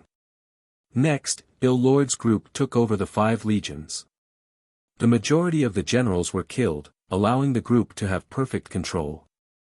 Next, the Bingqi and Calm Lotus also received punishment and cleansing. Fortunately for the Bingqi, Hanyu managed to save them or they would have turned to ashes just like Myriad Formation Kingdom. Calm Lotus also suffered heavy punishments but it was able to protect their lifeblood thanks to Qin Jianyao. In just one night, these great powers and the 5 legions had to face the music. So many were killed as 9 secrets experienced a monumental change. It was about to enter the era of the new king. Other sects were scared out of their mind, from the bottom level to the upper echelon, afraid that the king would point his sword towards them as well. Among the 5 great powers, only Godstep sect and Waterfront Pavilion were lucky enough to escape any punishment. Needless to say about the latter, everyone knew how the king dotes on Lu Chuqing. That's why Waterfront looked even more prestigious than before. In the past, it wasn't comparable to Calm Lotus but now, its status rose above the other lineages. As for Godstep, it chose to stay away from the political struggle. It closed their doors and stayed away from the secular world so the disaster didn't spread to them. This was thanks to the insightful vision of Wind God or they wouldn't have been so lucky. Godstep was certainly the weakest of the 5 but being a lucky survivor also propelled its current status. How fortunate! Wind God received news about the various massacres.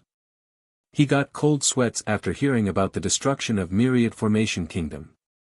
If he didn't take Li Qiye to Godstep, perhaps his sect would be annihilated as well from mingling together with Myriad Formation Kingdom. What a shame! He concluded while shaking his head at his disciples and splendorous Saintess Lu Bing, one mistake affecting your entire life. His Majesty has soared above the 9 heavens, so the Queen also became illustrious. Wind God was full of regrets. It was such a good opportunity when Li Qie was staying at his sect. If the Saintess had tried to get along with him, she would have the same status as Lu Chuqin right now. The Saintess looked dejected with her head hanging low. She looked down on Li Qie back then, thinking that he was only a useless king. But now, he was an untouchable existence that she could only look up at. She also used to be on the same level as Lu Chuqin. Both of them had a marriage agreement with Li Qie, but because of her pride, she wanted to break off the engagement. Now, Chuqin was worshipped by all of 9 secrets on top of having the 9 highly coveted words, the only one in all of 9 secrets enjoying this glory. She, on the other hand, remained a princess of God's step, not comparable to the queen of the system. She sighed in dejection. Her short-sighted foolishness left her in this situation. Nevertheless, their sect was still lucky because they managed to survive this disaster. Wind God turned towards Zhang Jianchuan. He might not be the most talented in the sect, but he certainly had the most potential in the future. The sect's prosperity relied on him. The system became serene again after the bloodbath. Li Qie didn't care for mundane matters and left everything to Lu Chuqin. This was her first exposure to administrative duty, so she lacked confidence. Nevertheless, she eventually accepted the task after receiving encouragement from Li Qie. He purposely groomed her since 9 secrets was only a temporary stop to him. He would leave soon enough and would return this land. Thus, he chose Lu Chuqin as the next successor. After taking care of mundane matters, he focused on searching for the Grand Tao. Chuqin was a gentle ruler compared to Li Qie's brutality. 9 secret system became peaceful and lively again. The frightened sects moved on with their lives. Everyone felt that the new queen was indeed virtuous and kind, worthy of her position. Farther away in Imperial was a declining system named Stone Harmony. A big event had just happened here. It was once extremely powerful. During its peak, it managed to reign the entire world. The Mu and Li paled in comparison back then. One could say that it had united imperial lineage, simply unstoppable. Strange enough, the system started declining without facing any external threat. More and more people started to migrate and left the desolate land behind. After declining to a certain extent, a system's Tao source would change as well. When it deteriorated and became unable to support the land, the entire thing would collapse. It would fall from imperial lineage down to myriad lineage. Insane Court was an example.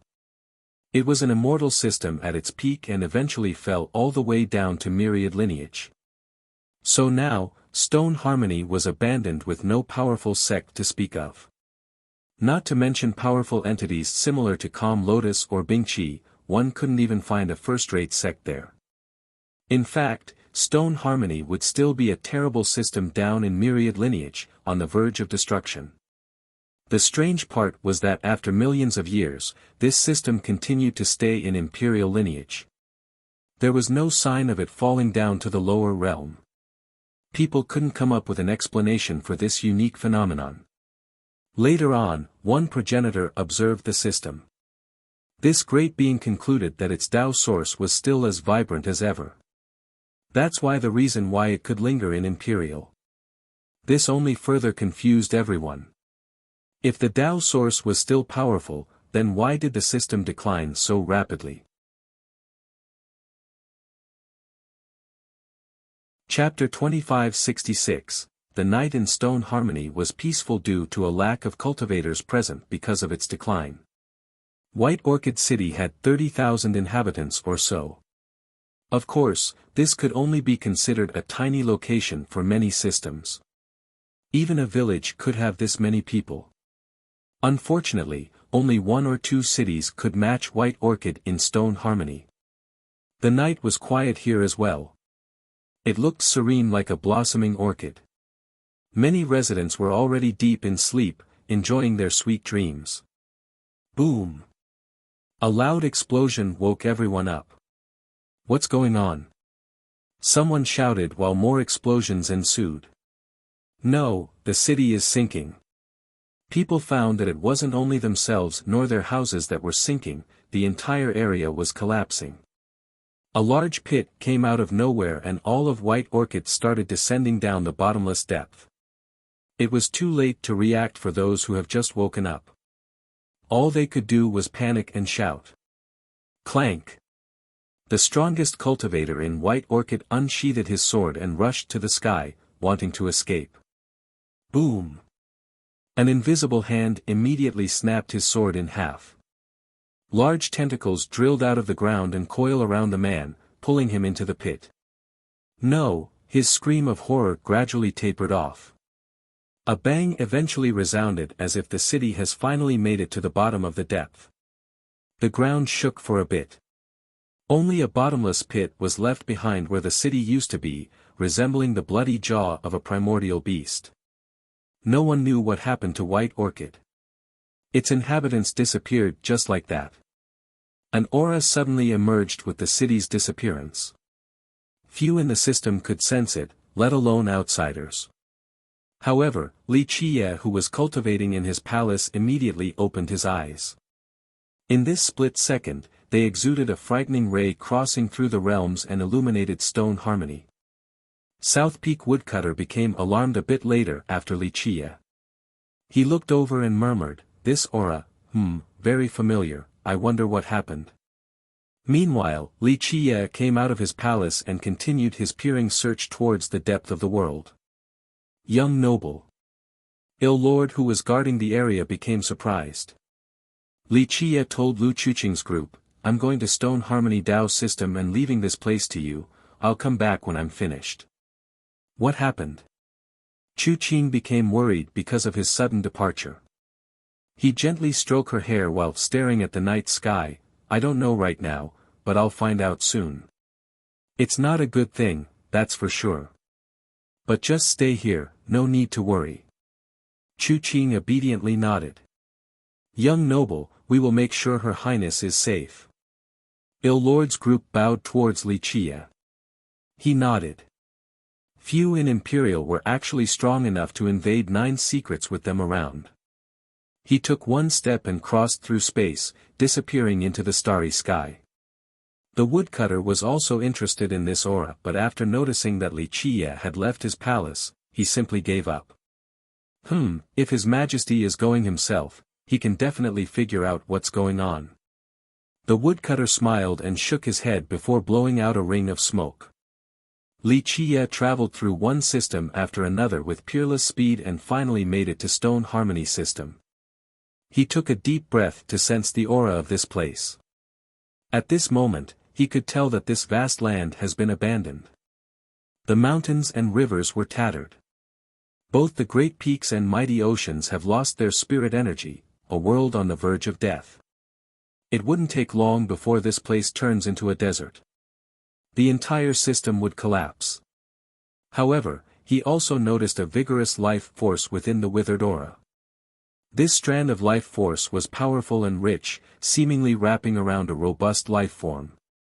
Something's wrong. His eyes became serious after noticing this power, his expression soured. He landed on the system and buried his hand into the mud. He closed his eyes to feel the land and the beat of the system. The same outcome happened, a sensation of withering and desolation. The grand Tao of this place resembled feeble spiderwebs, virtually undetectable. However, he penetrated all the way deep to the core, the Tao source of the land. He sensed a majestic power, one as vast as an ocean. It meant that the system still had grand Tao deep underground. However, something seemed to be enveloping and hiding this power. As a result, the Tao source couldn't provide for the Tao land and the inhabitants. This Tao source was still the same as before. This was the reason why the one progenitor said Stone Harmony couldn't fall to myriad lineage. A bit interesting. Li Qie's gaze pierced through the ground again. After a while, he started walking towards the horizon. One step took him an incomparably far distance. It didn't take long before he appeared above White Orchid City. Of course, only a bottomless abyss remained. Only darkness existed as far as the eye can see. He squatted down by the edge and touched the ground for a bit before grimacing. This wasn't a natural phenomenon. Something powerful akin to a devil had taken the entire city down underground. He smiled and jumped down the abyss. Anyone else would be scared out of their mind at the disappearance of an entire city, let alone looking at this terrifying pit. This wasn't the case for Wuxia. He was as nonchalant as ever. After reaching a certain depth, he landed on a section of rock sticking out of the side. He grabbed a handful of mud before letting it scatter downward. He managed to sense the rare and weak aura within this mud. It was unique yet all too familiar with Wuxia. The same aura existed on the Three Immortals tree and the black soil. No wonder why that woodcutter said this aura was familiar. Such a lucky coincidence. Wuxia smiled with a serious gaze. The old man is really treating me as an errand boy. Does he want me to run across Three Immortals? Hiring me is not cheap, will you be able to pay? He was referring to someone else, not the woodcutter. Chapter 2567, Buzz. A portal suddenly appeared in the sky above the bottomless pit. A person space-traveled into this area. She slightly grimaced after noticing the disappearance of White Orchid. Anyone else would certainly be frightened, realizing the looming danger. Escaping should be the first reaction. However, the girl was quite bold and began to descend down the pit. She quickly made it to Wuxia's position and found his existence surprising. She thought she was the first one to get here, not expecting someone even earlier. She carefully looked at Wuxia, wanting to get a good read on him. Meanwhile, he naturally did the same. Of course, his stare was much more invasive and rude, at least in the eyes of others. Her beauty deterred others from looking straight at her, overwhelmed with both admiration and respect. Her features were exquisitely sculpted like a work of art. One would be hard-pressed to notice any flaw. Her eyes were as bright as the stars at night, shining like the luster of gems. Eyebrows resembling the far mountains with a unique charm to them, instilling a deep impression to any spectator. This was a transcending beauty. Jianyao had a similar aura, but she gave the feeling of being otherworldly. On the other hand, this girl was real. She looked like a piece of jade deep in a valley, precious and flawless, an ultimate treasure. She wore a sapphire blue dress with a white moon embroidery. The bottom spread out like a peacock tail but not in a gaudy manner, for it was full of elegance. Her aura commanded attention even more than her beauty, since she looked like a dominating ruler. This particular aura, in theory, should be out of place, but it wasn't the case here. This girl looked ready to fight whenever and wherever. One should describe her as being decisive and determined. She purposely hid her aura, yet each of her actions still looked as dominating as ever. This was indicative of her strength.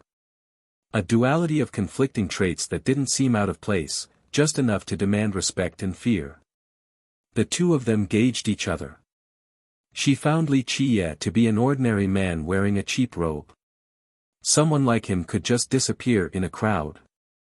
Upon closer inspection, she found him to be unfathomable, especially his eyes containing an entire galaxy.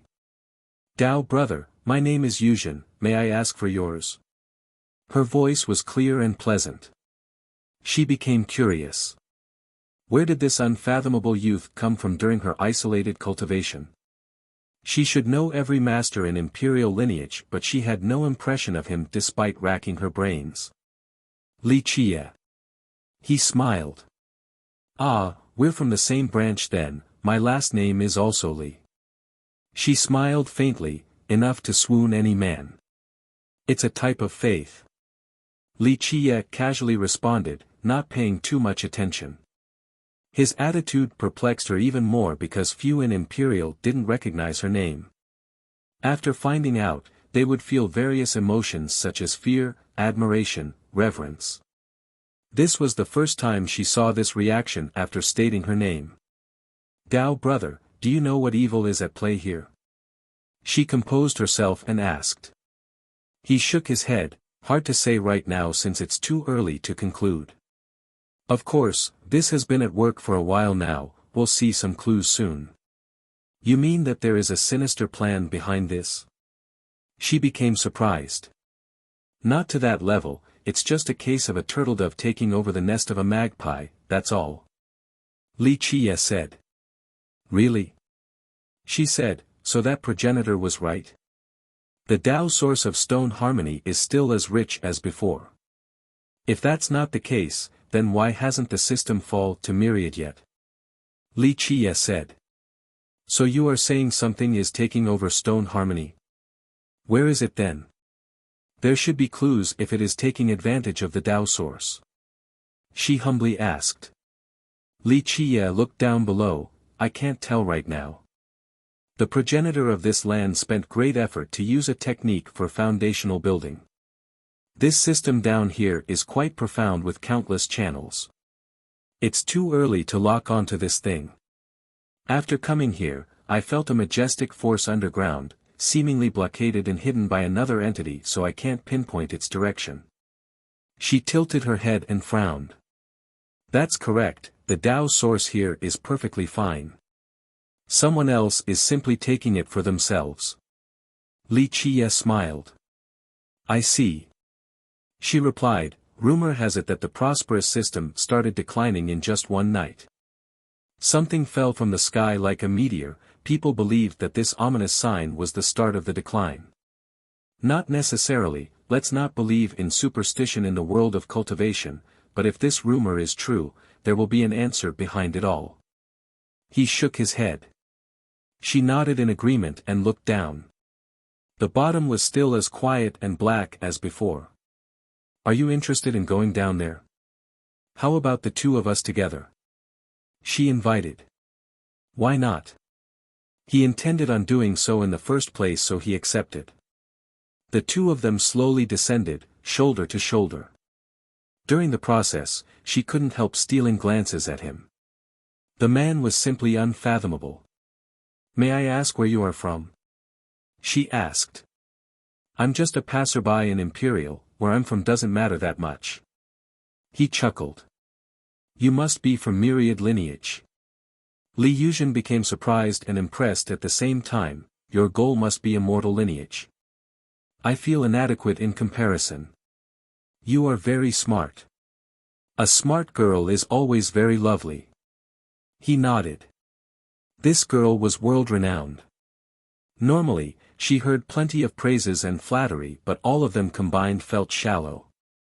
Li Qie's casual remark was much more pleasant and meaningful. I should learn from you, Tao brother. I always want to go to immortal lineage, alas, my cultivation is still weak right now, so I do not dare to be reckless. Keep in mind that she was the strongest among the young generation in Imperial. People would be dumbfounded to hear this humble comment from her. There will always be a chance for someone like you to soar to immortal. He had a high evaluation of her. Thank you, Tao brother, I hope so too. She smiled. One could never get tired of this smile. May I ask when you are leaving for immortal lineage? If we have free time later, I would like to ask you a question or two about certain issues that elude me. She sincerely said. Outsiders would find this unbelievable. In the present day, maybe only 3 or so characters were qualified to teach Li Yuzhen. Chapter 2568, Why Not? He chuckled and briefly answered. Li Yuzhen looked at him and said, Tao brother, I can't figure out your grand Tao. It is as if I'm looking at the reflection of the moon on a river or trying to look at the flowers through the early morning mist. It feels intangible and surreal. May I ask what art you cultivate? She wasn't trying to pry information out of him. This was sheer curiosity, since Li Qie appears normal yet was unbelievably mysterious. It seemed as if he wasn't actually within the 3 worlds and had escaped the 5 elements. That's why he seemed rather immaterial.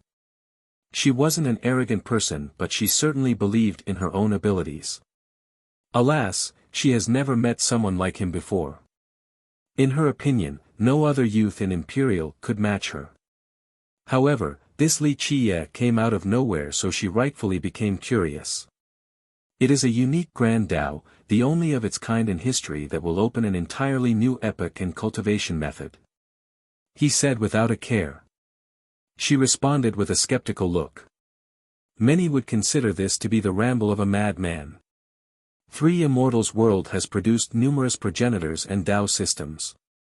These progenitors wouldn't dare to make this claim, not even the brilliant Gao Yang. But now, Li Qiye boasted without any hesitation. She certainly didn't look down on him, but his big tone still stunned her all the same, leaving her speechless. After a while, she regained her wits and asked, "A new cultivation system? What is it like?"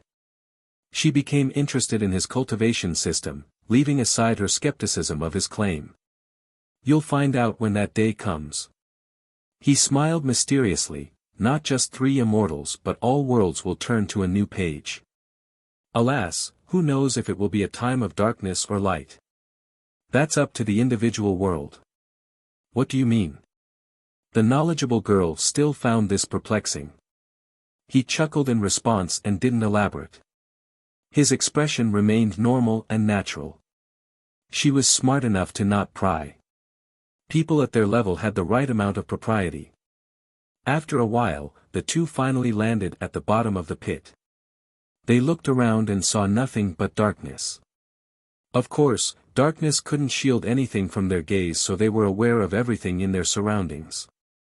Alas, they found nothing but loose mud on the ground. "It's not here, such a big city nowhere to be found, this is unbelievable." Yuzhen became surprised. White Apricot was a vast city, but it wasn't here now after falling down. No inhabitants were around either, no ruins or a single eave tile. The entire place disappeared from thin air as if it had been swallowed whole by a monster. There should be a reason for this. Li Qiye grabbed a handful of soil and carefully pinched it with his other hand. Specks streamed down his fingers. Where have the citizens gone? Yuzhen searched through the area with her divine intent, but there was nothing here except the two of them. Even deeper. Li Qiye said, "Something has come here and took them away. Is it still nearby?" Her gaze swept around with lightning speed. There was no doubt that once she took action, the result would be quite impressive. Long gone now.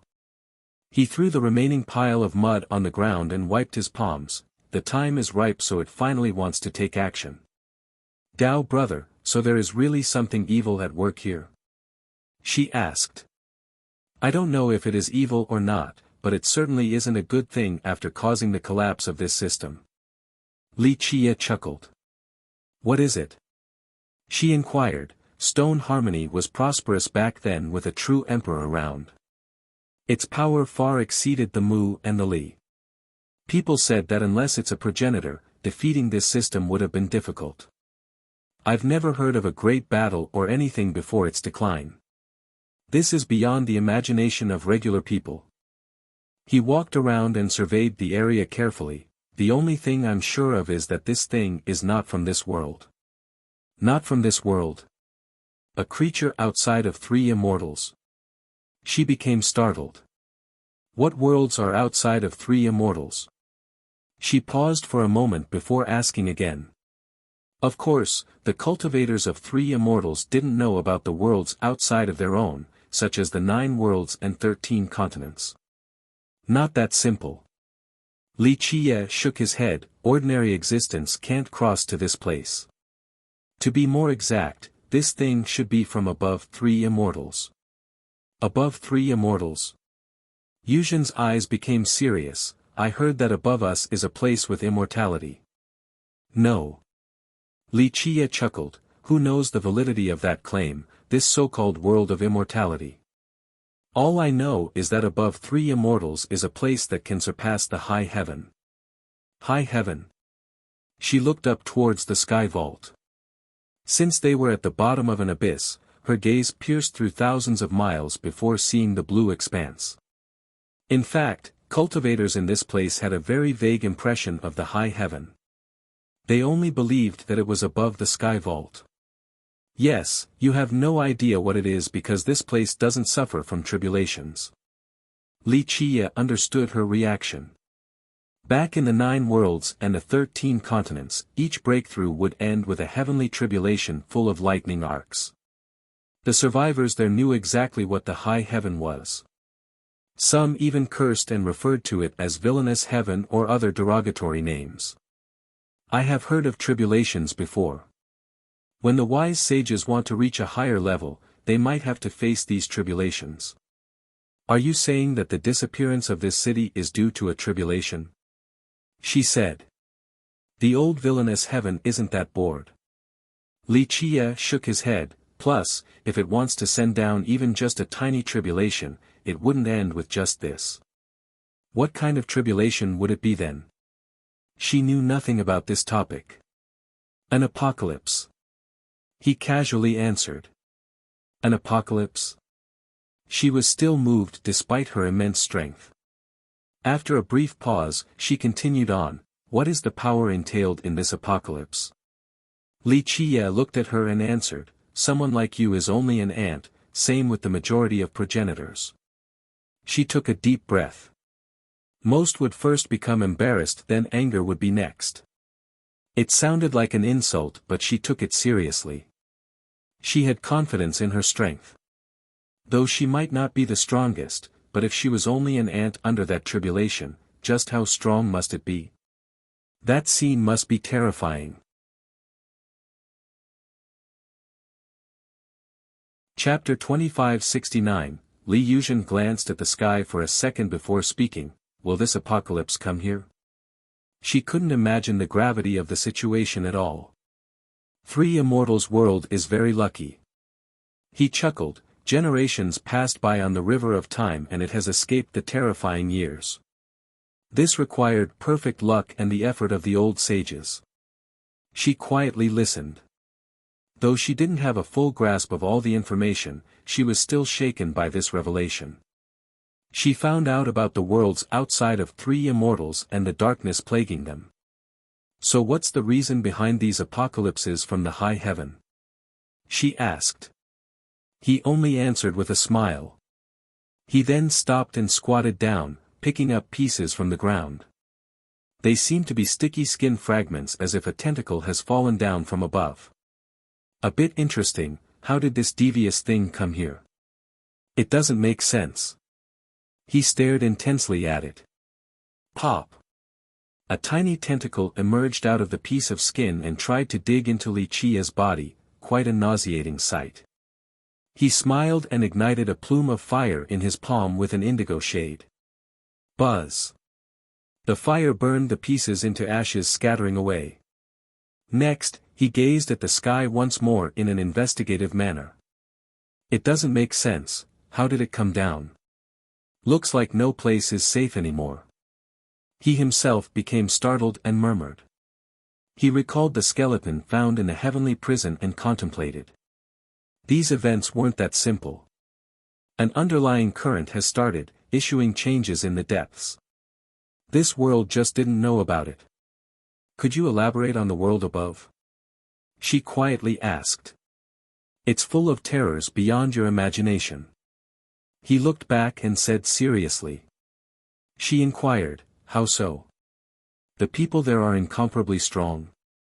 It's just one way to describe it, akin to how immortal is just another description. Do you know what immortals look like? He chuckled. Immortals? She has never seen one before. Who has actually seen a true immortal? Probably none in history. People simply didn't have a good idea about these beings. Why are you bringing up immortals right now?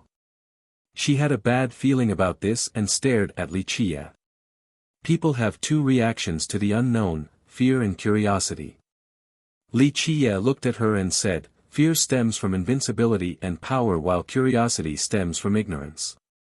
The latter also encompasses desire and hope.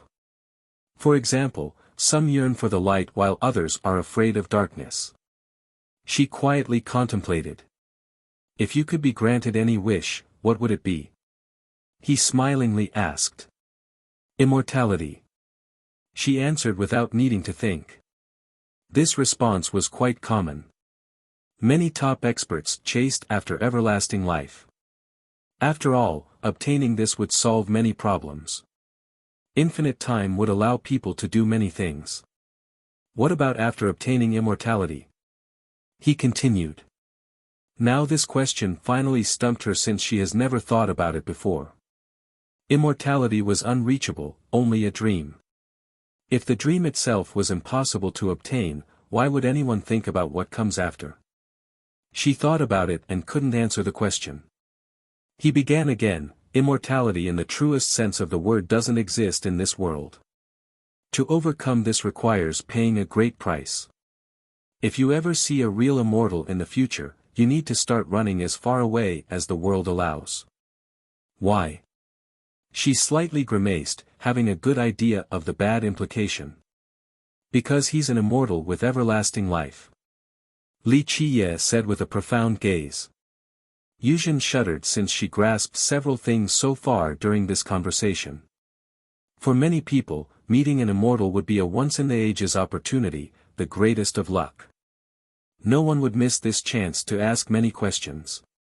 But now, Li Qiye proposed to do the opposite, run as far away as possible. Going against conventional wisdom sounded insane to others, but not to Li Yuzhen. He stopped, then looked around and said, "This is only the beginning of a hunt, that's all. Dao brother, other cities might meet the same fate." She stopped as well. Yes. He nodded. Attacking White Orchid is akin to using a butcher's blade to kill a chicken. It will grow stronger and hungrier. Dao brother, could you find it so we can destroy it together? She took a deep breath and powerfully said.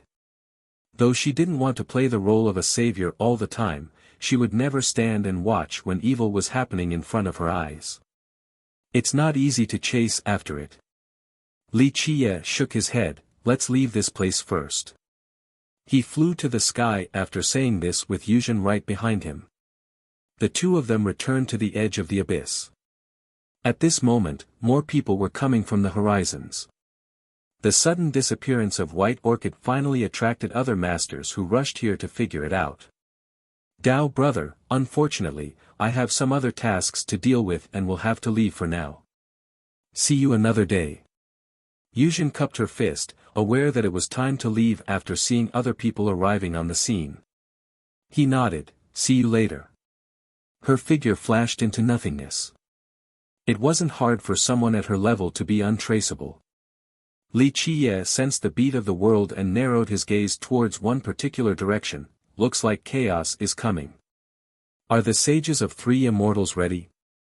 He stepped into the sky and rushed forward with a clear path in mind.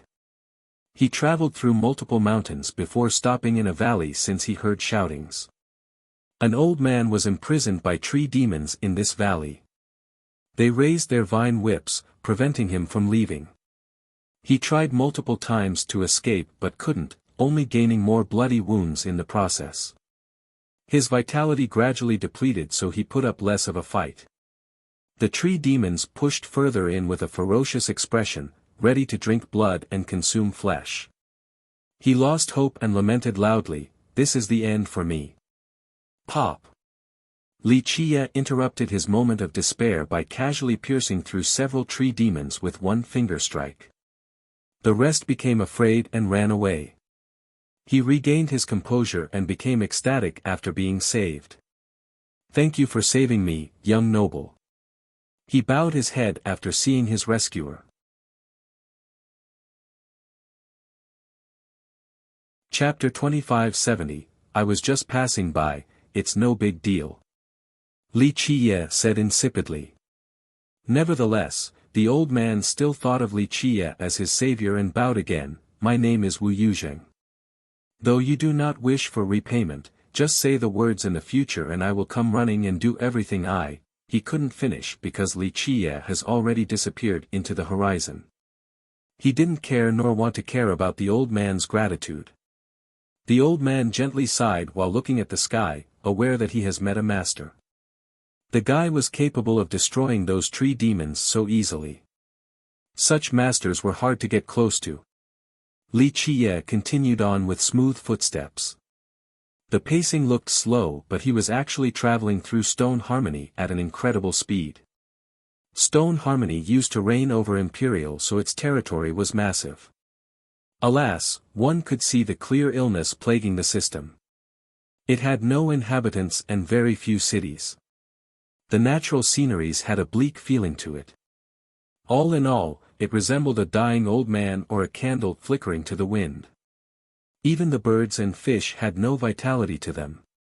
In fact, the place used to be the complete opposite, bustling and full of people and animals.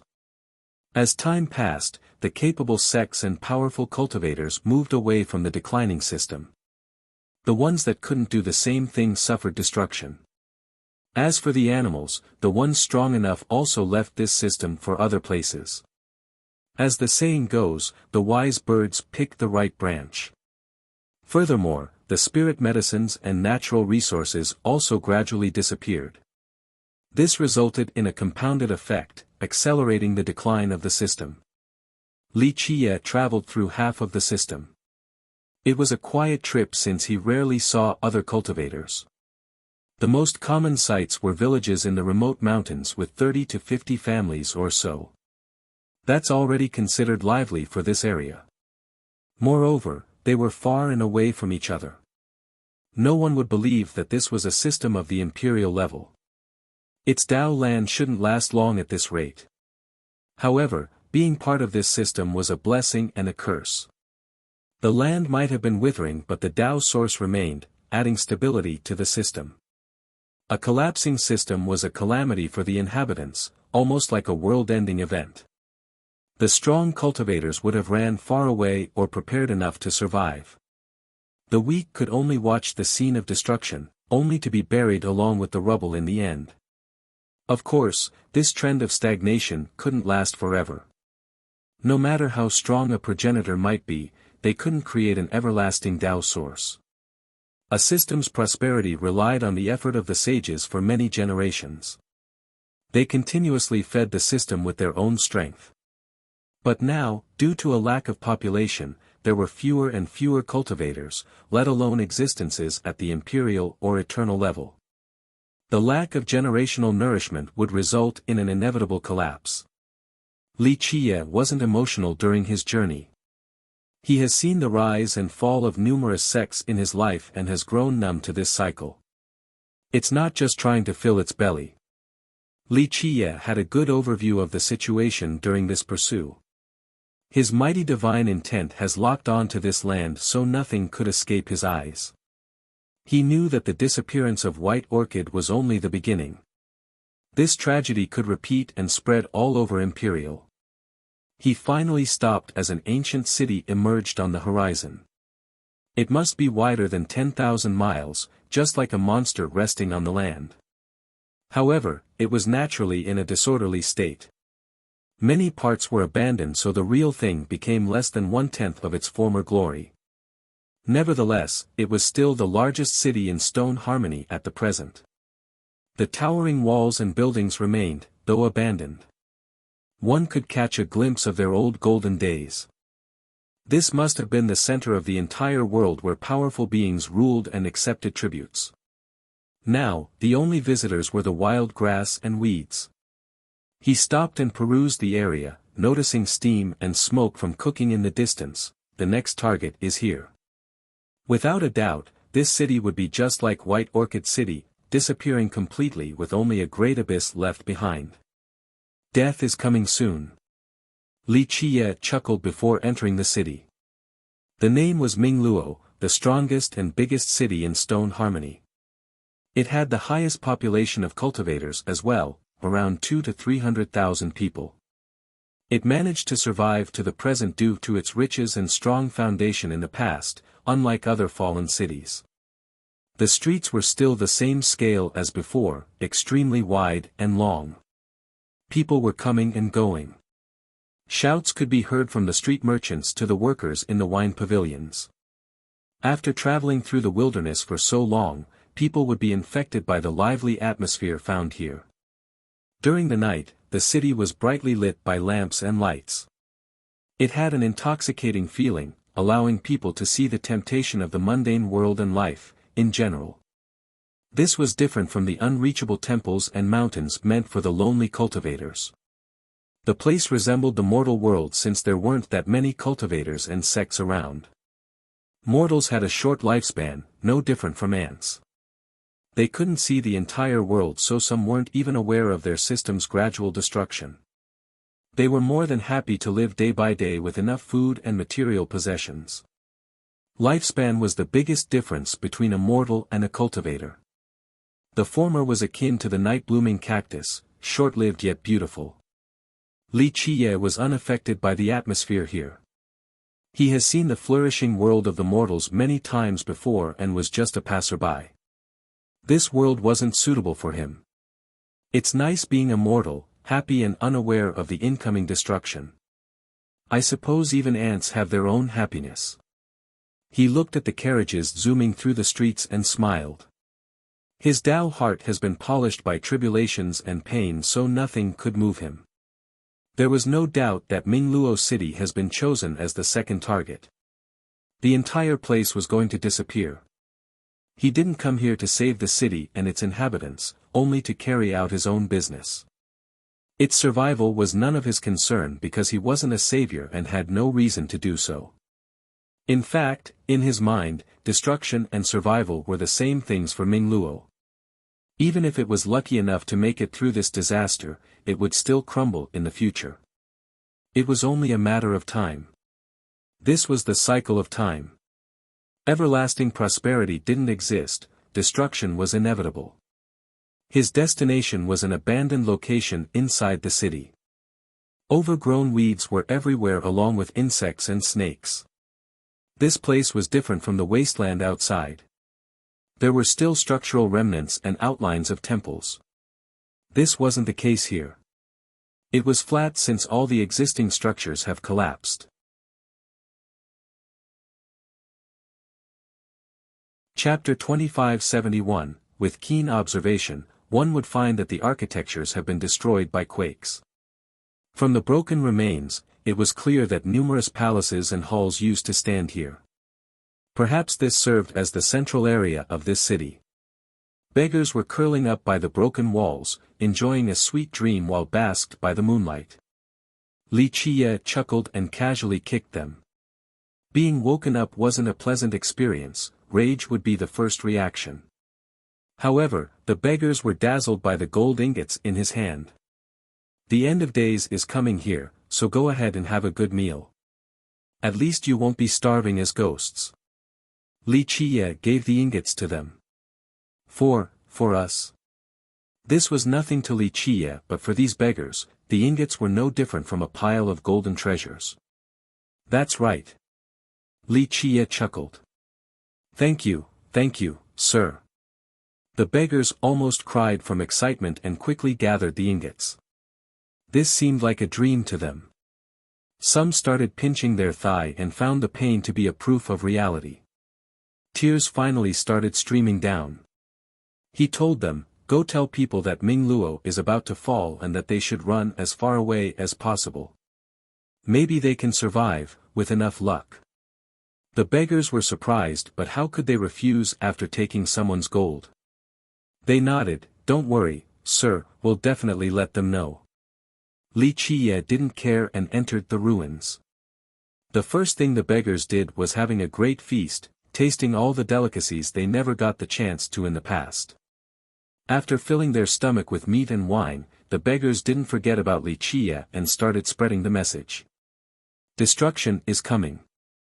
This message spread through the streets and alleys and actually became a hot topic in the tea houses. Only very few actually paid it any mind. Of course, this had nothing to do with Li Qiye since he has done his part. Their survival was up to fate. He sat down by a broken section of walls, enough to shield him from the winds and rains. He entered a state of meditation, seemingly sleeping.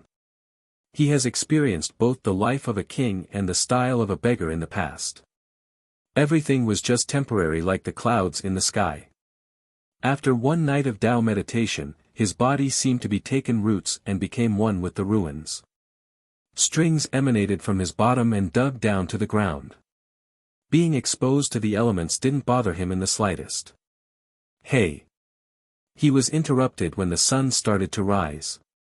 He opened his eyes and saw an exquisite pair of boots, made from the skin of a winged leopard with silver shoes and bamboo jades carved on the top. They emitted an affinity of the wind. This was clearly a treasure allowing its user to run even faster, especially for escaping. He looked up and saw a girl standing in front of him. She was around 17 or 18 years of age, wearing a green dress and brimming with life.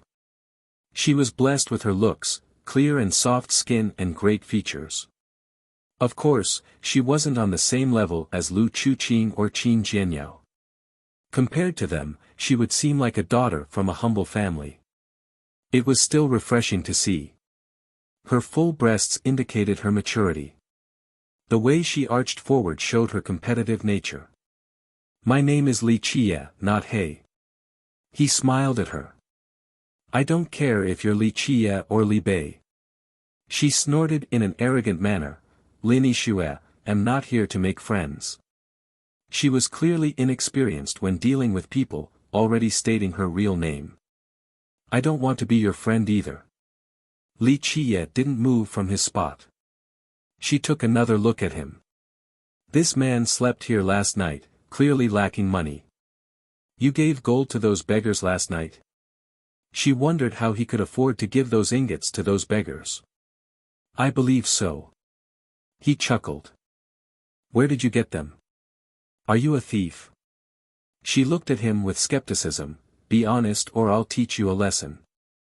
Mingluo doesn't allow petty crimes, and with my sect around, troublemakers are only asking for it.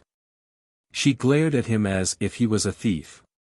Once she confirmed her suspicion, she would definitely teach him a lesson. I can afford that much. He leisurely said. Really now?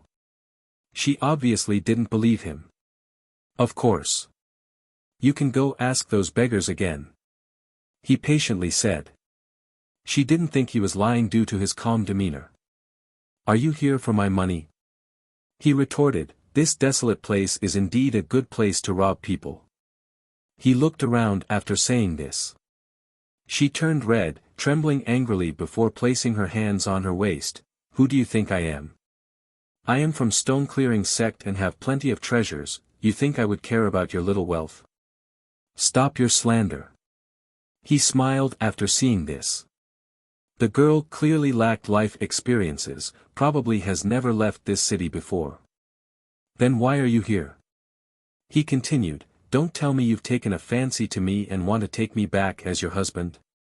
She pointed at him with her trembling finger, you think I, Lin Xie, would like a hick such as yourself?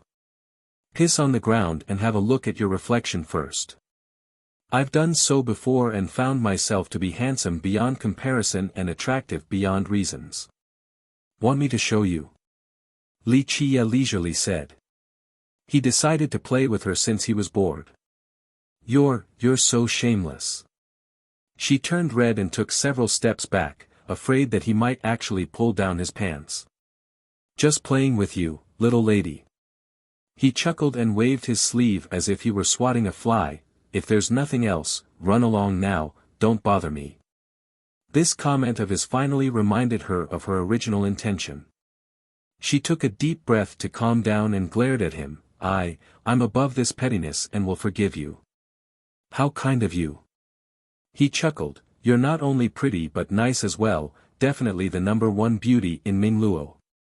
What girl didn't like hearing such praises? She snorted while unconsciously raising her chin slightly upward. Though she didn't say anything, it was clear that she enjoyed the comment. Unfortunately, your head is empty though, just a decorative vase. Li Qie added the second part. Chapter 2572, she actually thought he was praising her until she heard the second part. What did you say? I dare you to say it again. She stomped the ground and glared at him ferociously, seemingly wanting to eat him alive. A girl like her certainly wasn't his match. Nothing. He shrugged and smirked. Humph, that's what I thought. She said while making a fist, I'll teach you a lesson if you keep on running your mouth. Okay, little girl, I'm not interested in you, go play somewhere else. He smiled. Bah.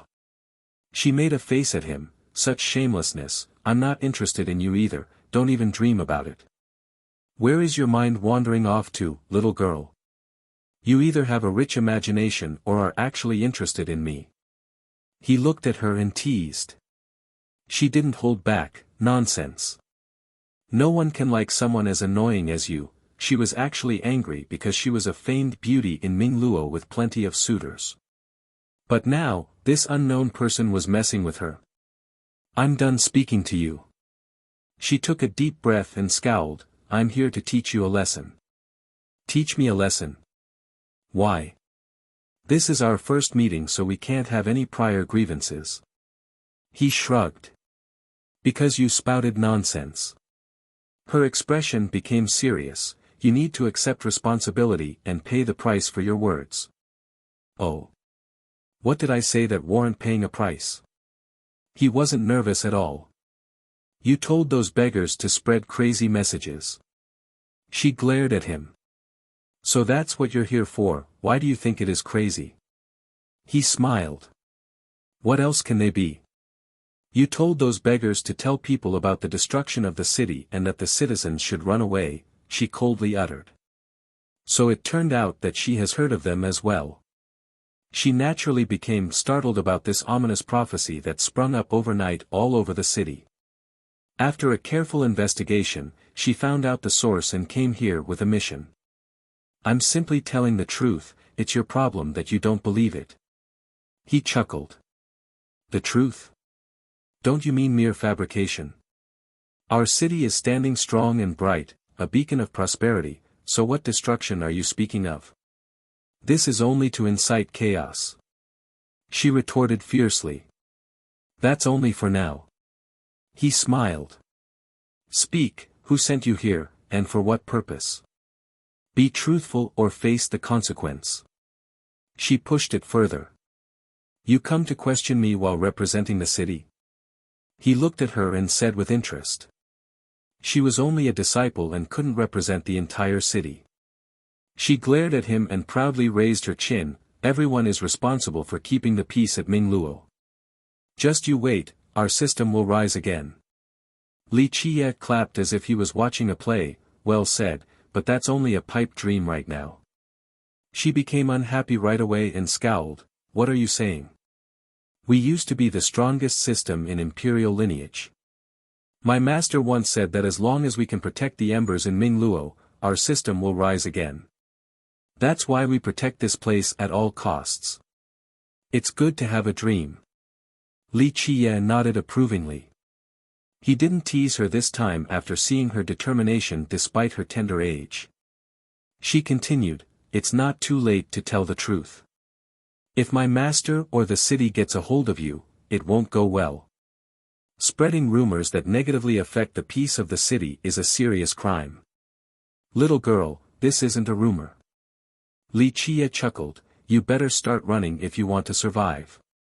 Hope and dreams are useless when you're dead. This city will disappear soon enough.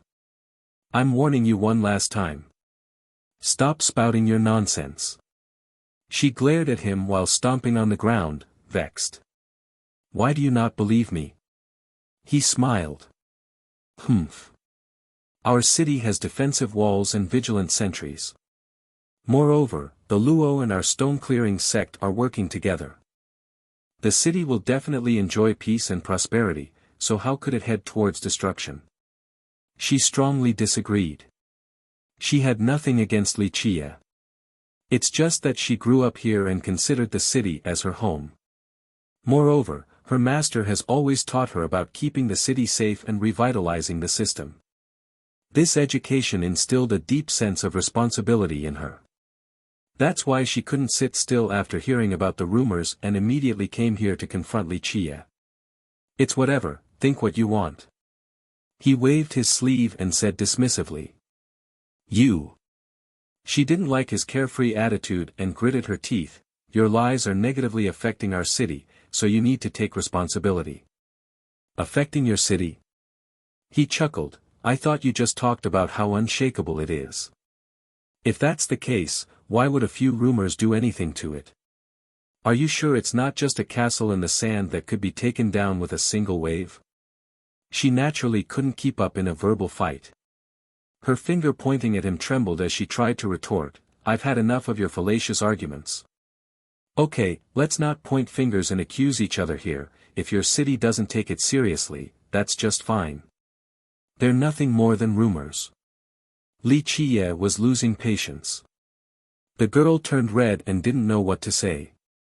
She came ready to confront him but didn't expect him to neutralize her questions so easily. It was akin to punching with full force but ending up hitting the air. No satisfaction could be found by doing this. You're just good at sophistry. She begrudgingly concluded. Why do you care so much about the rumors? No one will take them seriously. He looked at her and said. This indeed jolted her. Now that she thought about it, she got angry over nothing. Though it has spread all over the city, people considered it to be nothing more than a fun conversational topic. On the other hand, she took it so seriously and wanted Li Qie to take responsibility. Maybe, just maybe, deep down in your heart, you do believe that the city will face destruction one day. This fear makes you sensitive and afraid of the most insignificant rumors. Nonsense, the flushed girl had nothing else to say. Go now, stop bothering me. Li Qie waved his sleeve again and smiled. Anyway, no more spreading these rumors. If I hear them again, I'll really let you have it. She stomped on the ground and left. Chapter 2573, Li Qie watched her departing figure and said, Run, little girl, or you will die without a grave. All in all, he has seen worse destruction before. A tiny city like this couldn't even be considered a bubble in the river of time. Billions and billions have died yet there were no records of their death, so the destruction of Mingluo would also disappear like smoke. At most, some would talk about it for a bit before the event falls into obscurity. After all, several 100,000 people or more would die after the destruction of any sect. The loss of Mingluo didn't affect imperial lineage on the grand scheme of things. He was already doing more than necessary by spreading the rumors of its destruction. The girl was also amusing, so he spent more time to warn her. Humph. She turned back and scowled, our city will never fall. Li Qie chuckled and slowly closed his eyes. She suddenly changed her mind after seeing his attitude and stared at him for a bit before asking, What made you think this way? He didn't answer, seemingly asleep. Hey. I'm talking to you, don't play dead. She glared at him with both hands on waist, unsatisfied at being ignored. He slowly opened his eyes once more. What will you do if destruction is imminent? She couldn't come up with the answer since this scenario wasn't plausible in her opinion. Of course I will die with my city. I will fight to the death against any invader. She resoundingly claimed. It's just a city, all you have to do is leave. He smiled. She immediately barked back, Impossible, Mingluo is my birthplace and home, I will protect it with my life. Everywhere is home as long as you're alive. No home if you're dead. He said. What do you know? Only Mingluo is our real home, everywhere else is nothing but meaningless land. Our sky isn't that large. If our home exists, we will. If it ceases to be, so will we. She asserted. He looked at her and said, Have you never thought about going somewhere else? To a stronger system? Why should I? We'll still only be ordinary disciples at a different system, not like we'll become true emperors by switching. Plus, there are several 100,000 people here, not all of them can leave. If we accomplish nothing by leaving, then it's better to stay at our home. She reasoned. He actually became silent as his eyes gazed at the horizon.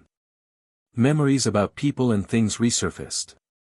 Like the indomitable battalion of the Silver Fox Legion, they obviously could go far and find new places to stay since they were certainly capable. Alas, they returned to their home, the place they loved so much. The girl was right as well. Their sky and potential weren't that great. The city was their everything. They didn't know about the riches and colors of the outside world. In Li Qia's eyes, Mingluo was only an insignificant city, but for them, it was their entire world, everything in their short lifespan. This is the joy of the weak, just one city is enough. Li Qia became slightly moved. Humph, no more nonsense, got it? Our city will be just fine. She glared at him again before leaving. Unfortunately, she didn't have that much conviction in her voice. She unconsciously tried to cheer herself up and convince herself that destruction will never come. He closed his eyes again, his body gradually became ethereal, seemingly melting with the space around him. He eventually disappeared without a sight. Starting with the surrounding air, he fused with the Tao land itself of the entire system. When the sun rose, Li Qia's figure slowly emerged from a different dimension. He meditated for an entire day without moving. Pop! Space fluctuated when he opened his eyes as he finally returned. Come, I have prepared a nice net for you, no chance of escaping. He smiled with a profound gaze, looks like this system really buried something amazing. No wonder why the creature would descend here. He had theories as to why this system didn't fall to myriad lineage. White Orchid City's disappearance only reinforced his idea. Now, he knew that there was something down there that he wanted. All of the recent events were related to this particular item. He got up and stretched before looking outside. All right, let's go for a walk. He entered the city once more. It was still as lively as ever. He casually walked around, wanting to be a part of the city. The citizens kept themselves busy with earning money to get by. Perhaps they didn't save much, just living day by day. Nevertheless, hard work was necessary to provide for their families. This was another difference between mortals and cultivators. Mortals struggled to survive while cultivators had dreams about soaring to the 9 firmaments. He sat there and observed the merchants. What would their reaction be if they were to know that in just a few days, this entire place would be destroyed? He smiled after thinking about this and made up his mind, fine, it's convenient anyway. Lin Yixue has moved him since she made him recall the past. Of course, he didn't suddenly turn into a good person. Those in the past who have fought with him were mere memories deep in his mind, nothing more. He thought about them and their stories again after listening to the girl. Thus, he decided to save the city if it's possible and convenient. Perhaps this is fate. He gently sighed. If it wasn't for Yixue, he wouldn't have changed his decision.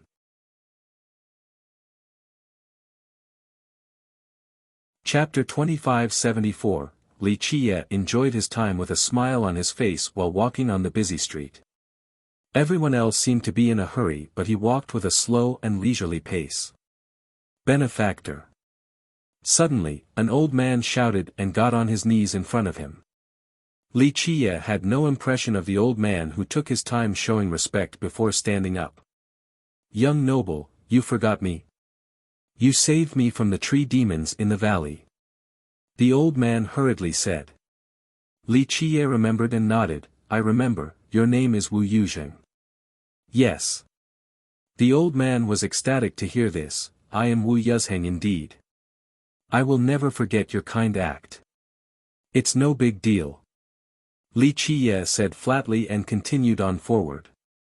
Yuzheng followed his step with a happy expression. I didn't expect to see you here, young noble. You are a true master, so to be able to see you again is a blessing of 3 lifetimes. My sect, Stone Clearing, is located right here in Mingluo. If you don't mind, How about going there so I can show you my hospitality? Maybe later. Li Qiye responded. May I ask what you're here for? I'm very familiar with this place, so if you ever need assistance, just say the words. Yu Jing said. Li Qiye smiled and looked at the old man. If you really want to help, I actually have something you can do. What is it? I will not refuse, young noble. Yu Jing became spirited. Li Qiye calmly said, it's not hard, but if you have enough influence, then tell the citizens of Mingluo to evacuate quickly. Yu Jing didn't expect this order from Li Qiye. May I ask why? He couldn't come up with a reason. Because your city is about to be destroyed, run as far away as possible if you want to stay alive. Li Qiye said. Yu Jing became stunned. This wasn't his first time hearing this. You again, Li. A sharp and clear voice resounded. A girl with a sweet fragrance blocked Li Qiye's path. I warned you yesterday and here you are again, spreading this nonsense. You're really asking for it. She angrily threatened. It was none other than Lin Yixue. She just happened to hear his voice while shopping and couldn't help rushing over to yell at him, just a bit short of pointing straight at his face. Don't be disrespectful. The old man regained his wits and saw his disciple being so rude to his benefactor. He became frightened and started yelling. Master? Xie was startled as well, not expecting to see her master here. She didn't see him at the start because she was so hellbent on Li Qiye. Apologize to the young noble already. Yu Jing sternly said.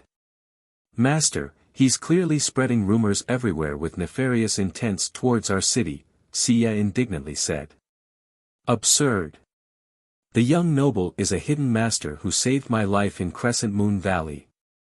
I would be food in the tree demon's stomach right now if it wasn't for him. She stood there, frozen, before taking another look at Li Qiye. This guy was a hidden master. Her master told her about being saved by a youth once he returned. She thought that this youth would be transcending and flawless, the opposite of Li Qiye. Nevertheless, she lowered her head and cupped her fists. My mistake for being rude, and thank you for saving my master, young noble. Xie and Yu Jing weren't only master and disciple, but also father and daughter. She was truly grateful. However, even if you are our benefactor, you can't spread these rumors to the detriment of our city. Her last line showed her unyieldingness. Brat, I must have been too doting on you. Yu Jing cupped his fists towards Li Qiye and apologized. Young noble, I'm sorry about my ineffective education. I will be stricter on her in the future. It's fine. If it's really a rumor, no wise men will take it seriously. Li Qiye looked at her and smiled before going forward. Yu Jing followed right behind him, the unwilling Xie as well. Where are you staying, young noble?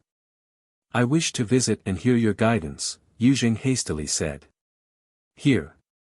Li Qiye stopped before the old man could finish since he was back to the entrance of the ruins. Heaven Sound Ruins, the old man was surprised but still walked inside. Li Qiye got back to his spot and sat down, cross-legged. He was as calm and natural as always regardless of whether he was inside a palace or ruins. You are staying here. But it's outside. Yu Jing said. He assumed that Li Qiye would be inside a broken palace or something, but after thinking about it again, hidden masters are always eccentric. Being outside is just fine.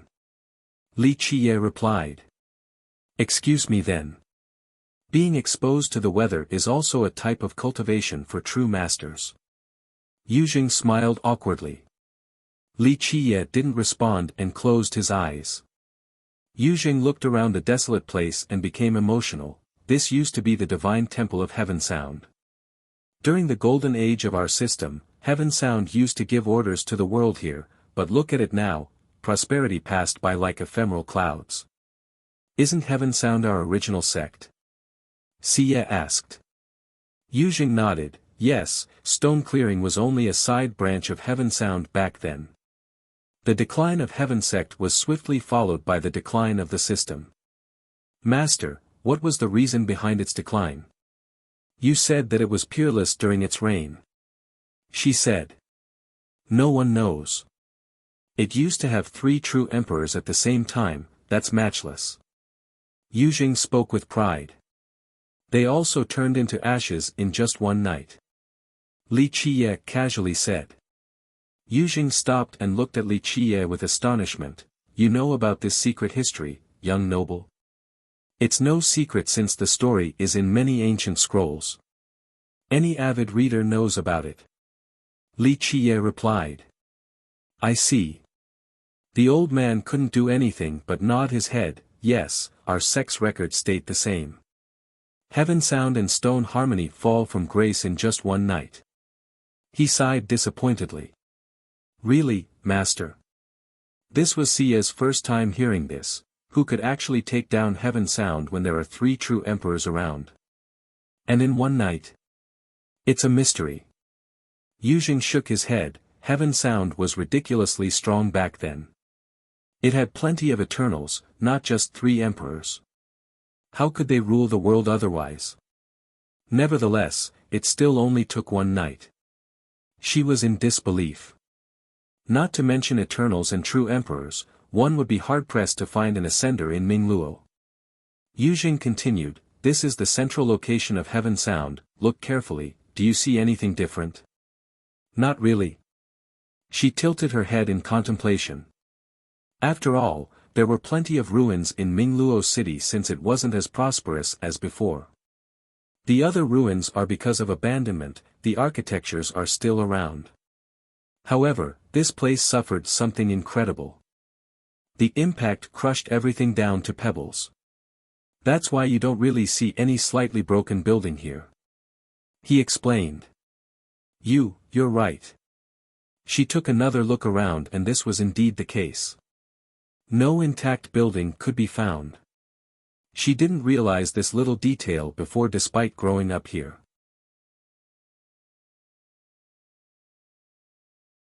Chapter 2575, So what actually happened here?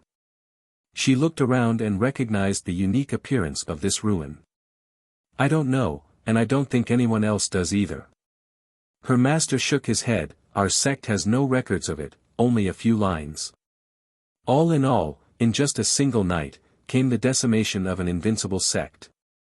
It was a great and shocking battle. Li Qiye said, of course, it didn't actually happen here. This place was wiped out from the mere shockwaves. It's that terrifying. Yujing took a deep breath. Various accounts state that this place was very important to Heaven sound. It has been blessed by numerous emperors and Eternals on top of wielding the power of a progenitor. In fact, some believe that the Tao source is right here, so this place should be indestructible. What kind of power did this? The most shocking thing to him was that here shockwaves from a battle did this? Nothing surprising. Li Qiye said, 3 emperors and numerous Eternals themselves failed, let alone this location and mere blessings. Yujing shuddered in horror. He was only a grand true god wanting to become an ascender. A true emperor was an unreachable being in his mind. A thing strong enough to annihilate those beings shouldn't exist. Sia looked at him with skepticism. She seldom left the city and has only seen stone harmony. Now, Mingluo was the biggest city around. An ascender was already amazing enough to her, needless to say about Eternals and true emperors. Not even in her dream would she see the sight of these beings being murdered. It's because your world is too small. The real thing is vaster than your imagination, same with the experts in it. Li Qiye said. She turned red and gave him the side eye, so what if my knowledge is limited? You're speaking as if you're 100 times stronger than me. She thought that he could only be a bit stronger than her master because they were similar in age. Hearing the rather disdainful comment left her unhappy. Schwer, you're being rude again. Her master glared at her. Just a tiny bit stronger than you. Li Qiye didn't seem to mind. She snorted again but didn't dare to act out because her master was around. She had no choice but to swallow her anger. Young noble, when you mentioned the destruction of our city earlier, is it true? Yuzheng hesitated before asking. Absolutely certain. To which Li Qiye responded, 3 to 5 days at the earliest or 10 days or so at the latest. A disaster is imminent here. Xie immediately disagreed, Master, don't listen to him. Our city is just fine.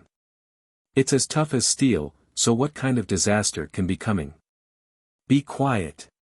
He yelled at her because as the master of stone clearing he wasn't as simple-minded as the young girl. He asked with horror, I don't think we have provoked a master or a monster recently, so where is it coming from? Have you heard of White Orchid? It disappeared in one night. Li Qiye said. White Orchid. Yozheng's heart jumped while sensing something ominous. I've heard the news about it. He took a deep breath while his face turned pale. The news took a while to travel the distance between the two cities. Master, White Orchid isn't around anymore. She became startled, having found out just now. Yes, I only heard about it this morning. Yuzheng said, the geezers from Luo probably received the news recently too, but they didn't want to start a panic. Why is it gone? She believed her master and also became aghast. White Orchid was one of the largest cities in their system, so this disaster naturally struck a chord with her. No idea, the entire city is missing, not a single survivor has been found. Only an abyss is left behind. It's as if it evaporated from existence. Yozheng's expression was serious. The disappearance of a great city was indeed a shocking matter to their system. That's why your city isn't doing that well. It's next. Li Qiye added. What? Yuzheng blurted out in astonishment. Xie loudly joined in, no way. We're at least 10 times larger than White Orchid. The experts of the system are all here, so who can destroy? Her confidence tapered off towards the end. She didn't believe him at all in the beginning, but the news of White Orchid filled her mind with anxiety. Just run far away from Mingluo. If you care about the citizens, then evacuate them. Consider it a good deed for karma. Li Qiye said. It won't happen. Stop daydreaming, she instinctively denied out of fear. He ignored her and closed his eyes again. Is there no other way outside of evacuating?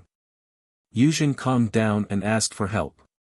I'm afraid Mingluo will become a second White Orchid, so you tell me. Li Qiye smiled. Yuzheng has never thought about leaving the city, so he stood there in a daze. He looked around and said, where else can we go? This is our foundation. There is no stone clearing without Mingluo. Moss Master, you really believe him? She asked. Yuzheng looked at her and sighed, we can't run away from reality. We're the largest and most populated city in Stone Harmony, so it makes sense that whatever it is, it will aim for us after White Orchid. What should we do then? She didn't want to face this truth. That's why she kept on reprimanding Li Qiye for spreading the rumors since it touched on her deep fear. Just run away, it's already lucky that you will stay alive. Li Qiye said. I won't leave Mingluo. I'll die with my home if I have to. She glared at him. Yuzheng returned from his daze and stared at Li Qiye, suddenly realizing something. Young noble, you must be here because, Li Qiye finished the sentence for him, waiting for the disaster and the evil entity. So you wish to save our city, young noble? Yuzheng became ecstatic. He saw Li Qiye casually killing the tree demons with a single finger. He believed the guy must at least be an ascender, perhaps even an eternal. Maybe there was a chance for their city with his help. Who says I want to save it? Li Qiye chuckled, I'm only chasing after the evil thing. The survival of Mingluo has nothing to do with me.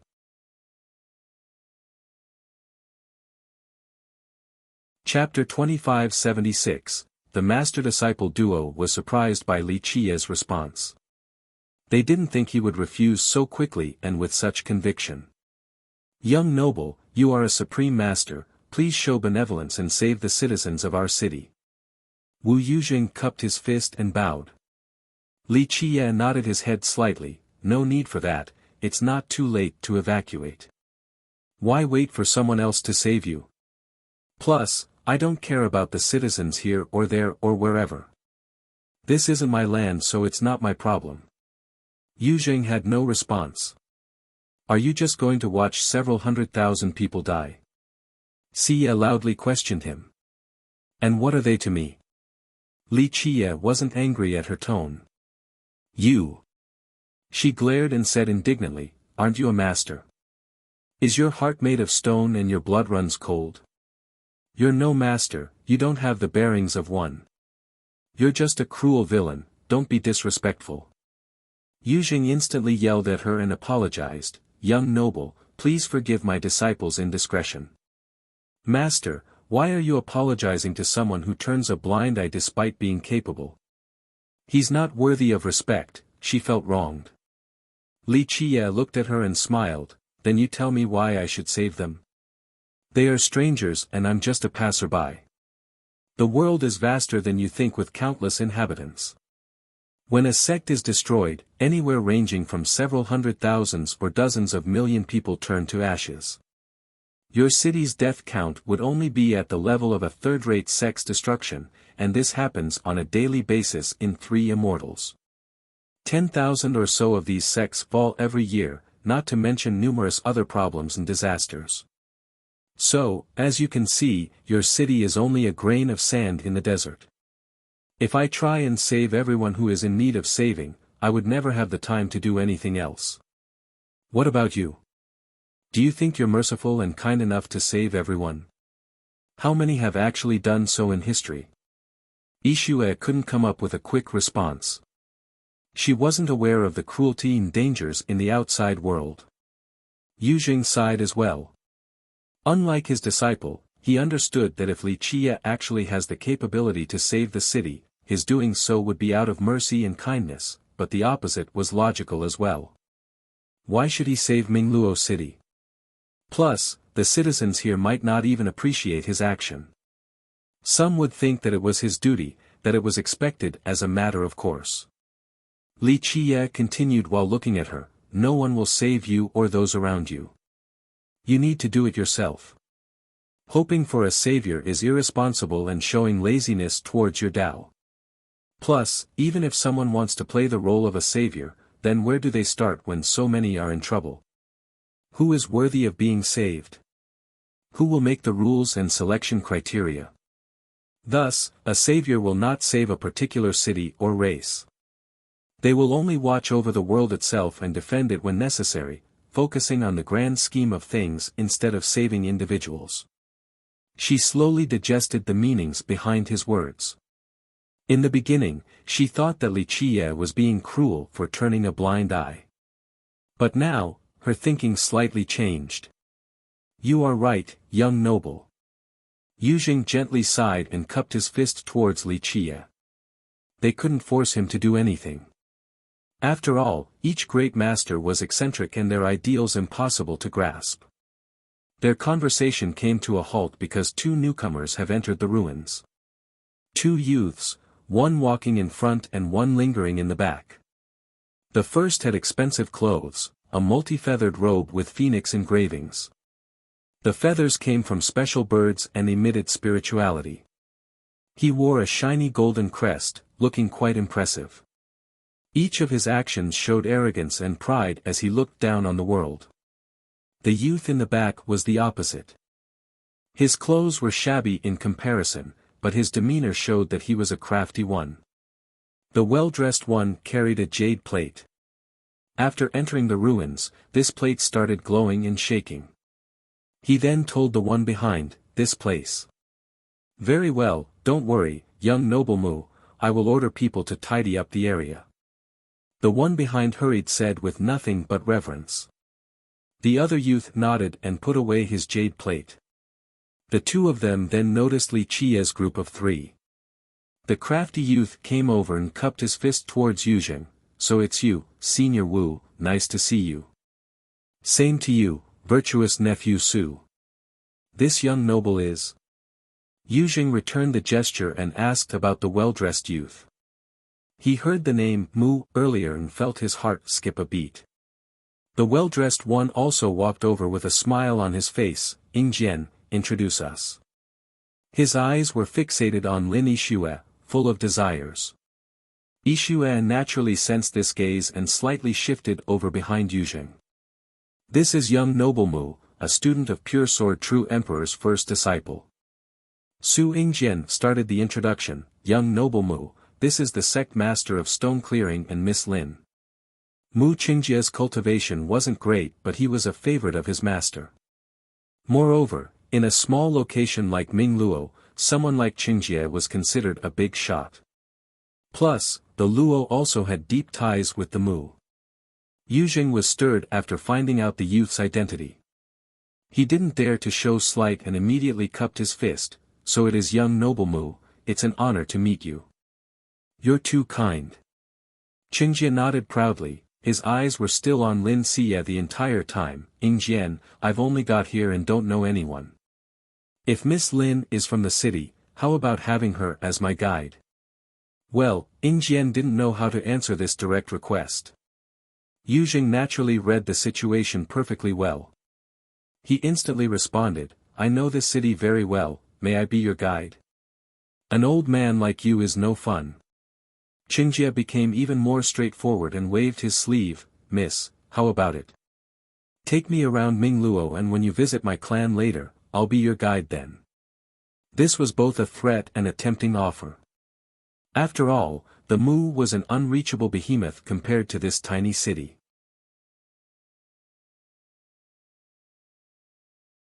Chapter 2577, remember, a sect like stone clearing could be found anywhere in imperial lineage. Plus, stone harmony has declined so it didn't have any powerful lineage.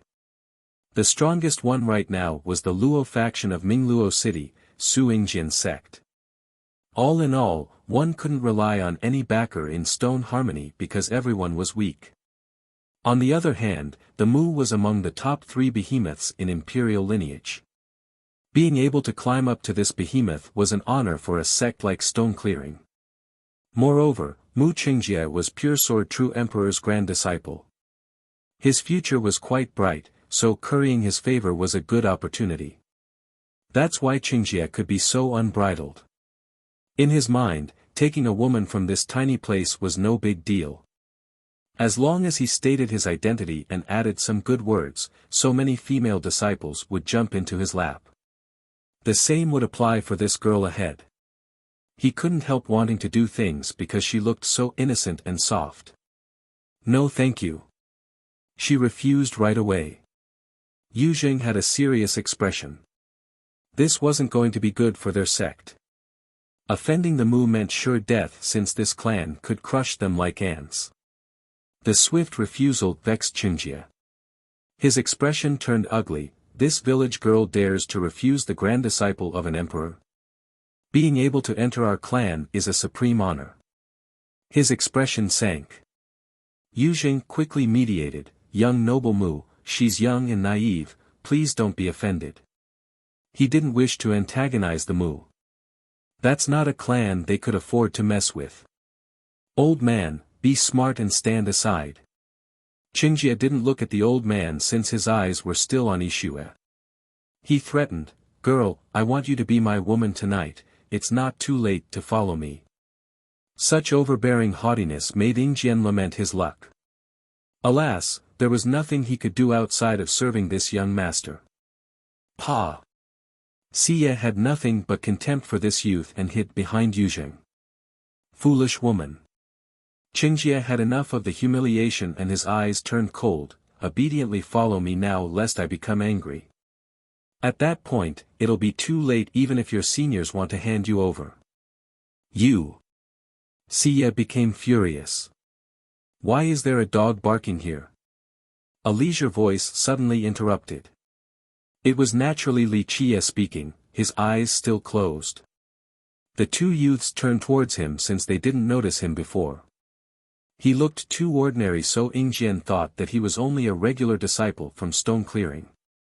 Ignorant fool, don't stick your nose in my business. Qingjie didn't give a damn about Li Qiye due to his normal appearance.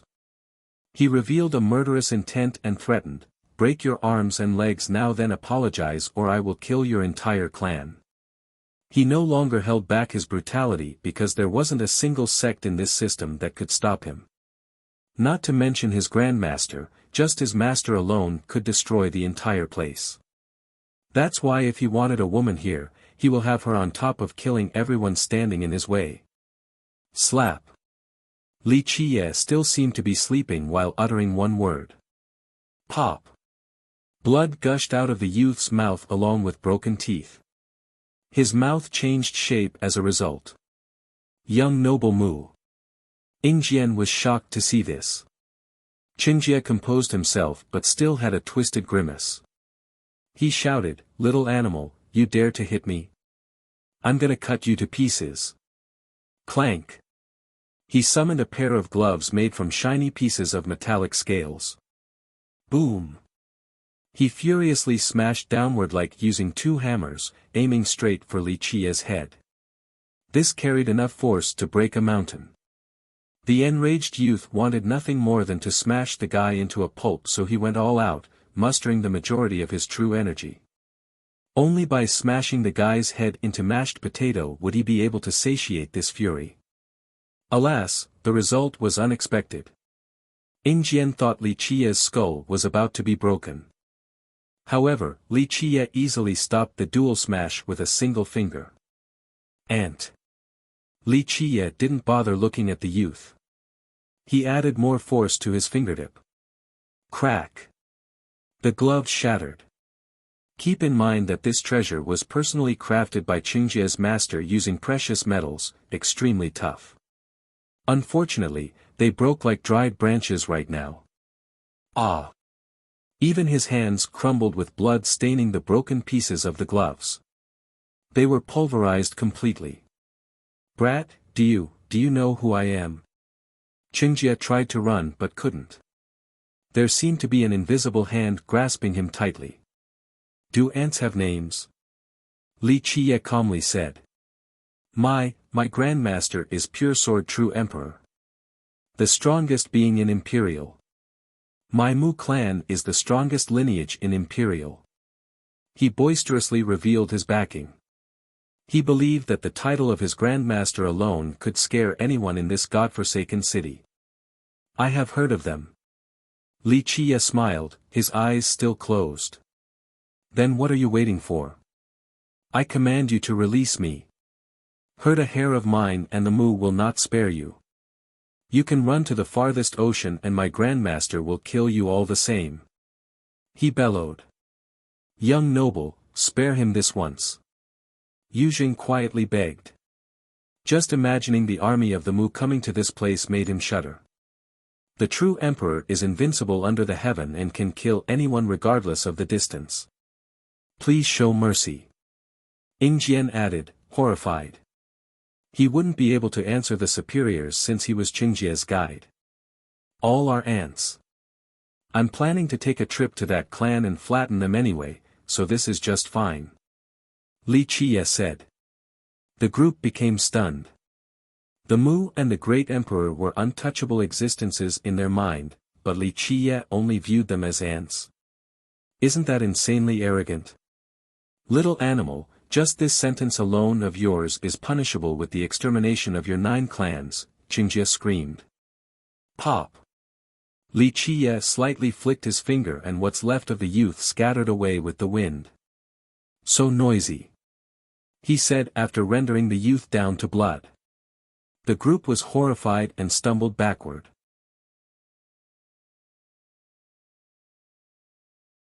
Chapter 2578. Both Wu Yujing and Su Yingjian felt their hair standing on end, frozen on the spot with their mouth agape. Even Lin Yixue was scared out of her mind. This was her first time seeing a person so easily rendered into a mist of blood. All three were speechless while watching the mist of blood scatter to the wind. Yujing and Yingjian blanched at the result, fearing for the future. The youth was a member of the Mu, and not just a regular disciple. He was the grand disciple of a true emperor, so his status wasn't shabby in the clan. But now, he has been killed in Mingluo City. Just imagine the consequence if the Mu were to find out. They would certainly investigate a death when it's a regular disciple.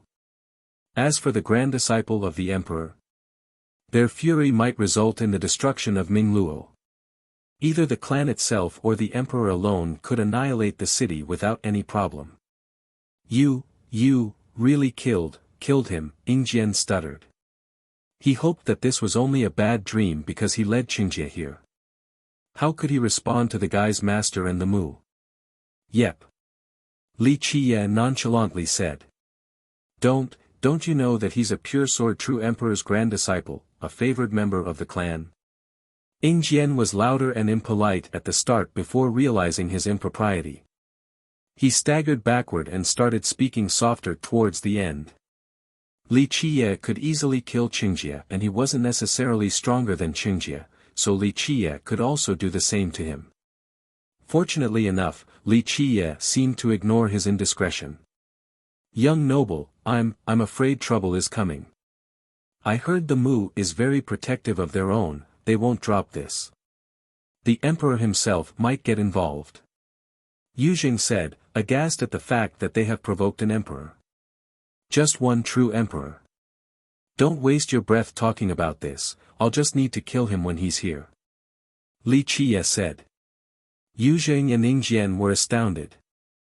Li Qiye said, kill him, in such a casual manner when he was talking about an emperor. You have done it now, this is the end of Mingluo. Ingjian murmured. Scram. Li Qiye ordered insipidly without looking at the youth. Ingjian shuddered in fear and immediately ran away, not daring to utter a retort. Yujing sighed after calming down. This whole thing seemed like a nightmare, he had never experienced so much anxiety before. Go now. Li Qiye didn't bother looking at the two before waving his sleeve, leave the city now. This is a troubled place that can go down at any moment. Yujing knew that someone of Li Qiye's power wouldn't need to lie to him. If he said that Mingluo is going down, it's going down. Thank you for your help, young noble. I'm ashamed that I can't offer my assistance due to my shallow cultivation. The only thing I can do is forever be grateful for your kindness. Yujing got on the ground and said. Li Qiye accepted the grand gesture, his eyes still closed. The master-disciple duo began to leave. Yixue couldn't help staring at Li Qiye and opening her mouth. Alas, she didn't know what to say. In the beginning, she thought that he was a normal cultivator due to his appearance. After leaving the ruins, her master sighed and said, Shuer, go tell your parents and clan members to gather their valuables and start evacuating the Willing. We'll be leaving Mingluo City. We're really leaving, master. She stopped walking. Yes. Yujing put on a serious expression, as fast as possible. We need to be out of here in 3 days at the latest. Our sect's disciples and their family members, as well as any willing citizens, will be leaving. But this is our home. We have been here for generations, master, are we really abandoning it? She couldn't accept this. I know. Yujing said helplessly, everyone in the sect has grown up here, but we have no choice right now. Master, is there really no other way? She knew each blade of leaf and tree in this place. Suddenly leaving her home was too much to handle. None. Yujing said, a disaster is coming and the city will be just like White Orchid. Only a dark pit will be here. Yixue stood petrified. Leaving the safest and most prosperous place in her mind wasn't easy. Where should we go then, master? She eventually asked. Despite her unwillingness, she had to follow her fellow sect members. Yujing didn't have a clue because Mingluo was the top city in Stone Harmony. There were several other cities beside White Orchid, but they were on a smaller scale compared to Mingluo. Moreover, some of them were very far away. Leaving the system wasn't quite possible. Not to mention whether other systems would take them in or not, just getting there was the real challenge. Their cultivation was too shallow and couldn't fly across the long distance. A portal was required, but their entire system had no such thing. There might be portals left in the ruins. Alas, they were too weak to activate them. One possibility was having another system activate these pathways for a fee. The question was, could they afford the payment? Perhaps the entire stone clearing sect could muster up the sum for him alone. However, bringing anyone else was impossible due to the fees. Yujing thought of one particular place, the area he went in for medicines. It was remote and safe in the mountains on top of being very large. I know a place. We'll move there for now until the storm is over, then we'll decide whether to rebuild or do something else. He comforted Sia and more importantly, himself. Okay, let's go. Sia didn't wallow in despair since there were many things to be done. Leave Stone Harmony if you have the chance later. I'm sure our sect can muster the travel fee for you. Yujing said while looking at the disciple he loves like a daughter. Why do you want me to leave? She asked. It's over for Stone Harmony, people only await death here. Your talents aren't bad, so you will have a chance to prove yourself and shine. The sect can actually gather enough money for one person. She didn't know how to respond.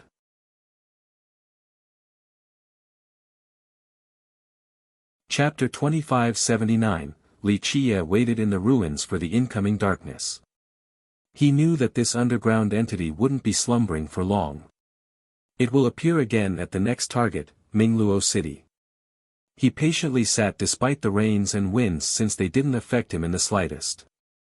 3 days passed by just like that. A series of urgent footsteps resounded along with ragged breathing, prompting him to open his eyes. A while after, a figure rushed in, stumbling back and forth before falling in front of him. Save our sect, the quivering girl begged, lacking the strength to even get up. It was Lin Xie, bloodied and wounded. She has clearly been part of a tough battle. He gently sighed and placed his hand above her head, pouring Grand Dao power into her.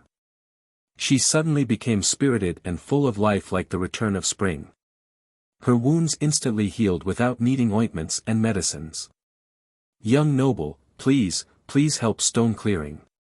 She hastily beseeched since he was her last hope. What happened? He remained emotionless. Luo faction surrounded our sect, wanting to kill us all. She anxiously said. Li Chia raised his brow in response. Master wanted to leave Mingluo and was ready to bring the citizens along. Some have heard about the news and agreed to leave with us, but Luo faction suddenly surrounded our sect and accused us of spreading disruptive rumors. Her voice trailed off towards the end because she had also accused him of doing so before, fully aware of the irony. So it turned out that Yujing didn't only gather his disciples, he also tried to convince the inhabitants in the city to leave. Stone Clearing was one of the strongest sects in Stone Harmony.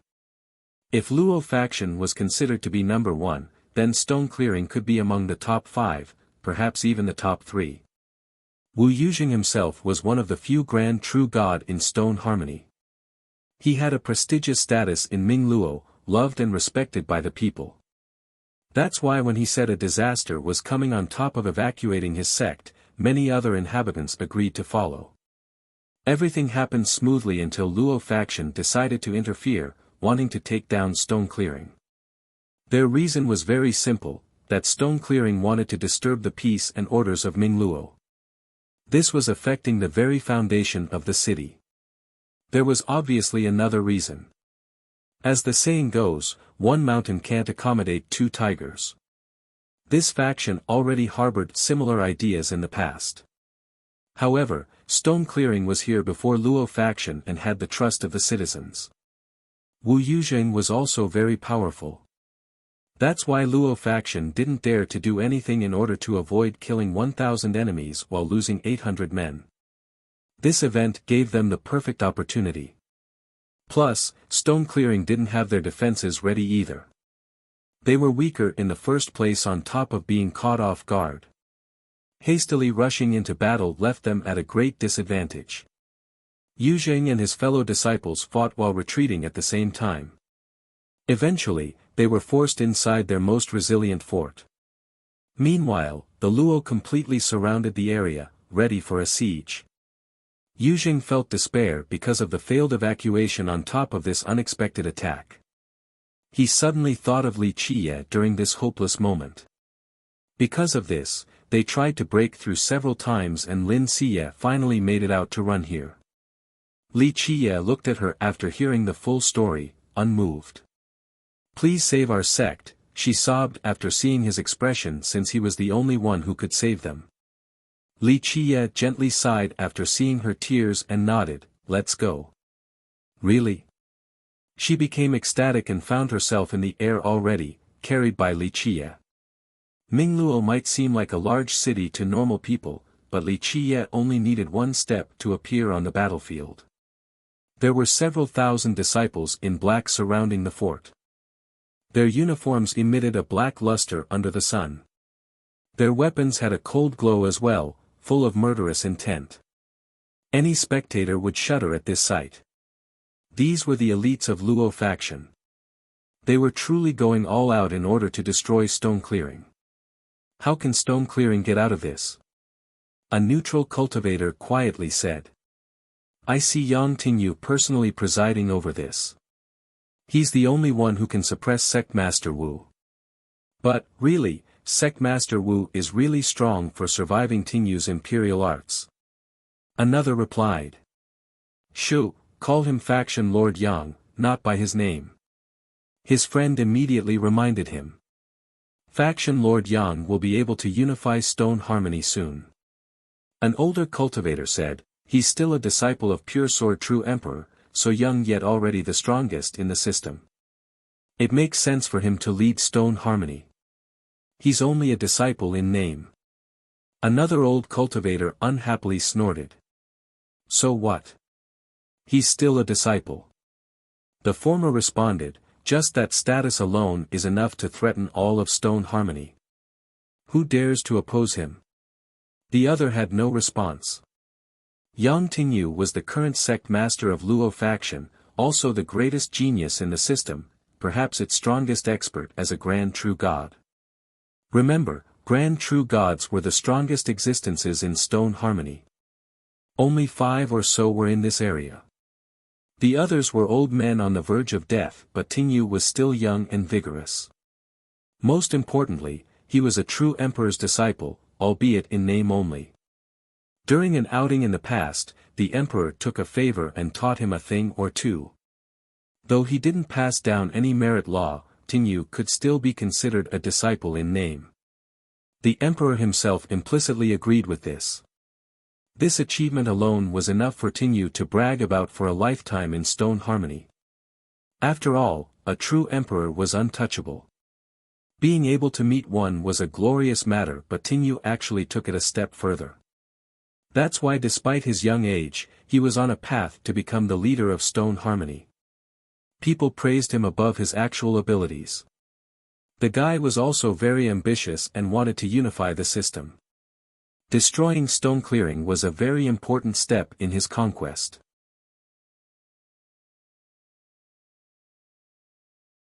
Chapter 2580, The inhabitants of Mingluo held their breath during the containment. Ordinary mortals were powerless to get involved in a feud between cultivators. Though Stone Clearing had a good reputation and their sect master was beloved by the people, no cultivators dared to speak up for them right now, let alone joining in. Luo faction prospered in the present, especially after Yang Tingyu became its leader. Everyone could see that this guy had boundless potential, definitely able to become an ascender, perhaps even an eternal. He was the real deal. Due to these circumstances, who would want to become his enemies or offend him? Everyone could see that unification under him was only a matter of time. The black-armored soldiers have surrounded the fort in entirety and Stone Clearing was making its last struggle. A defeat was inevitable. Stone Clearing is going to be history. An older cultivator became emotional and took a deep breath. It wasn't only out of pity because they could be the next victims after stone clearing. Alas, there was nothing they could do to stop Yang Tingyu's pace. Wu Yuzheng was extremely worried and continued to look towards the ruins. Though they managed to break Lin Yixue out, he wasn't confident in Li Qiye coming for help, not even in the slightest. After all, they didn't know Li Qiye, so why should he help their sect? A master like him was completely unpredictable with conventional wisdom. He was wounded after fighting against Yang Tingyu's domineering imperial arts. The only reason he managed to survive was due to his ample energy. He knew that they wouldn't be able to resist the faction for long after several more attacks. If Li Qiye didn't appear then, destruction was imminent. "Master, will that person come?" a disciple next to him asked. His peers were shuddering while looking at the combatants sieging them. They have tried several times to break through but only ended up with heavy casualties. "He should." Yuzheng murmured, trying to raise morale for both his disciples and himself. In this blink of an eye, 2 people descended from the sky and landed in front of the fort, standing before the sieging army. Yuzheng immediately noticed this and shouted with jubilation, "He's here. Thank goodness, we're saved now." Tears filled his eyes since he was ready for the worst, but at the very last moment, a savior has appeared. The appearance of these 2 naturally caused a stir. "Isn't that the girl who ran away earlier? Why is she back? Does she have a death wish?" A spectator became surprised. Another paid attention to Li Qiye. "Who is that guy?" "Reinforcement." "That's useless because no one in our system is stronger than Yang Tingyu and his faction."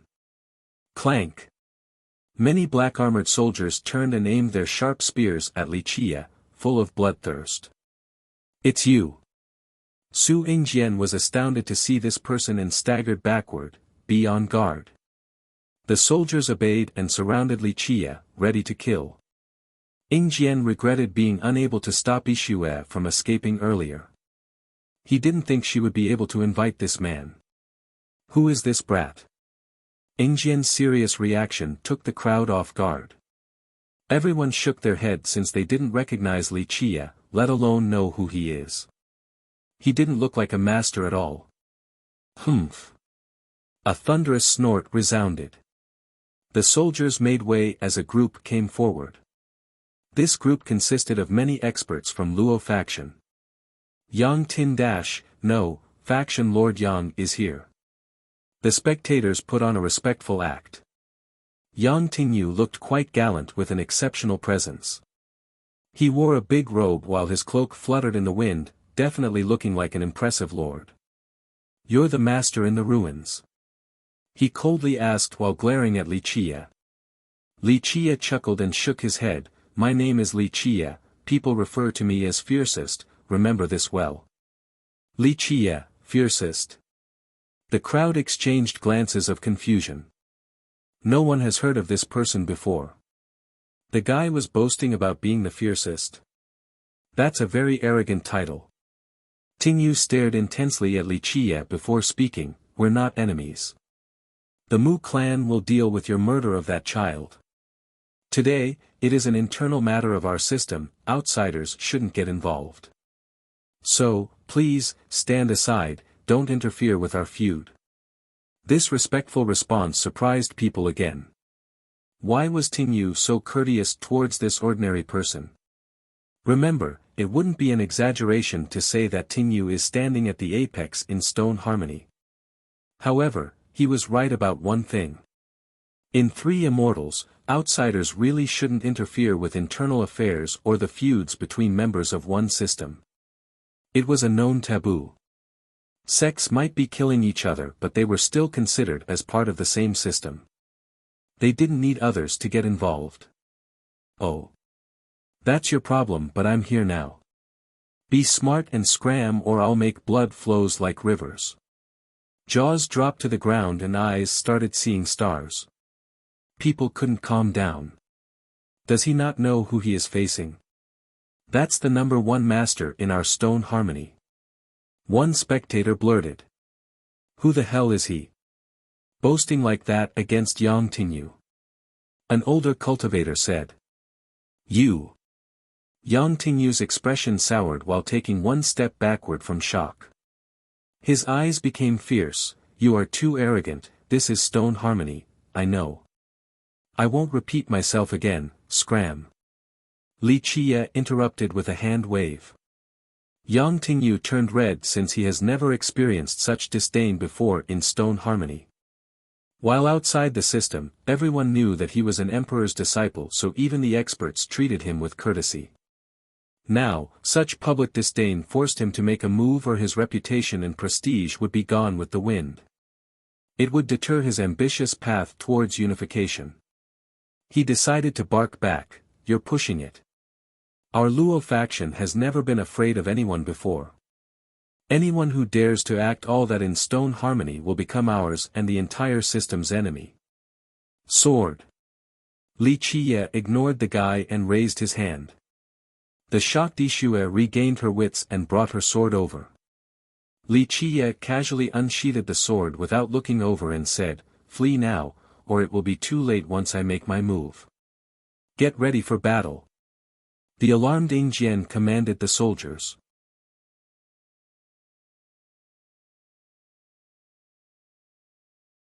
Chapter 2581, Clank. The soldiers stopped surrounding the fort and focused on Li Qiye instead. The shiny spear tips aimed straight at him. There was no doubt that this was the most elite force in stone harmony. They were battle-hardened and personally trained by Yang Tingyu. Master, will he be all right? A disciple inside the fort became worried and asked Wu Yuzheng. Don't meddle since that might annoy the young noble. Yuzheng shook his head, thinking that the eccentric masters didn't like others interfering with their business. He could finally breathe easy now since Li Qiye was here. Their sect was saved. It's about to start. The spectators said softly. A soft voice sounded, can Li Qiye stop the Black Steel elites? They're definitely unstoppable in our system. Even if he can, Yang Tingyu is waiting to make his move on the side. He'll be killed once Tingyu uses his imperial moves. He's the only one with them here. Those imperial arts are indeed unbeatable. A few have witnessed the moves with their own eyes and became intimidated. They saw him suppressing Wu Yuzheng with them, causing the guy to vomit blood. Li Qiye chuckled at the enemies and said, picking the hard way instead of the easy way. Yang Tingyu shouted, I'll show you the fate of those who dare to look down on our Luo fact dash. Before the guy could finish, Li Qiye casually swung his sword as if he was playing with fallen leaves. Go dash, Ingjian shouted before coming to a halt. Pluff. Several thousand heads started to fly up in the air at the same time from a single sword sweep. Their eyes were wide open as they watched the pillars of blood gush out of their neck, resulting in a rain of blood. They tried to scream after seeing their falling body but no sound could come out. Rumble. Several thousand corpses fell on their back, resulting in an amazing scene almost like a blossoming lotus flower. Blood flowed and came together through the gaps, heading for lower elevation just like rivers. The astounded crowd couldn't believe this scene. Just a second ago, these soldiers were in their prime state, ready to deliver the fatal blow. Alas, just one casual cut from Li Qiye decapitated them before they could react. Black Steel was considered the strongest legion in stone harmony, but it has become history after today. A single slash has annihilated an entire force. Ugh, the pale Lin Yishue couldn't help but vomit everything, even the bile in her stomach. Her legs felt weak so she nearly dropped to the ground. As a cultivator, she has seen murders before but nothing to this extent. One raised sword and thousands of heads fell down. Many spectators started vomiting as well. The soldiers in the fort were scared out of their mind and felt strength leaving their body. A tiny place like Stone Harmony has never experienced such a grand carnage before. That's horrifying, one frightened soul murmured. This would traumatize the crowd for the rest of their lives. Earlier, some were chastising Li Qiye for being arrogant but they shut their mouth now. Why do people never believe me? Li Qiye blew away the blood on his sword and returned it to the sheath held by Yishue. I always tell the truth. If I say blood will flow like rivers, it will. The crowd staggered backward, shuddering at his sight. He looked like a god of death to them now, one horrifying beyond imagination. Do you believe me now? He looked at Tang Tingyu. The guy composed himself and felt an overwhelming dread. Li Qiye's gaze made him stumble backward. Make your move, I'm not a bully. Li Qiye stood there with both hands behind his back. The crowd was utterly convinced by Li Qiye, no longer thinking that he was too arrogant.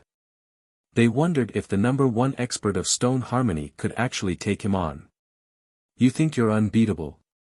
No, my master is a true emperor, capable of plucking the stars and stomping the sun. Yang Tingyu coldly said. He couldn't be any more blatant, that Li Qiye was strong but his master was even stronger and could take him down. The crowd took a deep breath. One person recalled his identity, right, he's still the disciple of an emperor. They stared at Li Qiye instead. The emperor was one thing, but he also had a behemoth in the Mu clan behind him. Though Tingyu was only a disciple in name, he was still the emperor's disciple. The emperor himself had acknowledged this.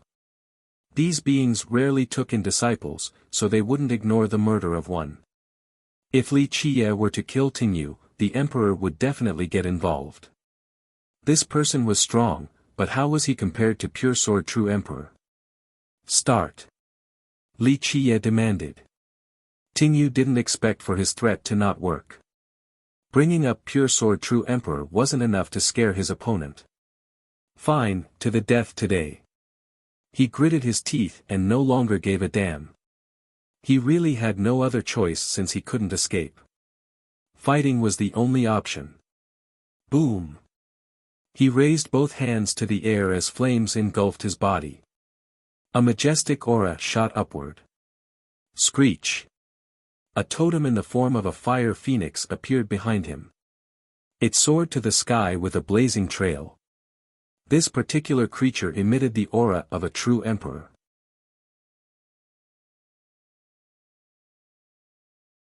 Chapter 2582, The Fire Phoenix ravaged the sky with its flame. An imperial aura and divine glow emerged magnificently. A technique from an imperial art. A spectator roared. Can he win now? An older cultivator also became shocked. This was the only imperial technique in stone harmony. The decline of the system heralded the end for many sections. Amazing techniques and weapons disappeared from the world as a result. Later on, it had a single imperial law left in the possession of its strongest sect, Luo faction. However, few could actually cultivate it successfully. Yang Tingyu was one of them, also the youngest to have accomplished this. This art allowed him to defeat many foes. That's why he earned the title of being #1 in stone harmony. Yang Tingyu was a grand true god, but in terms of raw internal power, he was inferior to Wu Yuzheng. Alas, Yuzheng didn't have an imperial art, so he lost immediately the moment Tingyu used his. Screech. The phoenix flapped its wings and sent out waves of fire. Go. Yang Tingyu roared and issued endless flame as well. He and the phoenix became one before flying straight for Li Qiye. His flame incinerated the world, boiling the ocean and burning the sun and moon. This annihilative force wanted to completely swallow Li Qiye. The domineering scene left people speechless. They believed that his art was unbeatable and could burn any master to ashes regardless of how powerful they were. Watch it. Yishue was shaken and quickly warned him. However, Li Qiye didn't bat an eye and simply raised his foot before stomping down. Boom! Despite the surging flame filling the sky and his wondrous momentum, Tingyu was still suppressed by the stomp all the same as if he was an ant. His abilities and methods were rendered ineffective. Screech! The phoenix wanted to soar again, so its flame became even more radiant and hot. This was its final struggle. Unfortunately, even a real phoenix wouldn't be able to escape his stomp, let alone one made out of fire. He slightly increased the strength and the phoenix instantly turned into smoke. The great bird was no different than a tiny spark of fire, so easily extinguished. At the same time, Yang Tingyu's chest was crushed while issuing horrific cracking noises. He naturally spat out blood. Ah! He screamed in agony. Time seemed to be frozen, everyone's mouth was open big enough to fit in a goose egg. An imperial art was peerless in the mind of these disciples, the very best of merit laws. In the past, whenever Yang Tingyu resorted to this art, it meant assured victory. However, this all changed today. His art was nullified completely and he was just as weak as anyone else below Li Qiye's foot. The crowd couldn't utter a single word after seeing this. No one else in the system could have withstood this move since it was the strongest merit law utilized by the strongest master of their system. Li Qiye's murderous slash was already frightening enough, displaying his brutality in full. Now his stomp has crushed this imperial law. This took away the hope of the spectators and crushed the system's pride into ashes just like that phoenix earlier. The members of Stone Harmony felt unprecedented despair, a feeling of powerlessness. They looked up at Li Qiye's average frame and saw a giant wearing the sky and stomping on the earth. They were nothing in comparison, so they dropped to the ground, becoming empty-headed. Just think about it, even the strongest merit law was nothing to him. Their own merit laws and Tao became even more insignificant in comparison. What was the point of cultivating then? They couldn't rise above being an ant. The brutal slash earlier was already traumatizing, but this stomp would wake them up in the middle of the night for years to come. The entire city became quiet. The spectators didn't dare to breathe loudly. Alas, some couldn't help but tremble. Told you, but you didn't listen. Li Qiye looked at him and said, "Some people won't cry till they see the coffins. Kill me then. I'm a bitch if I let out even a little groan." Tingyu yelled. He was indeed courageous and didn't bother begging for mercy after losing. "No, killing you won't increase my infamy. I'll let you walk away with your life." Li Qiye smiled. This naturally shocked the crowd. Some thought that he was joking. Li Qiye raised his foot and kicked Tingyu to the side. The man was bloodied and stared at Li Qiye in disbelief. He was ready to die but didn't expect to be spared. "Do you know why I'm not killing you?" Li Qiye glanced at him and said, "Since you're pure sword true emperor's disciple, go tell him that fiercest, the person who killed his little brother, is right here waiting for him. I'm too lazy to go to the Mu clan, so this will save me a trip. Tell them to all come with their neck ready for decapitation." Tingyu and the rest became horrified.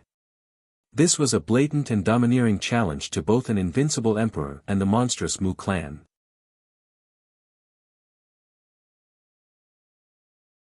Chapter 2583, Stone Harmony was a downtrodden place, but people here have still heard of the title Pure Sword along with the Mu clan. In their eyes, the emperor was an untouchable existence above the firmament, completely invincible.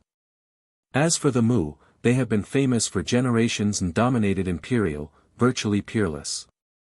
It could easily destroy any sect, regardless of the system they're in. But now, Li Qiye declared his intention of taking down these two beings without thinking twice. This was domineering beyond words. In the past, people would laugh at him for being arrogant, but now, they have seen his power. That's why they were shaking with fear, for this was a being above their station. Yang Tingyu became pale before this monster. Only an emperor or an eternal could stop him. "Fine, I will send your message." Tingyu gritted his teeth and left without lingering around. Li Qiye chuckled and returned to his ruins, not bothering to check on Stone Clearing sect. Unbelievable, some sat on the ground while the more cowardly has already peed in their pants. Since when does our city have such a monstrous person? They felt as if there was a primordial beast slumber in the ruins now. It would smash someone to a pulp if bothered. They glanced at each other, not knowing when Li Qiye came to Mingluo. Is he a supreme genius from our system? One youth fantasized. A senior immediately chastised him with a slap to the back of the head. Are you still sleeping? Our withered system can't produce this level of genius, not even if we exchange every bit of resources. Yes, our system can't handle someone like that. The rest smiled wryly. Meanwhile, the disciples from Stone Clearing finally calmed down. A few that were paralyzed on the ground finally got up. It's finally over, we're saved. They should be excited right now after the utter defeat of Luo faction and Yangtinyu, but this wasn't the case. Only fear remained even after Li Qiye was long gone. Even their teeth were still chattering. If they were to catch the tiniest glimpse of him right now, they would immediately get on their knees, lacking the courage to even look at him. This being was too supreme and oppressive. Lin Yixue took a while before calming down as well. She returned to Wu Youzheng's side. Your effort has borne fruit since you managed to invite the young noble to save the sect. Youzheng heaved a sigh of relief to see that she was fine. She smiled back, still a bit discombobulated from current events. Just a few days ago, she was rather impolite towards Li Qiye, even going as far as threatening to teach him a lesson. She was full of confidence about beating him up if he continued to spread the rumors. But now, she realized that she was only a sheep prancing in front of a primordial beast. It could easily consume her and she wouldn't satiate its appetite in the slightest. She found herself to be very ignorant and amusing back then, no different from a clown. Li Qiye was very merciful by not flicking her to death. Moreover, he even saved Stone Clearing, displaying his benevolence and generosity. She contemplated the immensity of the outside world. These supreme beings were too far away and how impossible it was to catch up. Schwer. Youzheng raised his voice, bringing her back from her reflection. Master. She looked at him. Gather your things because we need to leave now. Youzheng told her. We're still leaving, Master. She looked a bit confused. Yes, we can't stay here even if that disaster doesn't come. Youzheng stared towards the horizon. Why? Yixue didn't understand. It won't be long before the great army of the Mu comes here, personally led by the true emperor. They won't let anyone challenge their authority. He gently sighed, our city will turn into a battlefield then. Just one little exchange and it might become ashes. No, even the entire system might suffer this fate. He became dejected but there was nothing else he could do. What he needed to focus on was an evacuation for both his disciples and the regular citizens. She quietly nodded and gathered her stuff. As they were leaving, she couldn't help staring towards the ruins. From now on, she might not be able to meet that man again since they were from two different worlds. In the end, she sighed and followed her seniors out of Mingluo City. After this battle, people in Mingluo avoided the ruins as much as they could. They stayed far away from the entrance even if they needed to pass by it. Luo faction fell in one night. The Black Legion consisted of their elites, acting as the pillars and the strongest fighting force. Losing it was a great blow. Yang Tingyu's departure left them in a chaotic state, like a snake without its head. Many disciples thought that Li Qiye was coming for them as well, so they started to flee during the night. Because of this, no one interfered with the evacuation effort from Stone Clearing. Due to Youzheng's reputation, many inhabitants agreed to follow him. They knew that a disaster was approaching, so they gathered their stuff to leave the city. Of course, some chose to stay since the city was their home. They needed it to survive or at least wanted to protect it. It was better to die here than some other places. Some cultivators were running as well, albeit in fewer numbers compared to the mortals. Why are you in such a hurry? A disaster might not come, but even if it does, we can still run then. Others disagreed. Nonsense, putting that disastrous rumor aside, the Mu is coming too. When that army comes, it's over for Mingluo. A runner snorted. All in all, it didn't take long before the city had less than one-half of its original population. It became quieter than before. It's over for Mingluo. A few older cultivators knew about the potential complications but chose not to leave. Why aren't you running away then? Someone asked them. Where to? One old man among the group responded, not just this city but all of Stone Harmony will be affected by the great battle when the Mu army gets here. Since we'll die anyway, we might as well stick around and catch a glimpse of a battle at the imperial level. That's not a bad way to go. His peers found this to be a reasonable take.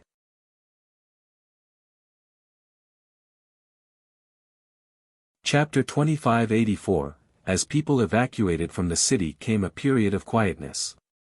From the start, everyone assumed that this would last for a while but the liveliness has returned on the second day. Rumble. A portal appeared after a spatial fluctuation right above the city. The sky darkened due to a great ship leaving the portal. Next, multiple people jumped off the ship. What's going on? This surprised the city inhabitants. Outsiders, experts from another system. An old expert murmured. The army of the Mu. Spectators took a deep breath. Fortunately, it wasn't the army of the Mu, contrary to everyone's expectation. These experts took a look around Mingluo after landing down. They were civilized and didn't chase away the people here. After an inspection, they left and took camp in the ruins outside the city limits. Where are they from? This question naturally popped up. How rare, such a powerful system visiting us, is something big really happening? The older experts were still afraid. Stone Harmony rarely had visitors now, and for personal reasons. Big groups seldom entered this system since it was inferior to a third-rate sect. The Withering World didn't produce any precious herb and material so the rest of Imperial had zero interest in it. Even the merchants wouldn't come here since the poor members of this system couldn't afford to buy anything. Not to mention making a profit, they would only be throwing away the money invested into the traveling fees. Thus, this powerful group brought about a wave of astonishment and curiosity. This was simply the beginning. A while after this group, one could hear buzzing noise again above the sky. Multiple portals emerged and out came various groups, legions, sect expedition, or a party of 3 to 5. There were around 100,000 or so outsiders arriving in just a short time, perhaps even outnumbering the city inhabitants. These experts came from the big systems and have disrupted the short-lived tranquility on top of scaring the natives.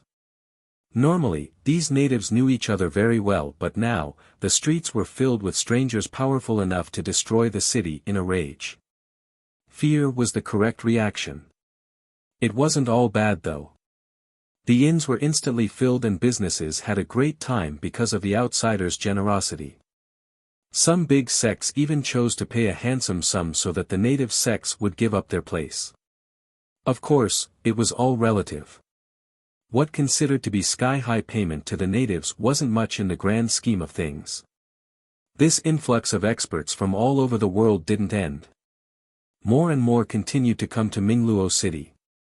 I don't get it, is a heavenly treasure appearing? Anxiety remained for the natives. In their mind, their system was a place where even the birds didn't want to shit. The outsiders had nothing but contempt for Stone Harmony. Coming to this system would only dirty their shoes, akin to city people visiting a pigsty out in the village for the first time. But now, it was as if a gold mine has been found here. Thus, many native cultivators thought that a great treasury must have appeared in their city. Well, maybe, we do have a lot of ancestors.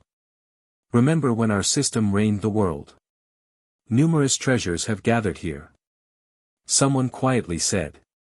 In fact, many shared this thought. There had to be a reason why these outsiders choose to come here.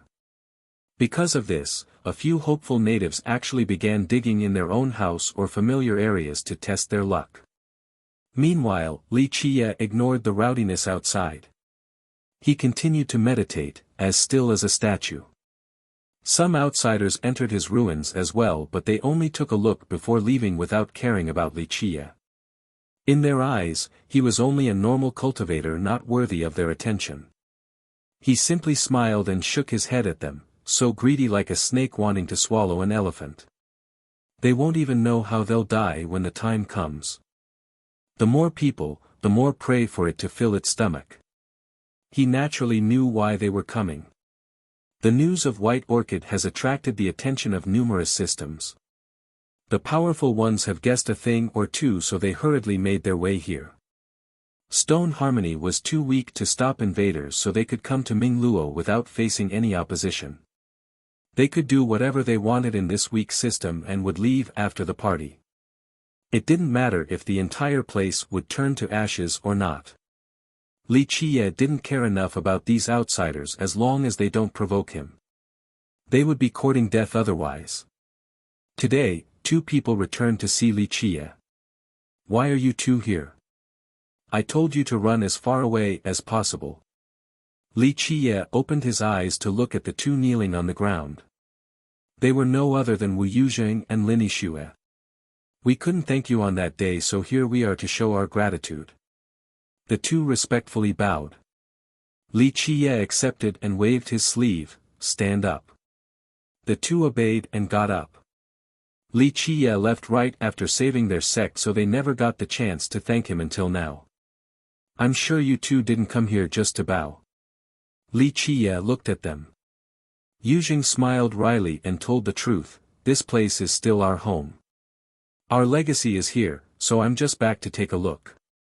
After taking everyone to a safe location, he couldn't abandon Mingluo due to the history here. He returned in order to protect it because he was old and didn't have much longer to live anyway. At the very least, he wouldn't feel any regret by dying in this manner. Thus, after preparing everything, he decided to return. Lin Yixue also wouldn't take no for an answer. He had no choice but to take the stubborn girl back as well.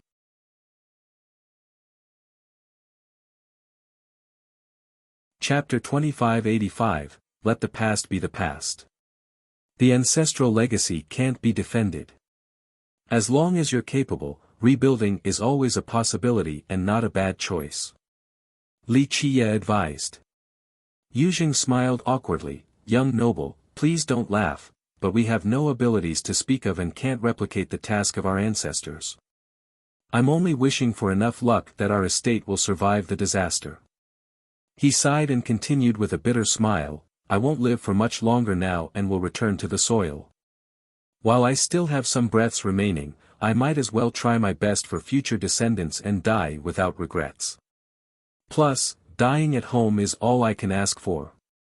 More often than not, it was a luxury for a displaced man to die and be buried in their homeland. Li Qiye didn't respond. But this child is so stubborn.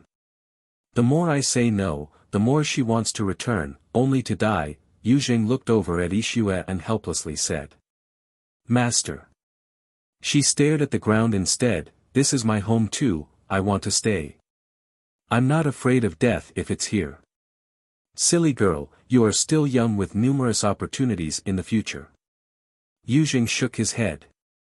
The girl remained quiet. She was someone who would never change her mind after making a decision. Mingluo City is no longer yours.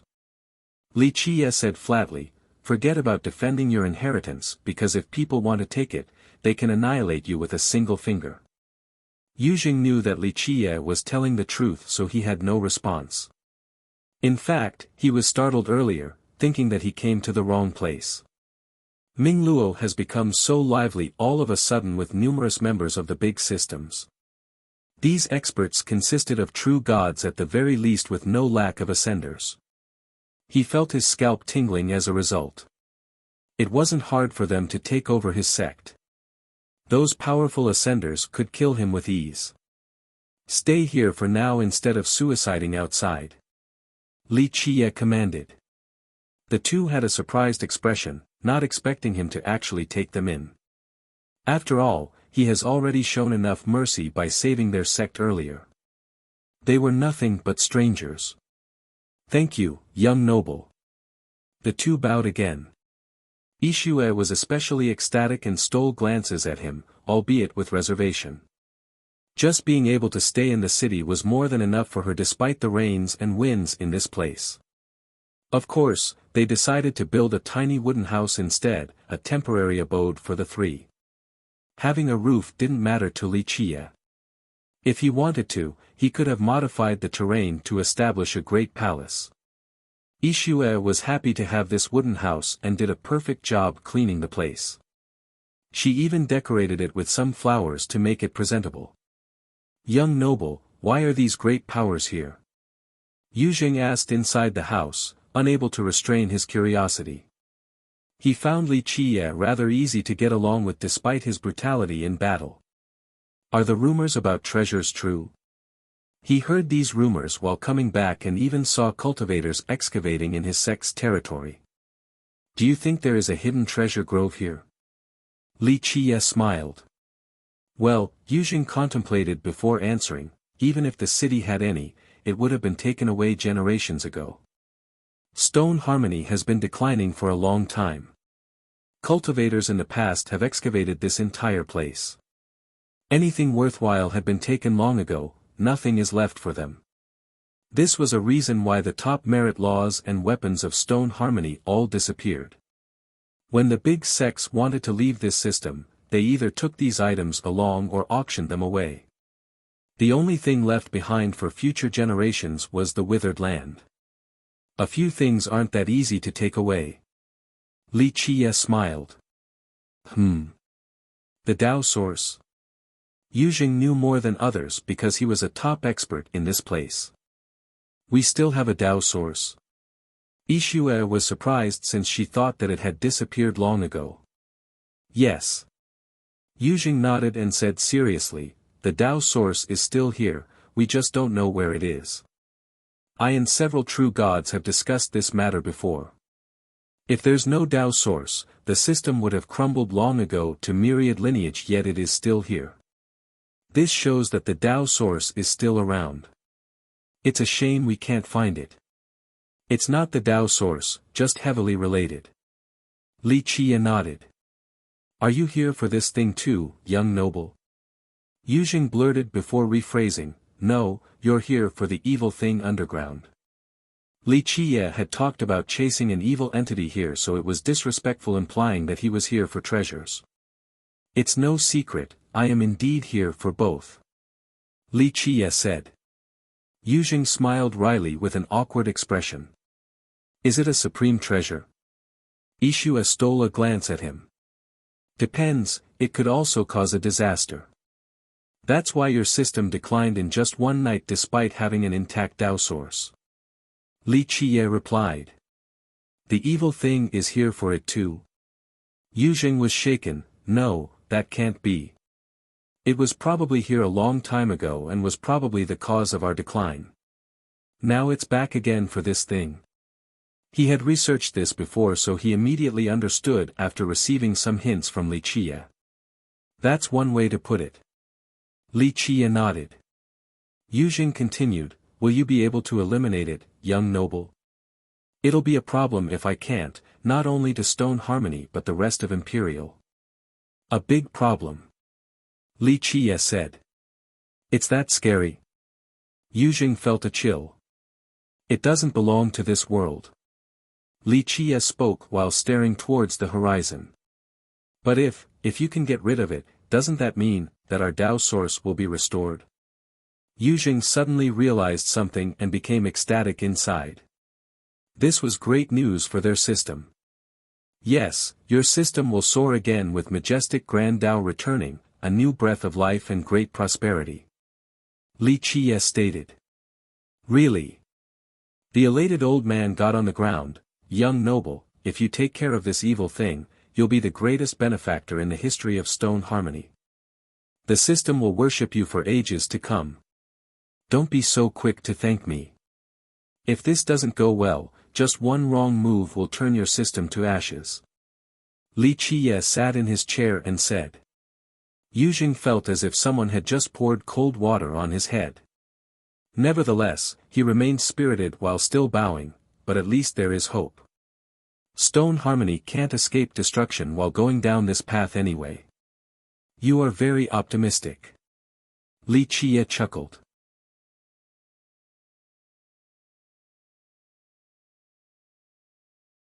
Chapter 2586, The influx of cultivators to Stone Harmony continued on a daily basis. The number of outsiders now far exceeded the natives. The arriving sects were more powerful and famous than the previous, such as Hundred Leaf School, Soaring Dragon System, Dancing Crane Sect, Agility System. These renowned powers made the atmosphere quite tense, resulting in minor skirmishes. Despite the sea of newcomers, they still ignored Li Qie's ruins for now and didn't come to bother him. Alas, his peace didn't last long. On this day, a deafening explosion resounded. A gigantic gate opened in the sky, allowing a great warship to slowly fly out. Its size was unbelievable and had the shape of a weaving shuttle with 2 wings by the back. It looked just like a city. Behind it came smaller warships acting as protectors. This sky unit was monstrous, capable of destroying any sect or kingdom. Moreover, it had more than just one large warship. Several more came out later, also accompanied by several smaller types. Hidden Gold Grotto's Armada. Everyone looked up at the incoming warships. An expert naturally recognized them. Hidden Gold Grotto is coming too. These experts trembled. This was one of the strongest lineages in Imperial, only weaker than the 3 behemoths. It has been ruling Left Bank system for generations now. Its power left others in shambles. A total of 10 warships emerged and took up a special formation with dozens of smaller ones scattered about. This was enough firepower to take down any foe. The 10 Vajras of Hidden Gold, one ancestor's expression soured. Why is the whole armada here? Do they want to destroy all of Stone Harmony? The crowd naturally became frightened by the warships in the sky. This sect was quite famous along with their ancestors. It had 10 Vajras and 4 esteemed monarchs that have dominated in the past. The Vajras came personally with their strongest warships, quite a terrifying spectacle. Some even thought that if all of the ships fired at once, it could penetrate and destroy the entire system right away. What do they want? Fear permeated the atmosphere. Maybe they want everything here and will challenge the rest. One ancestor wondered. Whoosh! A smaller ship slowly descended into Mingluo City amidst the chaos. It flew straight for the ruins and hovered above. It opened up and shuttles came out. They looked like 30 feet high pillars pinning on the ground. The top cracked and shot out a ray of light. These rays of light came together and seemed to be creating a boundary. This process continued for a bit with more shuttles being released. They shot out the rays and eventually encompassed the entire ruins. Li Qie was naturally inside this boundary. What are they doing? People asked about the intent and the connecting rays. They're establishing their territory. Everyone needs to stay out or face the consequence. Someone who knew this sect's style answered. Isn't that too overbearing? They're taking up such a large area. A cultivator couldn't help but protest. Overbearing? An older expert sneered, you haven't seen them being overbearing yet. They're not afraid of anyone outside of the 3 behemoths. Look, they're about to take action and chase all the spectators out. Buzz. The small ship above the ruins opened its door and disciples leaped out. Everyone, leave this place at once. It is under Hidden Gold's jurisdiction. Stay without permission and face the consequences. These disciples began chasing people away. Heaven Sound Ruins was very large. Outside of the spectators, many were strolling around but they were pushed out now. A few were annoyed and protested, this isn't your Left Bank system, so how can you monopolize the place? One disciple from Hidden Gold pointed his spear and sneered, so? What are you going to do about it? The cultivator wanted to retort but his friend immediately pulled him out of the ruins. Calm down, nothing good will come by fighting Hidden Gold, it's suicidal. The friend said, they have always been imperious like this. At this time, the disciples of Hidden Gold have arrived right outside of Li Qia's wooden house. Young noble, people are coming to chase us out. Yuzheng was frightened to see the group and rushed back inside. He saw the great warships in the sky. Since he has never left Stone Harmony, this was his first time witnessing something so amazing, a real legion of a strong system. Just one small ship alone could destroy all of Mingluo and every other sect in the system. Let them come. Li Qie calmly sat there. The group got in front of the house. Loud banging came before Yuzheng could come out to talk. The house was blown flying by the group, the same with the items and furniture inside. What are you doing? Yishue became angry since she spent a lot of time decorating this house. This was their home after returning, so she didn't take it well. Of course, she was slightly afraid as well. The captain of the group glared at the group and threatened, "This place is under the watch of Hidden Gold now. Scram or face the consequences." Yuzheng looked at Li Qie. He wasn't bold enough to antagonize this powerful sect by himself.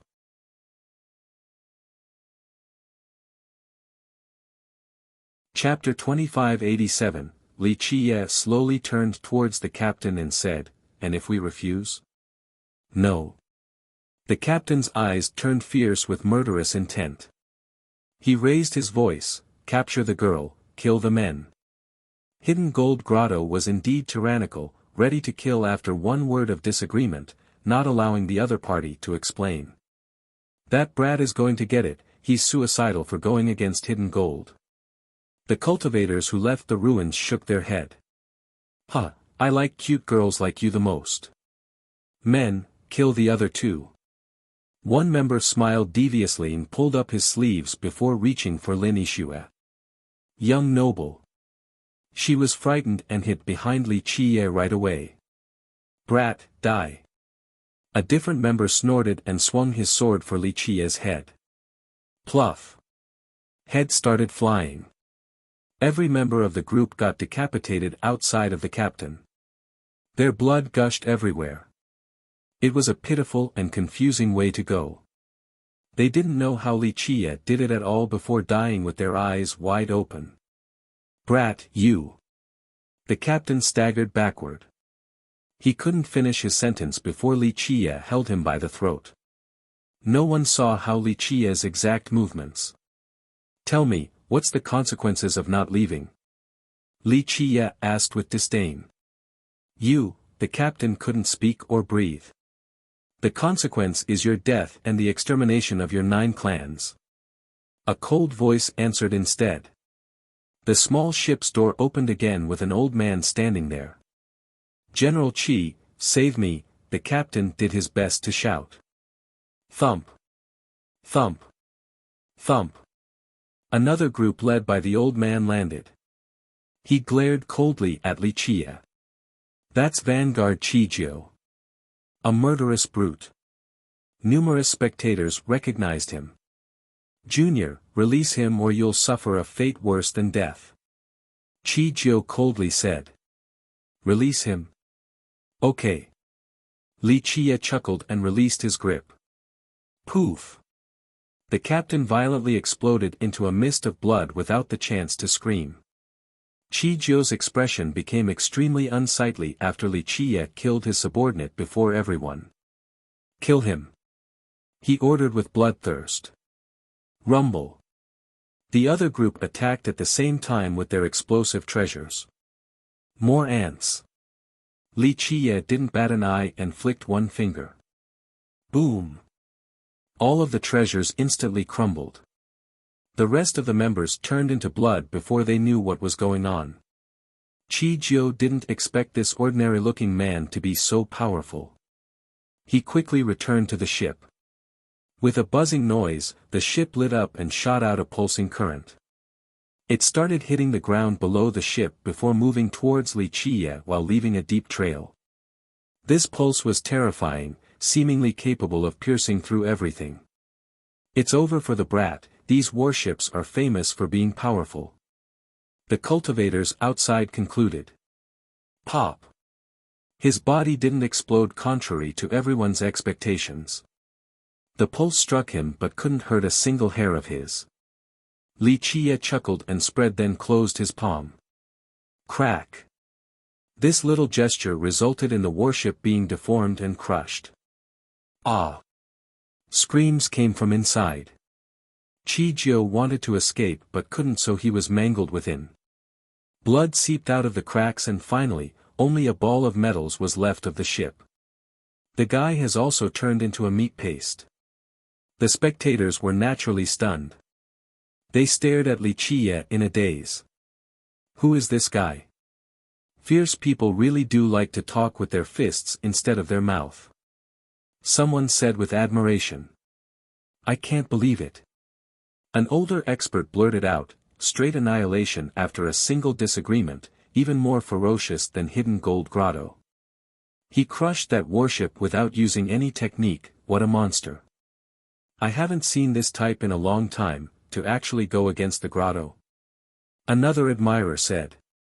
He can be fierce all he wants but nothing good will come out of this for him. One expert commented. Buzz. The warships in the sky lit up again. A total of 10 smaller ones broke up from the formation and flew towards Li Qie while being ablaze. They want revenge. This attracted the spectators and many inside the city. Everyone started watching. Have a taste of the grotto's revenge. So many fierce masters treated others with disdain until they faced the wrath of the grotto. They then learned the meaning of the word, obedience. A master said. Who is he? Does he not know the infamy of hidden gold? They go as far as exterminating the 9 clans of those who oppose them. One ancestor became startled. Boom! Boom! Boom! The radiant ships shot out pulsing currents straight for Li Qie. Numerous holes were added to the ruins. Finally, the full firepower of the ships concentrated on him. These pulses together looked extremely bright and were scorching hot. The sun paled in comparison as the ground started to sizzle. Damn, even an ascender can't handle these pulses. Many became afraid. However, these pulses amounted to nothing. Impossible. The captains on the ships were shocked. These pulses could kill gods but not this man. That tickles. Li Qie said, then clapped his hands at the air, seemingly wanting to kill a mosquito. Bam! A terrifying event happened. The small ships attacking him were pushed together and completely flattened, taking the shape of a plate. Calling them small was only a relative term compared to the 10 primary ones. They were actually bigger than a mansion, real monsters in the eyes of regular people. Tiny drops of blood dripped out onto the ground from the gaps of the metal plates. The plates eventually dropped and rolled on the ground for a bit before stopping completely. The pulverized fleshy bits of the men inside stuck to the metal hulls, creating a flat meat bun. Jaws dropped to the ground. No one expected that he could take care of these ships with a single clap. That's an intimidating way to kill.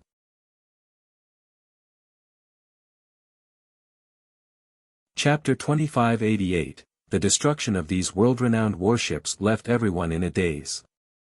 Even the smaller type was fashioned with extremely precious divine metals. Eternals or even true emperors personally cast them. The creation process was arduous and meticulous. Each of these ships has been blessed by the aforementioned powerful beings before. They contained extraordinary power, similar to an imperial or eternal weapon. These ships have participated in many famous expeditions across Imperial and earned numerous merits. They were the harbingers of doom for one sect after another. This group only suffered minor losses in the past. Thus, losing 1 or 2 ships was a big deal, but today, Li Qie destroyed a dozen or so already. Who is this guy? Many ancestors were at a loss for words after seeing this. Li Qie was too unfamiliar with this crowd. People had no idea about his identity. I heard he called himself Fiercest or Li Qie, but who knows where he's from. An outsider heard news about Li Qie from the natives here. Fiercest. This was their first time hearing this title too, almost like a newcomer. He's a new genius. Someone said, that's incredible, the future generation will surpass us in time. First, there's Jadebreak True Emperor and Pure Sword True Emperor, now there's Fiercest too. Buzz. The armada suddenly turned directions, aiming all of their cannons straight at Wuxia to deliver a fatal blow. Perhaps there were more than 200 ships here and too many cannons to count. The crowd naturally became afraid. Full firepower. One person whispered, they have used it once together and crippled a system. It never recovered afterward. That's too much. Do they want to sink Mingluo City? Older experts became startled. We better get far away because a real fight will end with the city being penetrated completely. One experienced master yelled before rushing out of the city. In fact, chaos ensued right after the cannons aimed at Wuxia. A horde started leaving the city, afraid of the consequences. State your name.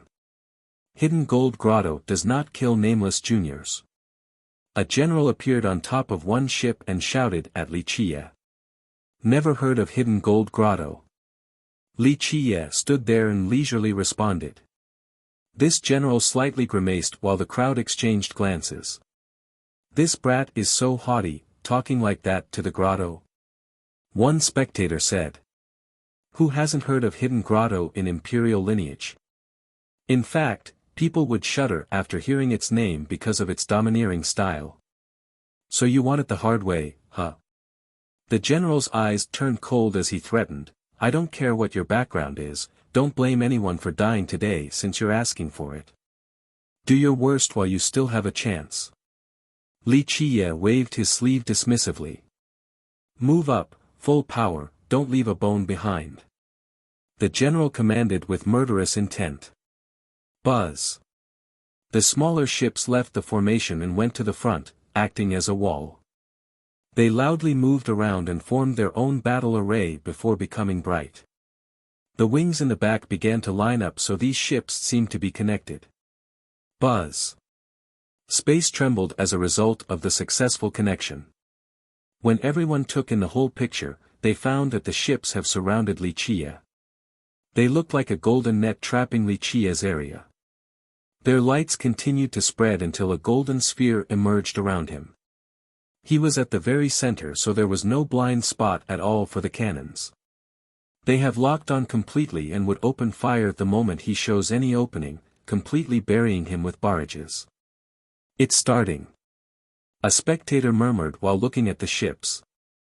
Around 100 or so were surrounding him. Buzz. At the same time, the 10 great ships emitted a blinding light. The 10 monarchs are joining too. Someone gasped at this sight.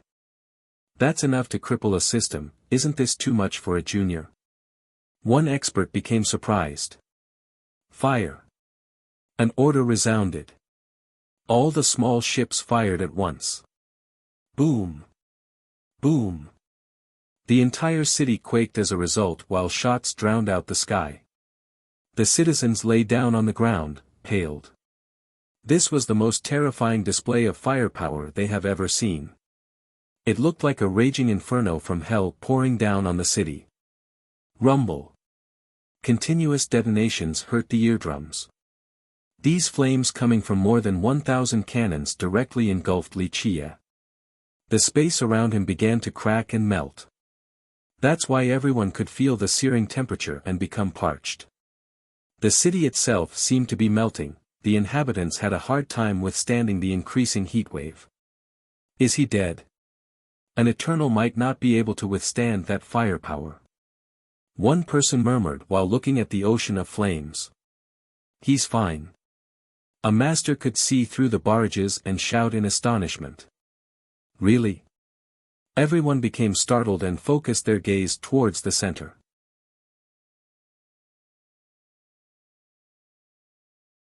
Chapter 2589, Wuxia didn't flinch once while inside the sphere of fire due to a protective glow nullifying every single shot. Barrages continued to no avail, only managing to destroy the area around him. In fact, people got the feeling that this was a rebirth via fire. The firepower not only failed to hurt him but also seemed to be increasing his strength by refining his constitution. That's unreal. Everyone became stunned.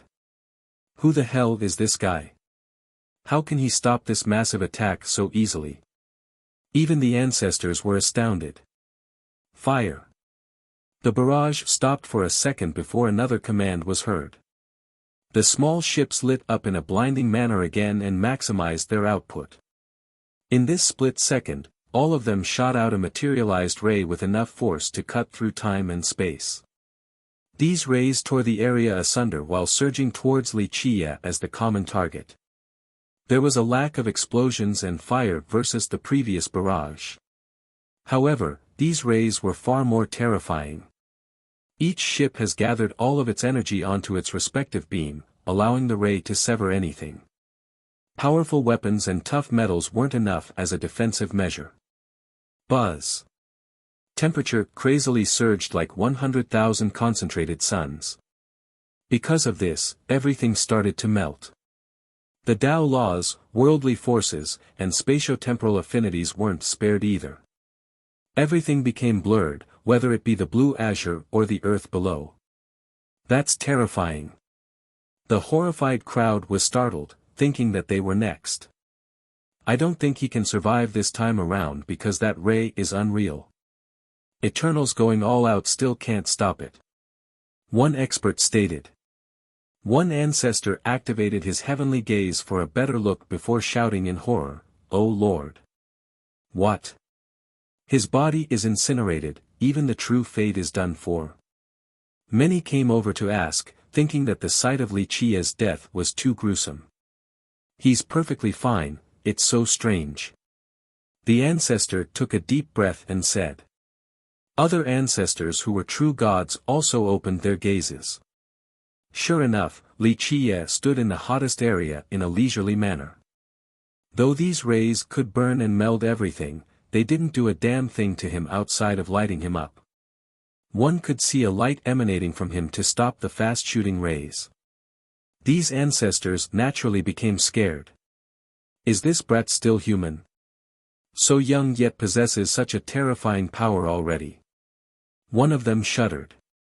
How does he compare to Jade Break and Pure Sword True Emperor? Someone couldn't help but ask. I don't think they're comparable. An old true god shook his head. The emperors are battle-hardened with brilliant talents and power among the young generation, but this so-called fiercest is already amazing, being able to do this much. How boring. Wuxia yawned while being struck by these rays. Using the Tao to control machines is a good method, but it is not being masterly done here, far inferior compared to the machine race. He smiled, okay, don't block my view anymore, scrap metals. With that, he slowly raised both hands. Buzz. The melted space seemed to be torn asunder like the chaotic opening of a new world. Next came the light of dawn to signal the start of all things below the blue sky. The 100 ships or so suddenly lost control and floated up and down. Gravity and weight have been affected. Not good. The generals realized that they couldn't control their ships. Wuxia circled his hands and the area turned into a gigantic maelstrom. One could actually hear splashing sounds like the UPS downs in an ocean. Rumble. The ships naturally spun with the vortex at an increasing pace. Finally, they became part of this maelstrom, quite a majestic scene. Boom. Boom. After this formational shift, the cannons on the smaller ships suddenly aimed towards the 10 big ones and began firing at full force. The big ships were caught unprepared and trembled from the attacks. Some hulls were directly penetrated. They immediately retaliated with their own cannons. With just one barrage, more than 10 small ships were destroyed. We're on the same side. We're on the same side. The disciples and generals on the surviving smaller ships shouted in horror, unlike their fallen brothers who couldn't even scream in time. Buzz. The 10 main ships exuded a blinding light that eventually culminated in the form of a barrier. Deafening explosions resounded as a result. The barrier effectively nullified the continuous barrage from the smaller ships. Boom! Boom! Boom! Though the smaller ships went all out against the 10 main ones, the barrier was simply too strong. Of course, it was shaking back and forth along with the area. Meanwhile, the crowd was in awe at how Wuxia managed to seize control of the smaller ships. One ancestor took a deep breath and said, "Absolute control over space. Once he starts doing that, everyone within that domain will have to follow his whim. Go now." Wuxia chuckled and pushed his hands forward. Boom! The rest of the smaller ships condensed in the vortex and flew forward like a massive continent, aiming for the bigger ones.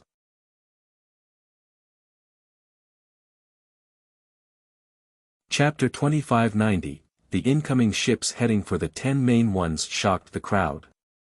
They were just killing their own allies. Boom! These small ships gathered together and resembled a massive continent of steel carrying an unstoppable momentum. It had great speed just like a meteor with enough force to destroy the world. Not good. The generals and disciples on these ships yelled out, but they could do naught but watch. Rumble. The worst part was that these ships were still firing while surging for the main ones. Moreover, the firepower only increased as if they have added more ammunition. The barrier of the great ships became unstable, on the verge of collapsing. It surely wouldn't be able to stop the incoming fleet. Fire. The 10 main ships had no choice but to give this order and fired in unison. Boom! The firepower of these 10 ships was more than 10 times stronger versus the smaller ones. Thus, the shots decimated space. The entire area shook back and forth like the end of days. We're on the same side. The troops on the smaller ships saw this and became aghast. One small ship after another exploded. It didn't take long before more than half of the fleet was destroyed. The soldiers there turned to ashes. These main ships had no other choice. Collison was imminent if they didn't do so. Not only would the barrier break down, but these smaller ships would also smash into them as well. The only thing they could do was destroy as much as possible in order to conserve strength. Any damage to these main ships would reduce their might considerably. Boom! In the end, the rest of the small ships smashed into the barrier. Boom! The barrier completely crumbled, the same with the ships. The remnants pieces flew and scattered everywhere among the sea of fire. The only thing could be heard right now was the unceasing burning. The crowd was speechless with their eyes wide open, mouth agape. Wuxia patted his hands and critiqued, "So useless, can't even make it to the main ships before becoming scrap metals. The smaller fleet was done for. More than 100 has completely been destroyed." The vicinity of Mingluo was filled with debris for thousands of miles, still burning. Just imagine the magnificent devastation. There were enough of them to cover the airspace above Mingluo. The natives here have never seen anything so shocking before, so they became frightened. In fact, even the ancestors from the great powers in Imperial felt the same way. They didn't expect this fleet to be defeated so swiftly. "That's one way to declare war against Hidden Gold Grotto," one expert exclaimed. "Declare war? You mean wanting to fight to the death?" Those Guardian warships were 1/3 of Hidden Gold Grotto's fighting force, and now they're gone. It's not just a slap, this is an irreconcilable feud. One ancestor said with a serious expression. "Right, it'll be a feud to the death." The experts in Imperial realized that mediation wasn't possible. This was still a great loss for the prosperous sect. It would be a miracle if they were to drop this issue. Who is he? Why is he so merciless and domineering? He's pretty similar to Jadebreak True Emperor. One expert recalled. Jadebreak True Emperor wasn't this cruel either. The Emperor was murderous and prone to committing massacres but still didn't have such a hot temperament, fighting so quickly after one disagreement. Another one stated. Jade Break True Emperor was really something back then, breaking into the Mu clan and made that clan howl with anguish and agony, pushing towards the verge of destruction. In the end, they made many concessions or the Emperor would have kept going. One knowledgeable ancestor said, "So we have another one just like the Emperor right now. It's amazing how the next generation will always improve. Old men like us will need to retire eventually. Now that I think about it, the title Fiercest is actually very fitting." Others glanced at each other. Defeating a fleet in one breath? That's more than domineering enough. Someone like him was perfect for the word fiercest. How strange, how come I've never heard of this Wuxia before? It's as if he appeared out of nowhere, maybe he's from a big clan. Someone murmured. Everyone became curious about his background. How could such a powerful being be unknown before? Keep in mind that in Imperial, the capable youths are very powerful, such as Jade Break or Pure Sword True Emperor. Even the masters from the previous generation felt suffocated by these two and became overshadowed. Maybe he's from the lower world. An ancient ancestor spoke with a solemn expression. Lower world? You mean Myriad? A response came with wide eyes and disbelief. How could Myriad have such a powerful man? So young too. Nothing is impossible. It's not like all of Myriad are weak, numerous masters have come from there. Some were enough to be remembered for the ages, even surpassing those from Imperial. The ancient ancestor said. There should have been some commotion if he came from Myriad, right? People should have noticed. A clan member said. Not necessarily, older lineages down there have secret passageways. After all, many of them were originally from our world or even immortal. They still have some resources left. The ancestor replied. Maybe, or maybe he's just a secretly groomed genius from a system in our world. There are plenty of hidden dragons and crouching tigers here. Someone didn't want to accept that a being from Myriad could be stronger than their own. This wasn't surprising at all. Imperial has always been proud, referring to Myriad as a lower world. They considered the people there as inferior. It doesn't matter since this is still going to be a big deal. Hidden Gold will go all out to destroy him, or they'll lose all face. Another jumped in. Yes, they have been wanting to be among the top 3 and doing a great job at it. However, being trampled by someone now will kill their dreams, so they have no choice but to deal with Wuxia. They want everyone in Imperial to know that their position is unshakable and that no one can challenge them since they possess enough power to be a behemoth.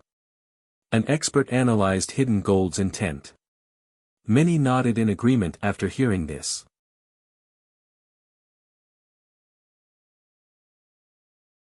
Chapter 2591, The swift end of the Guardian fleet not only surprised the spectators but also the disciples from Hidden Gold Grotto. Their armada has swept through the realms in an unstoppable manner. Numerous kingdoms and sects fell to their firepower. Normally, whenever their armada appeared in the sky by the outskirt of a sect, it meant imminent destruction. That's why these sects would voluntarily surrender before a fight, aware that not only would their sect be destroyed, the land would be damned for eras to come as well. As a result, just the appearance of the armada was enough to win without actually fighting. However, their strongest fleet right now has been instantly destroyed. That's why their disciples were so startled. After regaining their wits, fear overtook other emotions. Who is this brat? Why is he so brutal and strong, actually daring to go against them? Buzz. A light arc appeared above one main ship. A figure emerged with a golden glow, resembling a supreme god above all beings. Iron Vajra, one of the 10. An expert immediately recognized him. So maybe all 10 Vajras are really here. And here I thought it was their ships. People took a deep breath. Is this necessary? Why is Hidden Gold Grotto going all out? What are they here for? Someone became confused. The 4 treasure monarchs and 10 Vajras represented the pillars of the grotto. More often than not, these Vajras wouldn't personally lead the expeditions. Just having 3 or 5 meant that it was a big event. But now, all 10 could be here to the astonishment of the crowd. Few events in Imperial warranted this level of prudence. Then what are you here for? Someone gave the questioner the side eye. A few people smiled wryly while the man himself answered, "It's no secret, everyone knows there is an immortal stone hiding here. That's what we're all here for." The crowd exchanged glances. Not all of them chose to divulge their goals. "Who are you?"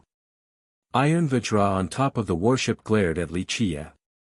His eyes pulsed with a terrifying flame. He was intimidating and awe-inspiring enough without becoming angry. People shuddered after seeing his eyes. The weak felt their legs giving in. These 10 Vajras were very famous in Imperial and have killed numerous masters during their conquests. Countless sects have fallen because of them.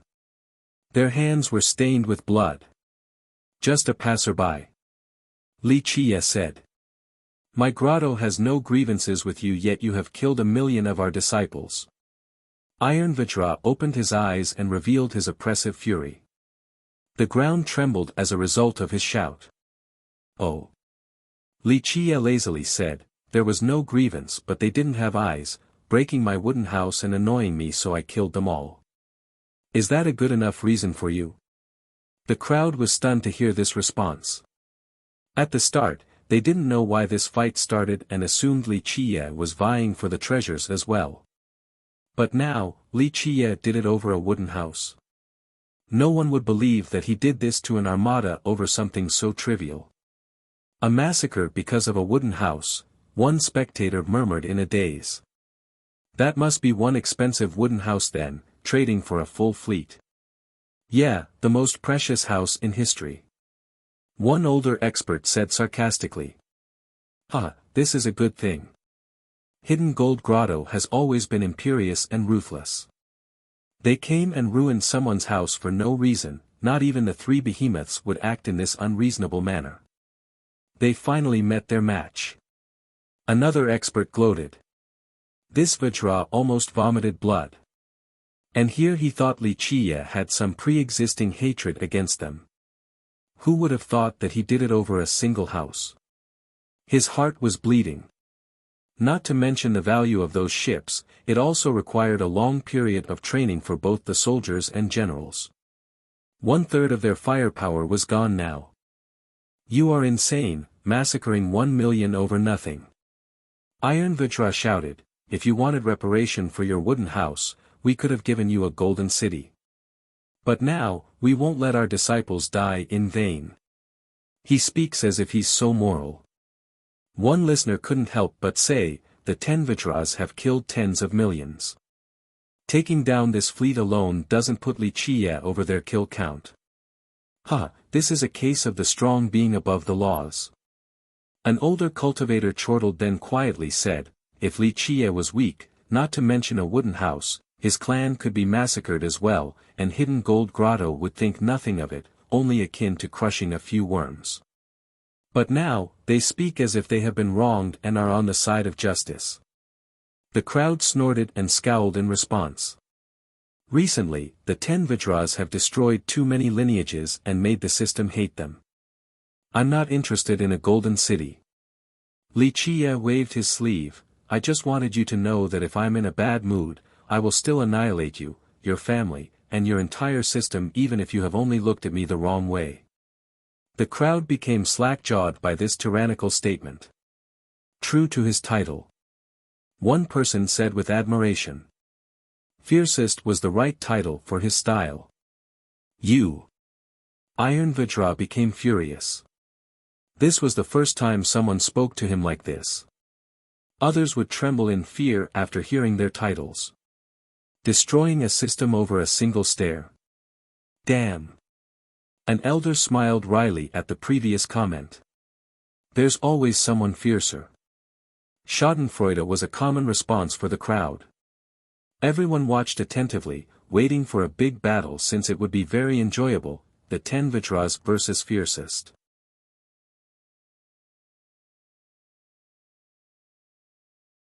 Chapter 2592, Iron Vajra became infuriated since his group has never been shown such disdain during their conquest. He eventually laughed sarcastically and said, I see. We have traveled the 4 oceans and reigned supreme. This is the first time someone dares to talk about destroying us. That's quite a boast. Li Qie said, people didn't talk about destroying you in the past because you were too weak, not enough to get into their sight, so they didn't want to stoop down to your level.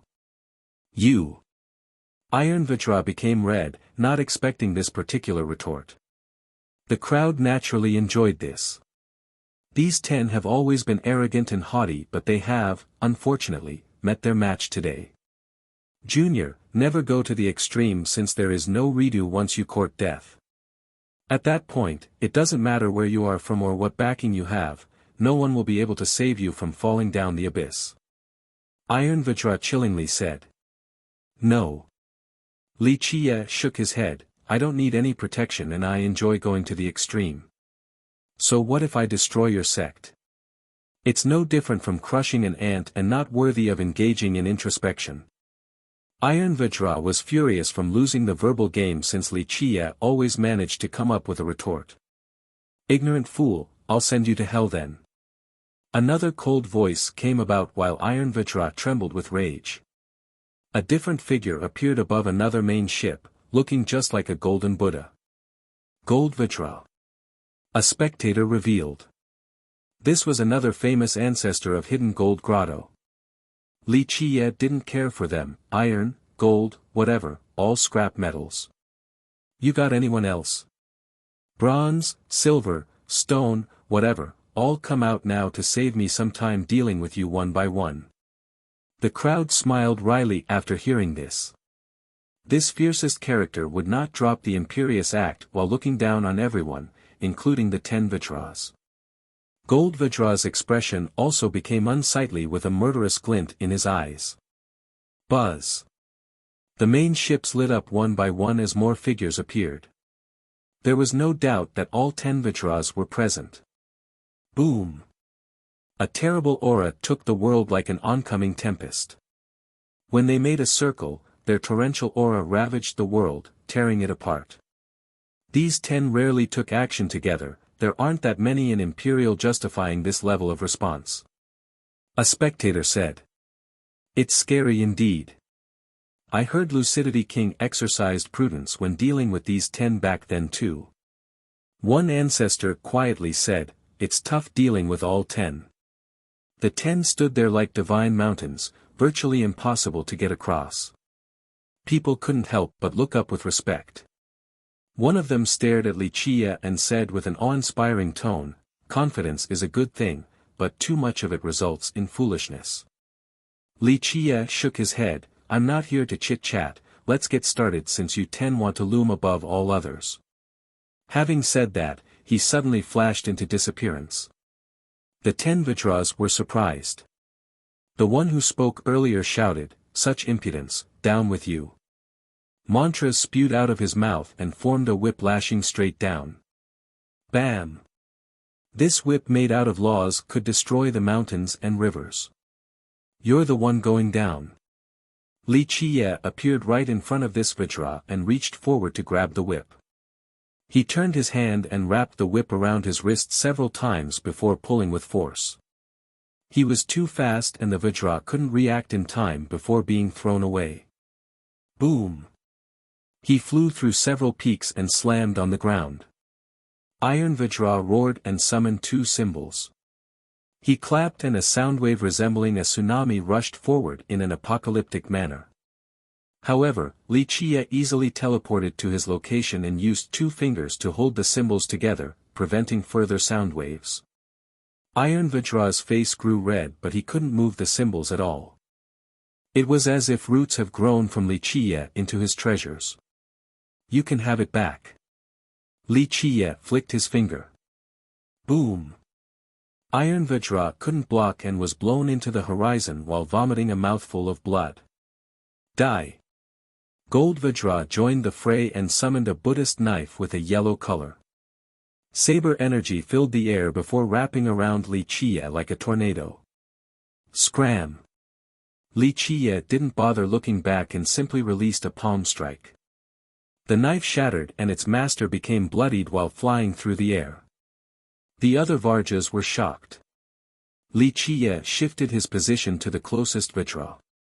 This person instantly reacted, but it was too late because Li Qiye's speed was extraordinary. He kneed the guy right on his chin, resulting in bone-breaking noises and another trip through the air. The blue sky had shades of red. Take him down. The rest of the Vajras all joined in. One of them formed a supreme Buddhist seal. It carried a destructive Buddhist affinity while pressing down. A fake monk claiming to be Buddha. Li Qiye chuckled and pointed straight at the incoming seal. Ah! The finger ray penetrated this seal and left a bloody hole on this Vajra's chest. Stop! One more Vajra reached out, capable of grasping the moon and stars. His gigantic palm looked like a great prison sealing everything. Child's play. Li Qiye retaliated by grabbing and twisting this Vajra's fingers. All 5 became broken and bloodied, prompting the guy to scream. In the meantime, one more Vajra was right behind Li Qiye for an ambush. He was met with a vertical kick right in the chest, ending with him falling to the ground and leaving a large pit. Boom! In the next split second, Li Qiye slapped and destroyed a treasure pagoda of another Vajra. He was as fast as lightning and subdued one Vajra after another. Screams and blood filled the air. Finally, the remaining Vajra leaped into the air only to find Li Qiye right above him. The latter delivered a merciless stomp to the back. Boom! This last Vajra fell straight down on a mountain. It started to crumble from the peak down to the foot before collapsing altogether. This was a clean sweep in such a little amount of time. These Vajras fell to the ground like boulders. Their blood stained the sky while their screams lingered, accented by the sound of bones breaking. The only one left standing was Li Qiye. His sleeves fluttered in the air as he stood there nonchalantly. He didn't look like he has been in a fight at all, more like a relaxed gardener fixing up his flowers. He made these 10 Vajras seem like ants in comparison.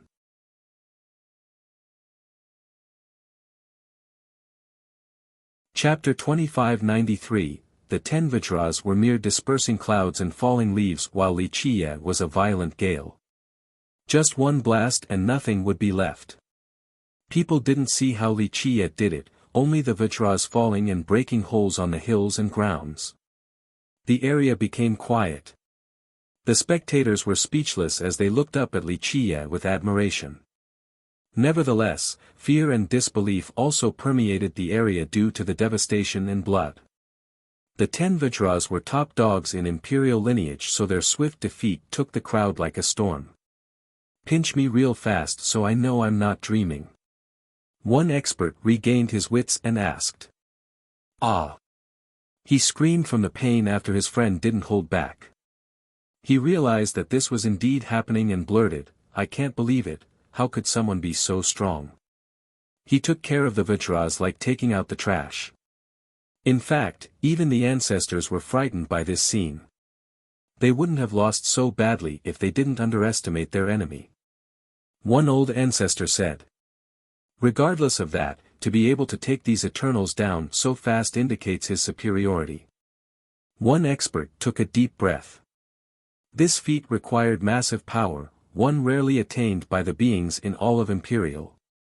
Another master after the 2 recent emperors.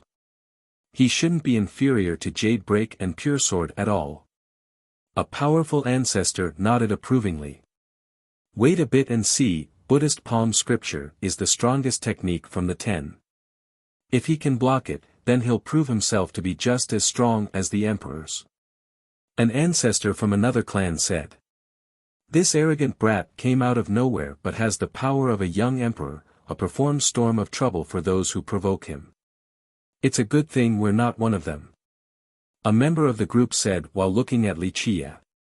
Rumble. Explosions detonated with debris flying everywhere. Figures started jumping out of the pits. The Vajras survived, albeit with serious wounds. However, experts of their level could fight until the very last breath. They soared to the sky once more and surrounded Wuxia.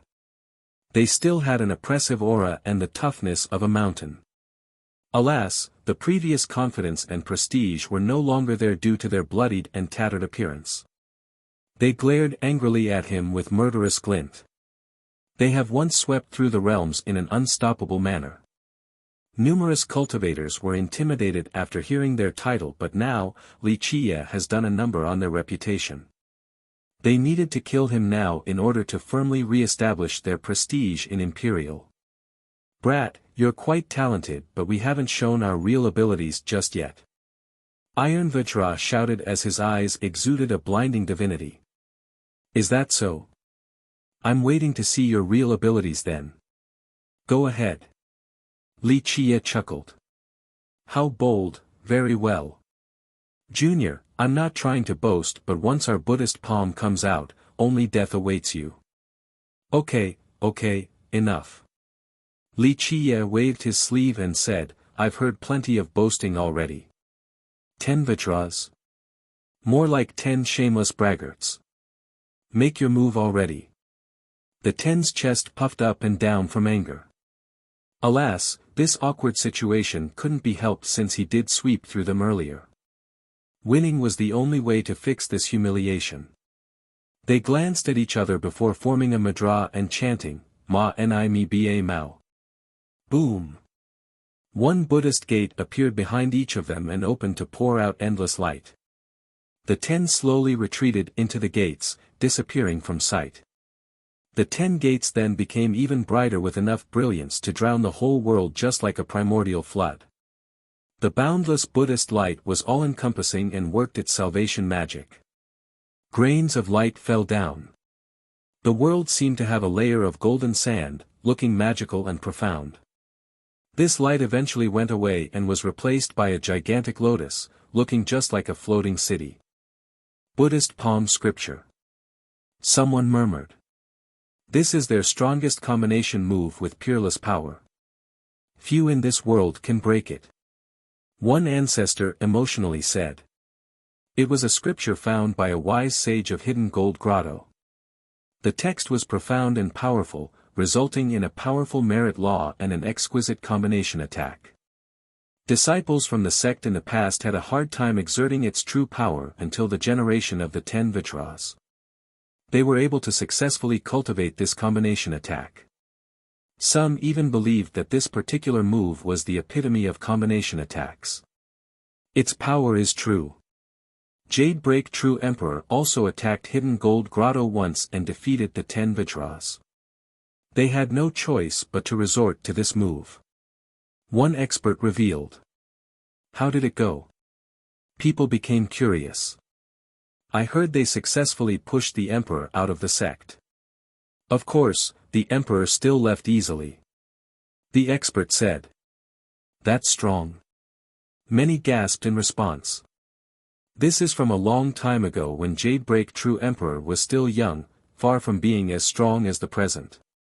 Moreover, the battlefield was hidden gold, so they had the help of their system as well.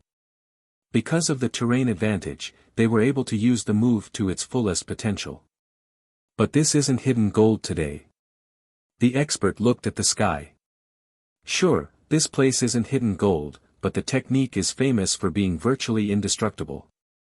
According to the rumors, at full force, it can stop one blow from an ancestral weapon. It will be very difficult for Fiercest. An ancestor said. Hidden Gold Grotto is strong indeed. Just the 10 Vajras are scary enough, wouldn't the 4 treasure monarchs be even more impressive? A junior shuddered, feeling his hair standing on end. This sect was indeed powerful enough to be a top lineage outside of the 3 behemoths.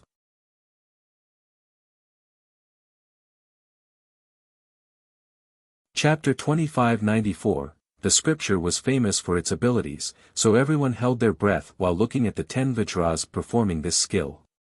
Buzz. The large Buddhist lotus in the sky began to split, similar to the emergence of a kingdom. Each spreading petal seemed like a page of Buddhism history, eternal and supreme. Pop. The Buddhist kingdom had plenty of Buddhas and monks chanting inside. This affected the entire area. The sacred power permeated and made people want to prostrate. The full blossoming of the lotus revealed a pair of hands inside, posing vertically with the fingers slightly bent in the form of a mudra. The weak couldn't withstand its dignified holiness. This scripture is powerful indeed. The older experts could sense the proliferation of Buddhism and become emotional against this Buddhist power. I'm afraid people will feel their Tao heart wavering before even getting in a fight, and it will only get worse. Carelessness will result in certain defeat. One ancestor from a big sect said with astonishment. Hidden gold is from Left Bank system. It's not a Buddhist kingdom, so why does it have such a great scripture? How unbelievable. Someone who saw this the first time became startled. Rumor has it that an old sage from there found it. This eventually became one of their foundational merit laws. Future generations continued to improve it, turning it into a top art of their system. A cultivator with a love for history said. The fingers were moving to form various mudras before the hands did a full shift, causing the world to rotate as well. Pop. One finger among the 10 unleashed a finger strike. Time seemed to be coming to a halt, a phenomenon clearly sensed by the spectators. It was about 100 times slower than normal. Space resembled the water in a lake before this strike. It easily entered the spatial sphere before piercing through it, a gradual and soft process without causing a single ripple. This act was as gentle and comfortable as the spring breeze and as quiet as the spring rain. It struck Li Chia before one knows it. Boom! A massive blast resounded upon contact. Everyone saw a shocking scene. The area around Li Chia became a black hole. No, even the sky and the stars behind him instantly crumbled. An upper sphere spanning for 10 million miles turned into ruins. Stars exploded like fireworks into little fragments.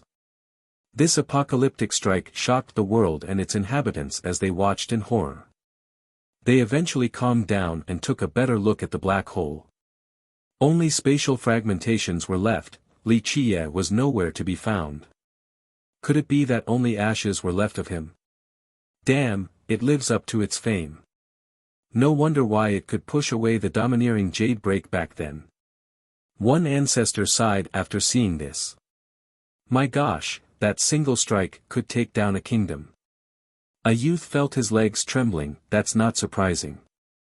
His junior shook his head. Only the biggest events for hidden gold warranted the appearance of the 10 Vitras.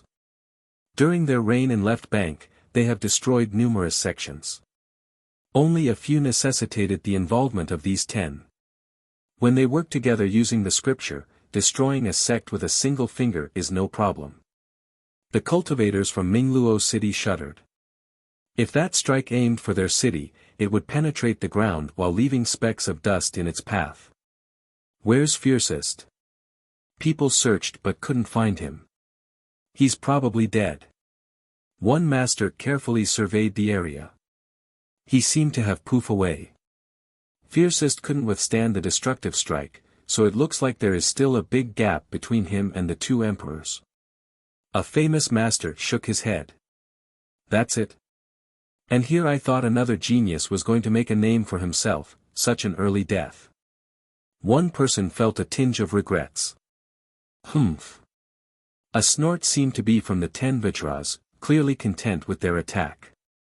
What are you excited about? That finger strike is more like a scratch. A leisure voice answered the snort. Everyone looked over and saw Li Chia coming out from the ruins in space. He gently patted his robe to get the specks of dust away before slowly walking forward. It was as if that strike didn't hit him earlier. Really? The crowd was stunned to see him completely untouched. Not even a hair was missing. Kill him.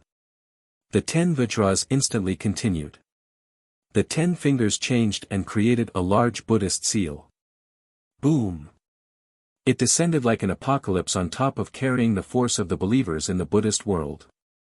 Li Chia flicked his finger in retaliation towards the seal. The impact resembled the collision of 1,000 stars. Sparks and embers scattered and exploded in the sky, subjecting the area to the hot refinement of a terrible cauldron. However, the seal was unharmed as if nothing in the world could damage it, not even divine artifacts. Indestructible diamond, a legendary phrase describing a state of invincibility. This looked to be an apt description right now. The legend is true. This scripture is unbreakable like an indestructible diamond. A spectator was amazed that the seal managed to be unharmed. Take him down. The Vajras roared and the 10 fingers came together to form 2 massive palms. They engulfed the world and came crashing down with enough force to annihilate everything. Spatio-temporal affinities, various grand Tao, and the myriad laws were instantly crushed. They slapped together with Li Qie at the center. Boom! The force of the palms barely skirted by the ground, yet the mountains collapsed.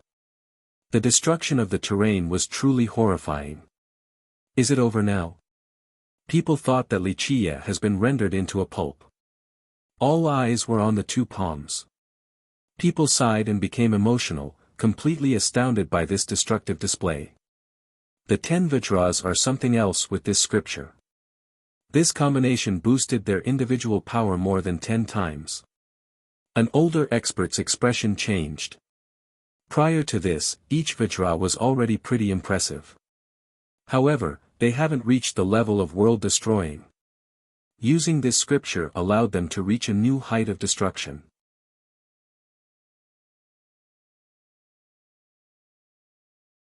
Chapter 2595, Everyone stood in a daze before the incoming palms. How many could actually withstand this force? Even the ancestors felt dread, their sex wouldn't be able to do anything but turn to ashes. Is he a lump of flesh now? Everyone wanted to confirm Li Qie's death. Rumble. A series of explosions interrupted the speculations. Everyone saw the 2 palms being pushed apart. Look, inside. A keen-eyed spectator instantly spotted Li Qie. The crowd saw him pushing out the palms with his bare hands. The process made the world quake. Rumble. Space fluctuated continuously. Everyone could sense this violent feedback. It was as if he wasn't only splitting up the palms but also the entire world. Amitba. A chant resounded with surging Buddhist light. This endless power gathered on the palms, allowing it to push together again in order to put an end to Li Qie. Even if a real Buddha comes, he'll still kneel before me, not to mention fakers like you. Li Qie chuckled while his hands lit up. Boom! They suddenly became colossal, more than enough to grasp the world. Boom! Li Qie pushed out the Buddhist palms without any effort. He then grabbed and fully immobilized them. Not good. The Vajras became nervous since they couldn't perform the scripture anymore. These are Buddhist palms. What are they good for? Stir-frying some vegetables. I'll break a bit off and make some appetizers. Li Qie chuckled and twisted his hands. Crack. He actually broke the hands apart. Everyone was stunned because these invincible hands broke so cleanly as if they were fried dough twists. Does it taste good? Li Qie began his joke. It's good. He broke one finger. It's not good. He broke another with a smile. It's good, and it's not good interchanged for a bit until he broke all 10. Ah! One Vajra fell from the sky after another.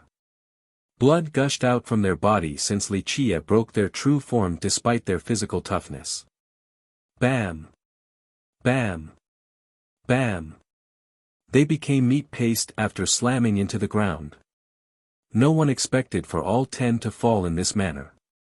These were fierce characters that have swept through the world before, but now, they were mangled and mutilated.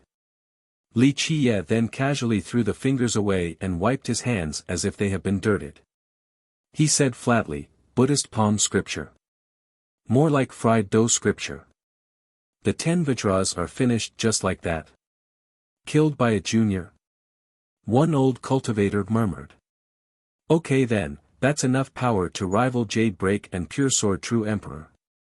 Another ancestor took a deep breath. Everyone felt both fear and admiration towards this young man. He was strong enough to do whatever he wanted wherever. Buzz. The 10 warships in the sky suddenly lit up. The various lights gathered and formed pawns of brilliance. Shadows of the 10 Vajras appeared in the pawns. What's going on? The crowd didn't expect this. Splash. Splash. Splash, the dead Vajras rushed out of the bright pawns. They were still as brilliant as before, looking like 10 supreme gods. How can this be? The dead coming back to life? A spectator shouted. Some started rubbing their eyes, thinking that they were only seeing things. They saw the 10 killed by Wuxia just now, so how did they come back to life? Junior, are you in awe? We can't be killed. The 10 surrounded Wuxia again while laughing. Wuxia looked at them and said, nothing to it, babies from Luminous Gold Tribe are born with special metals in their mouth, while these warships are made from them. It just means that as long as these warships are around, you all will be around too, and vice versa. You. The 10 Vajras were shocked. Few people knew their actual background even though they have been around for so long. The legend is true. The Luminous Gold Tribe isn't extinct. An old ancestor couldn't believe it. Luminous Gold Tribe? What is that? His junior asked. It used to be a great tribe in Left Bank but was exterminated after losing the political struggle. This tribe was versed in craftsmanship and could create many magical items. People were actually suspecting that Luminous Gold Tribe was still around after seeing these warships. Looks like Hidden Gold Grotto has saved the descendants of this tribe, including the 10 Vajras. He looked at the ships, then the Vajras. No wonder why these warships are so strong. They have become one with the Vajras, storing these beings' souls. It meant that even if their bodies were destroyed, as long as these ships were around, they could be rebuilt again. In order to kill them completely, one must destroy the ships as well. Doing both is not easy at all. A person murmured while staring at the gigantic ships. So what if you know? You can only take us down in your dream. Iron Vajra shouted. This is just a special gift of your tribe, not true immortality. Wuxia leisurely said, very well, since your group has destroyed my wooden house, I will build a palace out of your ships. Not a bad idea at all. Such arrogance. The other Vajras became furious. Though they weren't his match, being shown such disdain was still very uncomfortable. They channeled their energy and became radiant. This divinity swept through the realms as they fused together with their warships. You're tuning in to the Han Li's Wuxia Chronicles YouTube channel. We're so grateful for your support, and don't forget to subscribe to join us on this incredible journey through captivating stories. Your generosity through donations truly makes a world of difference, as it's the primary source of revenue that allows me to expand and enhance this channel for you.